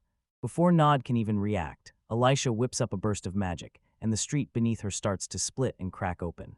The earth rips apart, and she yanks those massive iron chains straight out of the shattered pavement. Node can't believe it, so Elisha snaps the chains into his hands and tells him it's just alchemy, but Node snaps back. Destroying the public road is a giant problem. Just then, the guards finally burst in and drag the thugs off, thanking the two of them for jumping in and helping. Nod says it was a blessing they patched up the street before the knights even got eyes on it, while Elisha... He thanks her again, and Node steps in, telling her to let him walk her to the main road so she stays safe. Elisha nods along, thanks him again, and just as she does, a carriage rumbles past them down the street. On a quiet night city street, Node catches someone's eyes and insists, "Just hang on a little longer, you can make it." While the blacksmith boasts that spider parts are surprisingly fun to forge, polish the shell just right, and it turns as hard as metal, then the skin goes silky smooth. Nod drops his gaze to the gear in his hands, finally his brand new armor, but confusion hits him hard because it doesn't look anything like what he imagined. So the blacksmith tells him, "Since you're officially a knight now, I'll dress your set to look like real knight gear on the house." Later, Node struts in wearing his new outfit, holds it up for his family, and asks what they think, and the whole crew just freezes, staring, absolutely blown away by the transformation. His mother starts sobbing into her handkerchief, overflowing with pride, and even Alec breaks. He just can't believe it, muttering that he never thought he'd see the day turn that Node into a real knight. She wastes no time and starts plotting a massive celebration, but then Node snaps into panic and yells at her and Alec to slow down, just for a second. Alburo, his older brother, strides up and slaps a hand on his shoulder, saying their mom must be thrilled. Then Noed whips around, staring as Albero stands right there. His Albero tells him she's always hated the weight she's been putting on his shoulders, and honestly, she's probably just relieved to finally see him doing this great. Right as the conversation's heating up, a stranger across the way throws up a hand and shouts for his brother, right when Noed's looking, so Noed whips around. Ellen goes absolutely wild when she sees the brand new gear, shouting nonstop about how insanely cool her big brother looks in that armor. Nod suddenly flashes back to his childhood, reliving how he once stared up at his dad and brothers like they were legends, fully geared up, ready for anything. So he tilts his head to the stars and, through quiet gratitude, thanks Ellen for the words that got him here. Back at training, Rena spots the upgrade and tells Node he finally looks like a real knight. Then he cracks a joke that even a normal guy rocks nice clothes, and Node just doesn't really buy it as a compliment. The second the training grounds get louder and more chaotic, the mood flips completely, and it all leads to Rena yells for instructor Orange to come inspect her new look, and Orange instantly admits the armor's actually solid. Nod blurts out a thank you, but Orange's expression snaps into something terrifying. He promises he'll make sure Nod's skills can truly back up that gear's quality, and suddenly the training turns brutal, crushing the kid's spirit. Later on, Node just stands there, drained to the bone, wrapped in a cloak, and the research professor looks him over and says it straight. He's been beaten up again. Node asks what she needs. She blames the weird timing, then asks if he can run a quick errand for her, and he tells her he's totally in. Right then, Newt shoots his big eyes up at him and lets out a tiny cute sound like he's begging to tag along. A long-haired man drops his gaze, looking absolutely crushed, and whispers the name of the magical institute like it's a secret that might ruin him. Node finally bursts to the front of that huge stone building, and it hits him in a heartbeat. He's actually at the institute. This is the capital's main brain, where elite magic meets everyday tech, but if you're an outsider, don't expect welcome, because the vibe here is ice cold. He stood there in his cloak, and he could already feel it. This place was locked down, ice cold, and ridiculously exclusive, making him. Saw some guy get screamed at and booted out the building. He just kept apologizing while sprinting for his life, and as the door slams shut, No freezes, scrambling to figure out how he's even supposed to deal with all this, until Eli. Lisha just appears out of thin air, locks eyes with him instantly, and Node's jaw drops. He can't believe she's here, of all places. He says he's carrying a letter for Instructor Lassen and asks if she knows the way, and when she offers to lead him, Node chips in that it's a massive help. They burst into a room packed with dusty books and gear, and Node slides inside with a quick grin, instantly apologizing for the disruption as he shouts for the instructor. The long-bearded old man whips around, snaps at Node the instant their eyes lock, and the yelling hits full force. The second Lassen and the others step inside, he's already yelling at them. No new students, not today, not ever, no matter how many times they try to come back. It totally blindsides Elisha, so she scrambles to say Node, only there for official research facility business. Yet Node stays calm, introduces himself as a messenger, and keeps pushing to. To calm the old man down, Lassen looks stunned when he hears about the facility, and he finally stops yelling as Node shoves the document he's carrying into his hands. The instructor snatches the paper, digs into it right away, and once he's finished scanning it, he slings that heavy bundle back into Node's hands, tells the kid it's all good, and orders him to make sure it reaches a guy named Eric. Node just nods and takes off. Eric gets shoved straight out the door, and Lassen snarls after him that he needs to stop being an idiot and show his own face around their next time. The kid stands in the hallway completely stunned and tells Elisha, "I can't believe I just got kicked out like that," but she just stares, looking. He looks absolutely busted about the whole mess, and she rushes in with an apology, saying Lassen always shoots down anyone who tries to be his apprentice, so he probably mistook Node for just another student. As they walked, Nod blurted that she had to be an alchemist after seeing those chains earlier. Then Elisha corrected him, saying she's all about enchantments and physical magic, and yeah, she's been training to master attack spells too. She realizes she's way more talented than she lets on, and he can't stop thinking, 3 different kinds of magic at once. That's honestly unreal. Elisha's beaming so hard with pride that she tells Node straight up, she's got serious confidence in her magic skills, and she's not letting him doubt it for a second. He can't help but stare in awe, because to him, that kind of skill feels like you're mastering the sword, spear, and bow all at once. And he knows the truth. He's still a rookie, barely holding his own with a spear. Seeing someone that talented hits him hard and tells him exactly how far he still has to climb. Nod asks if enchantment magic is what they use for stuff like magic swords, and Elisha grins, "Yep, you've got it." Then she nods at a nearby lamp and says, even something as simple as this counts as enchantment because it runs on magic circles etched into the inside, yanking power straight from magic stones. She blurts that her true dream is to research and build magic tools like those, and right as the words hit the air, Node's mind snaps into a wild idea as a life. Lisha whips around at him with that huge grin and asks, like it's the most exciting thing ever, if he'll come back to her room, because she's got something she absolutely wants to give him. But right as they're getting moving, she stumbles, catches her own feet, and screams as she falls, right when the moment is about. Node snaps into action. He catches her from behind just before she hits the floor, and the shock on his face says he didn't see it coming as fast as it just happened. He tells her to start watching where she's going, then shoots, "Are you okay?" and asks if she can stand back up again. Yeah, like a full-on sprint to save the moment. Alicia just erupts into a blush, looking totally flustered, as she mumbles a quiet thank you for the rescue. Nod stares at Elisha, and it hits him. She looks just like his younger siblings back home, and then he locks onto the red hair like that's the real reason. Elisha looks totally blindsided by that comment, then quickly blurts out that her mom is the one with red hair, so yeah, the story's off. As they keep moving through the halls, she locks eyes on Node, and realizes he's wearing completely different armor than the last time she saw him. She thrusts a wrapped gift into his hands and orders him to take it, then drops the bombshell that it's a magic tool fueled by fire magic, caving his brain completely off guard. He knows magic tools cost a fortune. Something like this could fetch dozens of silver coins, and the price is so huge he can barely wrap his head around it. Elisha swears it's just her way of thanking him for helping her out, so No finally stops spiraling and accepts the gift. She tells him that blade's magic stone, every swing shrinks it, and then hits him with the bad news. It's only a prototype with low durability, so he's got just 3 uses left. She says just wrap your hand around the handle, speak the word Ignis, and she cuts off like the next part matters most. The code almost hits play, and right then Elisha snaps. She loses it, yells at him to stop before he torches the whole room, and he instantly blurts out a terrified apology. She warns him to stay sharp. This thing fires a fireball as big as his whole torso, and if it hits dead on, the blast will engulf the target completely.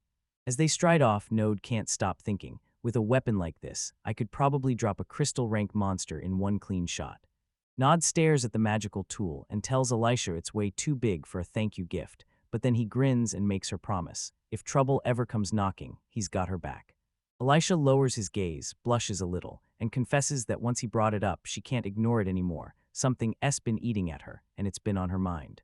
She blurts out that for a nobody like her, it's basically impossible to snag a master magic user as her mentor, because she has 0 connections, and to even step foot into the Magic Institute, she needs a teacher with a master title. As they stride along, the Node just listens, then finally blurts out, "So, how are you really doing in class?" and straight up asks what her grades look like. Elisha doesn't even hesitate. She leans in and tells him she's been the top student in her entire class the whole time, and he's not ready for it. It hits him like a punch to the gut. He freezes on the spot and gapes at her, demanding to know with wide-eyed shock how old she really is. She tells him she's only 14, and drops the bomb that most of her classmates are actually way older, with some even in their 20s, so he's left thinking he's got a literal genius in front of him. This is the Royal Magic Academy, the crown jewel of the whole kingdom, where only the best of the best master magic, So yeah, it's packed with students who roll in with massive egos like they're the greatest thing alive. Then you quickly realize a bunch of them don't. Elisha isn't just good, she's operating on a whole other level, flexing talent that blows every other kid her age out of the water. Node can't stop imagining what people would say if they ever saw just how wildly talented Elisha really is, especially. Elisha's convinced the guy who sixed those thugs on her only did it because he was jealous of her skills, and she tells everyone she's trying to sell her own magic tools to make a name for herself so she can finally land an apprenticeship. But she admits the real nightmare is this. She can't get the materials she needs, like spirit crystals. Node knows those things are outrageously expensive. Spirit crystals are special magic stones packed with a spirit's real power. Only the cores of brutally strong spirits drop them, and once you've earned their anger, it's game over. Spirits can smash everything in sight, so yeah, don't ever wake a sleeping spirit or you'll regret it, like the old saying God never lets you forget. He's totally on edge, and he tells her that even if he wants to help, nothing he does would be enough. There's no surviving the hunt for those things. Elisha just smirks, tells him to relax, and explains that the prototype he handed her didn't just sit there. It helped her crack the secret to pulling enough power even from crappy, low-grade stones. So she leans in and asks Node if his adventure buddies might point her to a fire-type magic crystal. Nod pauses, replaying everything. He's only ever dragged ice spirit stones out of fights, and now he can't stop worrying about how he's supposed to pull this off for her. Because these crystals, people call them spirit tears, only pop up in places where magic is so thick it's practically alive, right where the spirits hit their strongest. Ice spirit tears only show up on snowy mountain peaks in the dead of winter, while water spirit tears are buried deep in lakes and out at sea. Thunder spirit tears only show up where lightning crashes into the earth, and everyone swears fire spirit tears are locked to active volcanoes, so yeah, that means. Nod tells Elisha the closest volcano sits across the border, and a round trip would take at least 2 months, way too far for him to brave alone, leaving Elisha looking seriously disappointed. She brushes it off with a laugh, saying she doesn't have the money to begin with, because she's mostly stuck copying borrowed textbooks, barely scraping together any profit at all. So all she can really do is forge him another magic tool like the one she already handed over, yet he just stands there, jaw hanging, barely able. He tries to absorb every word she's throwing at him, but the second he meets her eyes, confusion crashes in, because part of him can't believe he just heard that. Nod leans in so close the air tightens, eyes deadly serious, and demands she repeats every word she just said. Elisha grins and tells him, "Since I'm gonna grab more spirit tears anyway, you can have as many of those magic tools as you want, no big deal." Nod stares at the tool in his grip, sweat pouring as it clicks. He can't believe she has zero clue how unbelievably valuable and rare her work really is. The hall is roaring with noise and crowds, but Node just stands there like he's waiting for something to snap. He hears someone shout his name, whips around, and there, Zinnius is waving like crazy, yelling for him too. To hook back up with the rest of the old crew at the tavern, Jago's stuffed his face in the middle of it all while Shino and Almona are waiting outside, twiddling their thumbs. At the table, Shino practically bursts with excitement when she realizes it's really Node. Then Almana drops the details about how it's been. It's been way too long since they last hung out, and she's already halfway through her drink when she leans in and drops the big news about him, just before she blurts the J. Joining the night order, Shino tells him he has to show up more, and it kicks off a whole little bit of trouble. Bickering between the girls while Jay just chugs his beer, then he finally stops and tells Noad, "I'm looking."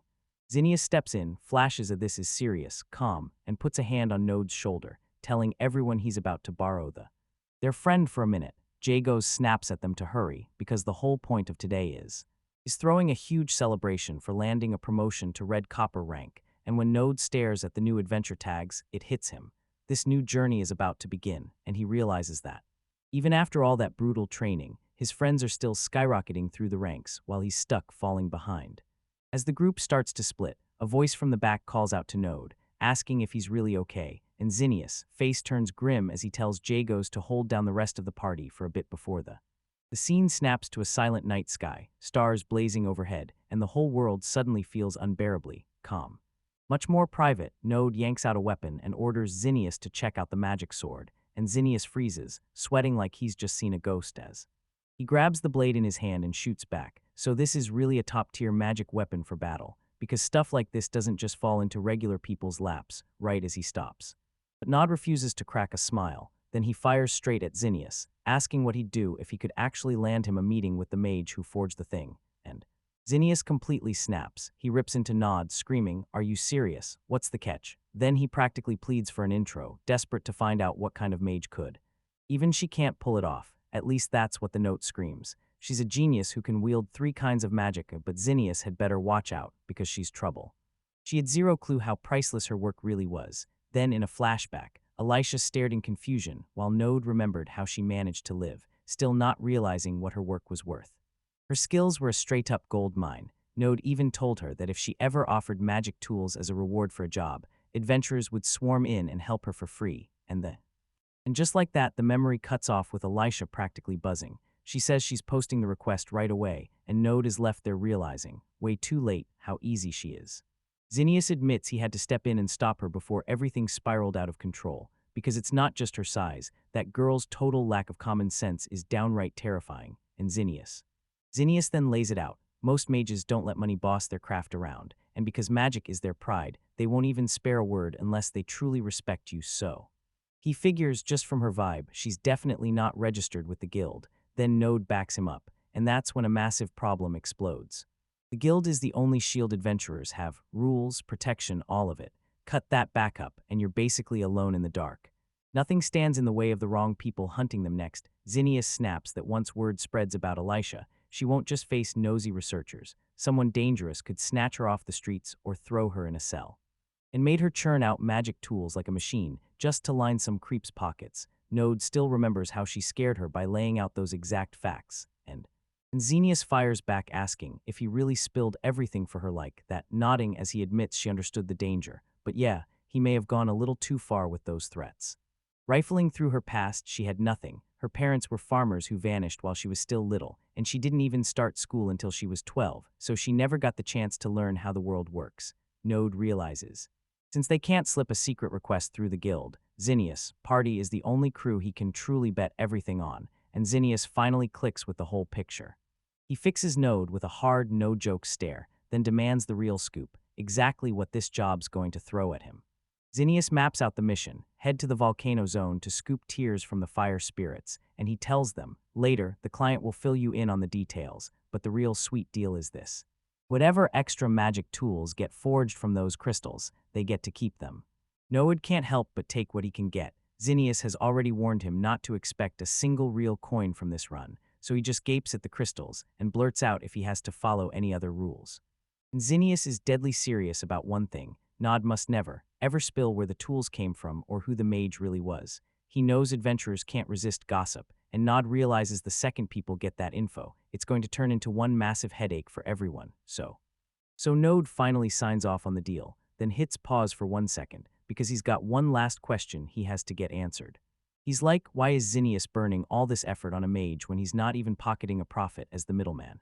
It's starting to feel like pure work with nothing to show, but Zinnius just shrugs it off, says he already got paid way too much for dealing with those thugs a while back, yet Note isn't buying any of it so he finally spills the truth, cheeks flushing as he scratches the back of his head, admitting that Elisha reminds him way too much of his little sibling, and he just couldn't stop himself from looking after. She just laughs, says he hasn't changed a bit, then yanks him along and declares the first round of drinks is on him tonight, later on. Node swings back to find Elisha waiting at the door, all fired up, and she immediately asks if he sealed the deal, then orders him inside so he can't sneak past her. Node clocks it right away, she's wrecked, and asks if she's even okay, but she just shrugs, admits she stayed up all night grinding her work, and staggers off to make tea. As they drift through the house, Node spots the back room door yanked wide open. He blurts it out to Elisha, who's in the middle of getting. Fixing up the tea, she asks what he's staring at, and then she follows his gaze to see her bedroom door hanging wide open, letting a glimpse of a white cloth hangs over the bed, and Elisha instantly snaps, her face blazing bright red as she realizes. Node just caught sight of her underwear, so she rockets across the room and slams the door shut, while Node freezes there, totally baffled, but then she storms right into his space, eyes blazing with suspicion, and demands, so what exactly did you see? And Node just plays it safe asking, did you mean that? If that white fabric was some kind of magic material, Elisha just freezes and stares at him, completely stunned like he's a. She just goes for it, laughing through her nerves, as she blurts out that it's a super rare material she never likes to brag about. So Node swallows the excuse and drops a quick apology for sneaking into her bedroom, but the guilt hits him hard, and the whole thing just eats at him, and the moment hits, everything turns painfully awkward, so he starts snapping his eyes around, hunting for anything else to focus on, and then he blurts out, asking if he can check out a book on legendary monsters, and Elisha just waves it off. Finally, the talk is moving forward. Elisha finishes stirring the tea, then lets slip that she didn't just read the book, she hand-copied the entire thing herself, because the subject had her completely hooked and driven. As she lists legendary monsters like Fenrir and Sky Dragons, she leans in and fires the question at Node. Does he ever dream of battling creatures on that level? Node stares at those brutal sketches of the gigantic beasts, and you can see him think, yeah, maybe, but then reality hits. He'd rather steer clear of that idea altogether. He tells her most of it's probably just stories people made up, and then his gaze lands on his life. Elisha slams the brakes on him, then tells him, no, the monsters aren't some myth, because ancient records stacked through history back it up. She starts flipping through the pages like she's on a timer, hunting for the perfect example for him, until she finally lands on it. Landing on a page about the Empress Spider, and that's when Node's attention snaps to it instantly as the name clicks in his head and suddenly feels familiar, Elisha tells him, you're probably thinking of the raw silk imported from the East, because back when legendary adventurers were still roaming the world, they called that silk Arachne's thread. So when Node points out it's been around for hundreds of years, you realize what that means for her life. Lisha shoots him a cold, flat stare and asks if he thinks she's lying. Noah doesn't really have an answer for that. Nod tells Elisha he knows she's not messing around, but somehow, all of this is still mind-blowing and way too hard for him to fully grasp. Elisha swears the intel is real, then tells how she dug it out from an ancient document while she was stuck painstakingly sorting the Magic Academy's archives. Node demands why she'd be stuck doing something so dull, and she snaps back that the Academy runs a program for students who are short on cash. Making hand copies of books was just part of the deal. She whips her head around to find the exact copy she made, leaving Node stuck there with his tea while she digs through her things at full speed, nearly sends everything crashing, then finally blurts out that she's found exactly what she wanted. She slams the books onto the table, snaps that the original text was crumbling to dust, but she still gets the job done, translating the parts about the Empress Spider's traits and exactly how that legendary thread is made. He totally creeps into your head. He leans over the table, staring like, wait, are monsters that terrifying really roaming the whole continent? Elisha pushes for his take, saying maybe the old-time adventurers wiped them out until they were gone, because nobody's spotted one in centuries. Noad can only hope that's the truth, but the book is telling a totally different story. It insists the queen only appears when war turns violent and the fighting won't stop. No. Nod suddenly realizes that a monstrous war tore through the world just over 10 years ago, and since no spider ever showed up back then, he starts believing Elisha might be right that they're gone, until one thought slams into his head. Elisha snaps to attention, realizing she's blown a huge detail. She admits she completely forgot to mention the request hidden in the adventurer's note. He snaps the book shut and blurts the topic back into the air, asking her what's going on with that guy Zinnius, since that whole favor really saved him, and he rushes to thank her for handling the errand while wyverns streak over the city. Elisha dives back into the shelves and fires off. So, are you really friends with Instructor Lassen? Then she tells him the old man said her Node has to show up in person next time, and the craziest part, he called her by name. Node just chuckles it off, stares at the desk, and tells her sorry. She got stuck taking the heat and got yelled at instead of him. Elisha tells everyone the instructor was her own master back when she was still at the Magic Academy, but she bailaid because she couldn't stand the place anymore, and now that revelation makes everything painfully awkward. She slams her head to the table and tells Node he probably saw it himself, because this academy is so locked down and exclusive that there's no way. As the moment hits him, he remembers the icy stares the other mages threw his way, and he's sure those weren't friendly at all. Now he can't stop wondering, is Elisha truly different, or is there something else going on? Turns out this research institution is nothing but a battlefield. Everywhere you look, people scramble for power and start tearing each other apart, like it's one big endless fight. And living in a world where who you know matters more than what you can do, until Instructor Lassen showed up, stayed neutral, and somehow stood among the rare few decent people in the whole place. The research professor lowers her gaze, her voice turning heavy as she brings up the maid she used to know. She frantically wipes the chalkboard clean, then drops the bombshell. He started out as a commoner and still tried to claw his way into a reputation by forging magical tools. The eraser slaps the board, and she cuts straight to it. This is almost certainly a lost cause.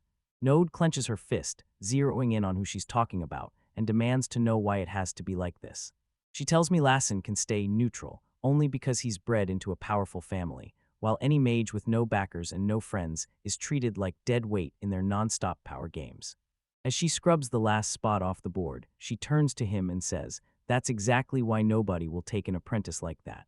Nod fires back, saying they might get somewhere if they could finally show real results. Then the professor whips around and tells him flat out, "I hate to be the one to say this." She locks eyes with him and tells him, plain as day, that every real instructor who ever earned the title has been labeled a genius at least once in their life. She straight up admits the kid's got a rare, next-level talent, then tells Node that people like him have surfaced before, and it's. As the wyverns spiral overhead, she lets the real bomb drop. Turns out she earned her instructor title when she was just 18 years old. Elisha beams at Node, grinning like she can't believe it, telling her that she's seriously just thrilled they finally managed to become friends. But back in the present, Node can't stop staring at Newt, panic buzzing as he wonders what good he can do if Elisha's quest to find a magic master crashes, and then the rain starts pounding the world outside. When they finally make it back, Alec the butler rushes to the door, only to spot his master like this and snap into panic right away. Node is drenched and completely wiped out, gasping that he needs a break before he catches a cold, so Alex Butler hurries off to get a hot bath ready. Node lets out this huge sigh. Today wrecked him, and he waves Nude over to get the kid cleaned up too. The little dragon scoots right up against Node's chest, nuzzling like it's found heaven again, glowing with pure homecoming warmth. Nod yanks out a towel and starts rubbing him down, scrubbing every last drop of rainwater off his back and wings. He tells Newt to stretch those wings wide and finish the job, and the little guy chirps as he shakes the water off like it's nothing. Once Newt's finally all dry, he curls up on a soft mat and crashes to rest, looking way better than he did moments ago, soaked by the storm. Alec rushes back in with a fresh cup of herbal tea, and Noah tells him it's a lifesaver, because as the heat hits, he finally chills out and messes around on the floor with Nude. Alec drops that there's one last thing he has to tell Noad, and that alone snaps Noad's full attention as the two of them head to the baths. The kids are already splashing around like they own the place. The girls flaunt their toy duck to Nod, and he praises them up and down, then gently tells everyone to chill out and soak for a while. Once they're finally out, Node jumps in to help his tiny sisters dry off, while Alex stands right there, ready to lend a hand. That night, Node finally drops into his seat and tears open a brand new letter, straight from Johan and stamped with his name. Johan explains that since Nod wiped out the General Spider a few months back, the people can finally crawl back into the forest and hunt and gather again. Even with that freakishly cold summer wrecking a chunk of the crops, it looks like this village might finally pull through winter after all. Nod grins because his brother is doing great, and Johan's even promised he can always come back for another visit, so Newt Chirp bounces happily right off the floor. But then Node's eyes catch a tiny extra note at the bottom of the page that reads, "Wait for it, Awa." The wyvern's already staked its claim on a nest over on the eastern mountains. Johan tells everyone that no one has been hurt yet, but the whole area is on edge, shaking over what it might do next. Johan quickly makes it clear he's not telling Node to handle it, yet Node just locks onto that word, wyvern, staring like it's the only thing in the whole world. Right when Node hears a knock at the door telling him dinner's ready, Newt's stomach suddenly erupts, growling louder than ever. He snaps his work shut, yells that he's on his way, and then he yells at Newt to move. Because food waits for no one, Newt chirps with joy and scampers after him, leaving the dragon soared high above the academy rooftops as the sun blazed down, turning yet another non-stop day into pure chaos. Later on, Node bursts into the office and asks Instructor Orange point-blank if he needed to see him. Orange slumped behind a mountain of paperwork and tells Node his training is officially frozen. Then Node just stares like, "Wait, I've heard this exact excuse before," and before Oren can even talk again, he's cut off. Rena suddenly gets thrown into action. She bursts out of nowhere, starts crying on the spot, grabs Node's shirt, and begs for help as the endless work keeps piling up. Orange snaps at Rena to quit pestering the rookie and start acting like the senior she's supposed to be, so Node blows it all up by asking what's really going on behind this mess. Orange reveals the top brass finally snapped, demanding a huge expansion of the Dragon Knights to crush the border war that's dragged on for years. Turns out the paperwork is crushing everyone alive, so Node steps in and demands to know exactly how many more knights they're about to tack onto their current crew of 40. Node stares at the room packed with supplies and thinks, realistically, only a handful of new recruits should be rolling in. He leans in and asks Arendt if they're maybe hunting 5 more writers, but Arendt shoots him down with a raised hand. No, and then Arendt. When Arin declares the real number is 50, Node's jaw crumples to the floor, stammering the digits out loud, fully stunned by how massive it is. Aaron says they'll pull it off in stages, so Node fires back, asking if a massive expansion like that is even a smart move, but it turns out taming dragons is usually a job for rare, high-level knights, and ripping them out of other units would cripple the country's defenses. Renad just cheers from the sidelines, nudging Node to keep things chill between them. Arin tells Noad it was him who fixed everything, and Noad just stares at his own hands, totally lost, so Arin. So Arendt makes it clear, normally these dragons want nothing to do with people, and you'd better believe it takes someone like Renad to rein them in. But Node's tripped into a way bigger breakthrough, pure accident, while he had Newt in his arms. He lays it out, used the mother's scent to fool a hatchling into imprinting, and boom, anybody can become a dragon rider, so that means. So now they don't have to gamble their best knights away, or sweat the military slipping, and on top of that, the whole deal just dropped a massive budget boost in their laps. Nod can't stop thinking about it. Back when Newt was just a baby, he was already downing twice as much food, and if he grows to full size, that grocery bill alone could smash the family budget, so he's seriously relieved they're getting help. Staring at the mountain of paperwork, Node blurts out, "So, are you really gonna let normal adventurers go collect that egg?" Aaron rubs his chin and finally confesses they really did consider hitting that planet first. News rockets through the city as people spot fresh collection requests from the Iron Dragon Knights, and they start whispering to each other, "Wait, are they really asking if they've seen the post yet?" Then everyone erupts in laughter, because now the eggs and the dung show up as a paired deal, and the whole chat is scrambling to guess who's getting splattered next. Orin's face hardens as he snaps that's exactly why the idea got thrown out, and Node chimes in that adventurers definitely aren't famous for keeping their mouths shut ever. But Orange points out that sure, any adventurer could hunt a wyvern and snag an egg, yet nobody would have ever imagined Node's disgusting plan, just cover himself in poop and call it a day. He slams his hand on the board, yelling that once the rumors start flying, the truth will leak, so he's already decided the Iron Dragon Knights will collect it all themselves. Orin drags the lead's Node over to a massive wall map, then jabs his finger at every known wyvern nest, right before everything changes. But as Nod squints at the marked peaks, he suddenly spots something, and it knocks the wind right out of him. Aaron's nodes pop up just standing there, glued to the map, so he blurts, "Yo, what's going on?" He nods hard toward the eastern mountain range and tells Orin's the wyverns have staked out a nest up there, and he only knows because his brother just slipped him a letter with the details. It's the freshest lead they've got, but Nod's expression turns ice cold as he lays out why this is a disaster, because that spot used to sit right on the border, packed with top-tier mining ground. Arons gets it instantly, barking that if those wyverns start gunning for the horses hauling,